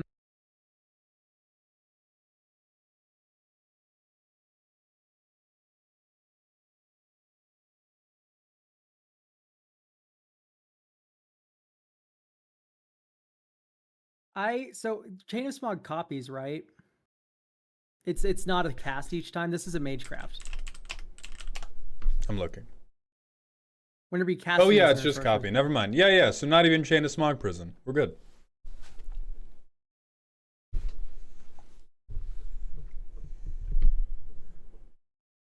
I also like each player loses 1 life, so it's everyone, including you. You need to crack the food to stay alive. Okay, that's cute. I think this is the least annoyed I have ever been at a squirrel in my entire Magic career. I like it. I second this. Hell yeah. Good job, Bork. This is awesome. Send it to the printers. Next, 3 more from Sage Cur. Sally Smithen, the nurse. A 4-mana Mardu 3/2. When Sally attacks, exile her. Nope. I don't know where you're going, but I know I can't follow you, brother. I don't know where we're going with this. I don't know where this wild world is leading, but we've got to reel it back in. At the beginning of the end of combat step, you may return Sally to the battlefield under her owner's control tapped. When you do, she shoots a creature. When she enters the battlefield tapped, you may put a stun counter on her. If you do, she shoots any target.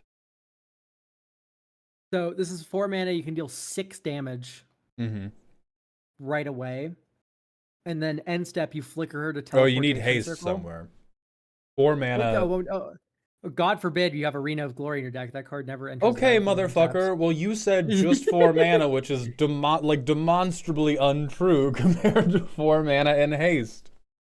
Yeah, that's true. Okay, 4 mana and haste. I'm just gonna right? start asking you on stream on a different account about combos that totally require a third thing, and then you're gonna be like, that doesn't work. I'm gonna be like, oh well, God forbid somebody has, and then I'm gonna insert third card. Well, no, it's you 4 mana next turn. Mm-hmm. Like you can still just wait a turn. You don't need haste right away. Mm-hmm. You attack. You get to deal 6 damage to shit, Mm-hmm. and you put a stun counter on her, sure, but you end step fucking flicker her. Or like flicker her any other way, which you can do up the ass in Mardu. And then you get another 6 damage on creatures. Like I think it's a bit strong just to be attacking creatures directly in this game. I really don't think that's true. I think it's, if anything, like a bit underwhelming. Because you're not allowed to not exile her. And so if you ever don't have the flicker engine set up, like, yeah, you have, I guess it does kind of encourage you to do like a very weak gameplay pattern of I'm going to do creature control, but that's also the only thing you can do. Because you can never just be like, okay, now Sally's going to hit you. Because Sally can't ever get through combat. And then, like, Sally's also never a blocker. I think you are correct that it encourages bad, no good, annoying behavior, but I don't think it's too strong.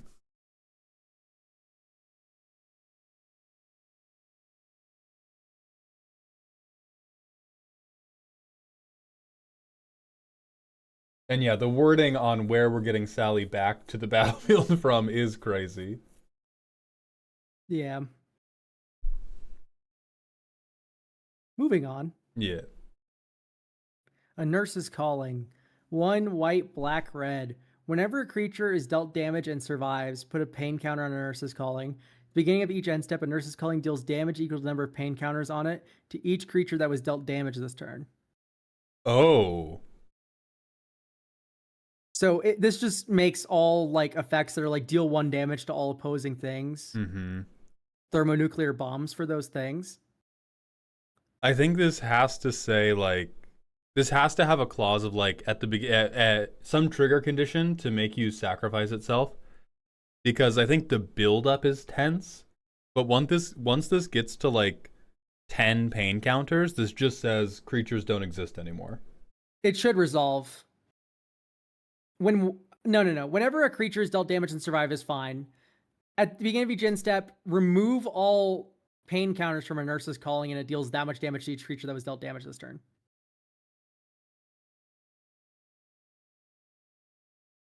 I think you get into the same problem, though, because, like, let's say everybody has 3 creatures on board. Somebody goes to combat, they swing 1. We get 1 pain counter on Nurse's Calling. I go to the end step, do this new trigger, I remove the 1, I deal 1 to everything. 12 creatures were dealt damage and survived. 12 pain counters go on Nurse's Calling. At the beginning of each end step, a Nurse's Calling deals damage to each... Oh, I thought this was... Yeah, each creature that was already dealt damage this turn. Oh, there's already... Oh, yeah, never mind, I can't read. So I'm just saying remove all the counters on the resolution of that, and then it's just like, okay, yeah, I attack like with the that. creature you block, we get 2 pain counters going because both our creatures live. Then it does like 2 that, damage to yeah, every yeah. creature. Like, yeah, it's fine. Okay, I can abide that. Last, Thanatophobia. Black, red, whenever one or more creatures you don't control are dealt damage during your combat and survive, put a dread counter on. As long as Thanatophobia has 4 or more dread counters, creatures you control have death touch, and creatures your opponents control can't have hexproof or indestructible.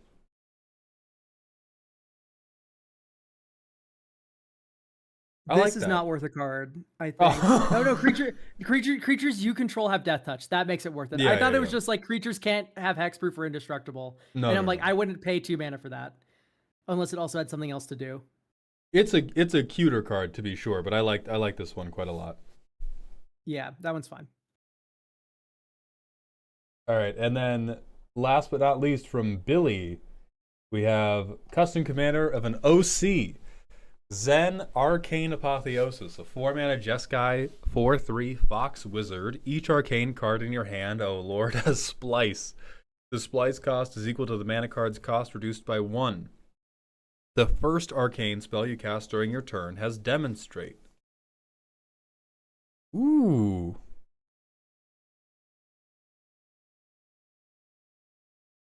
Okay.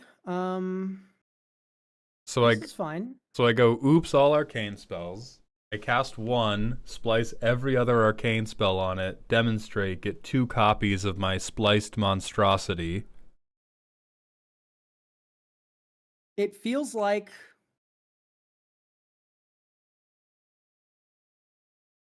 a deck that builds itself. That's my only real complaint about it.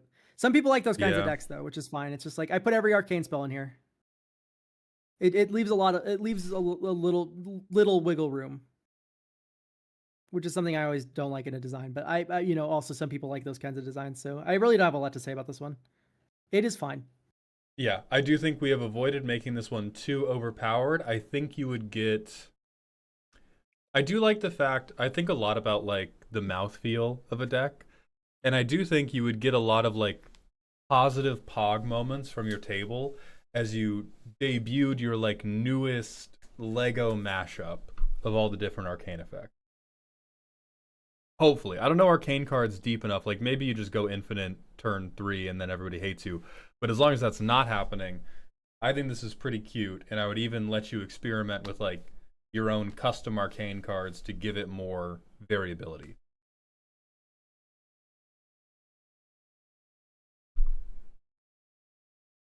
All right.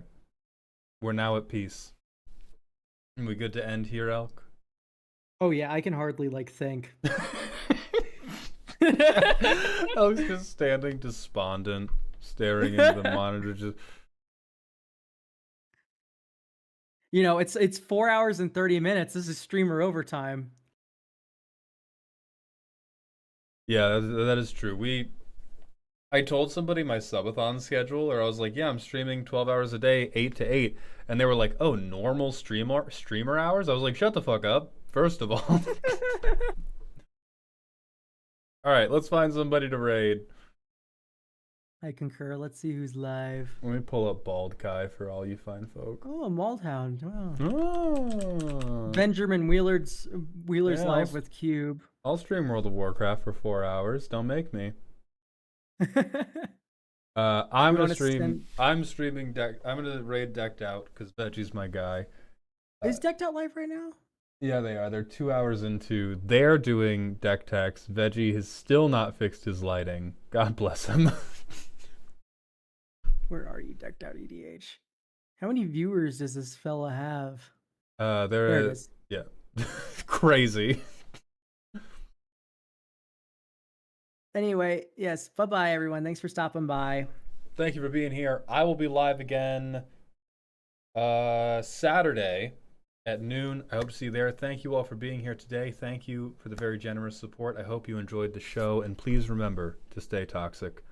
TikTok and YouTube, that's just it. I'll be live tomorrow with Disco Elysium or something, I guess.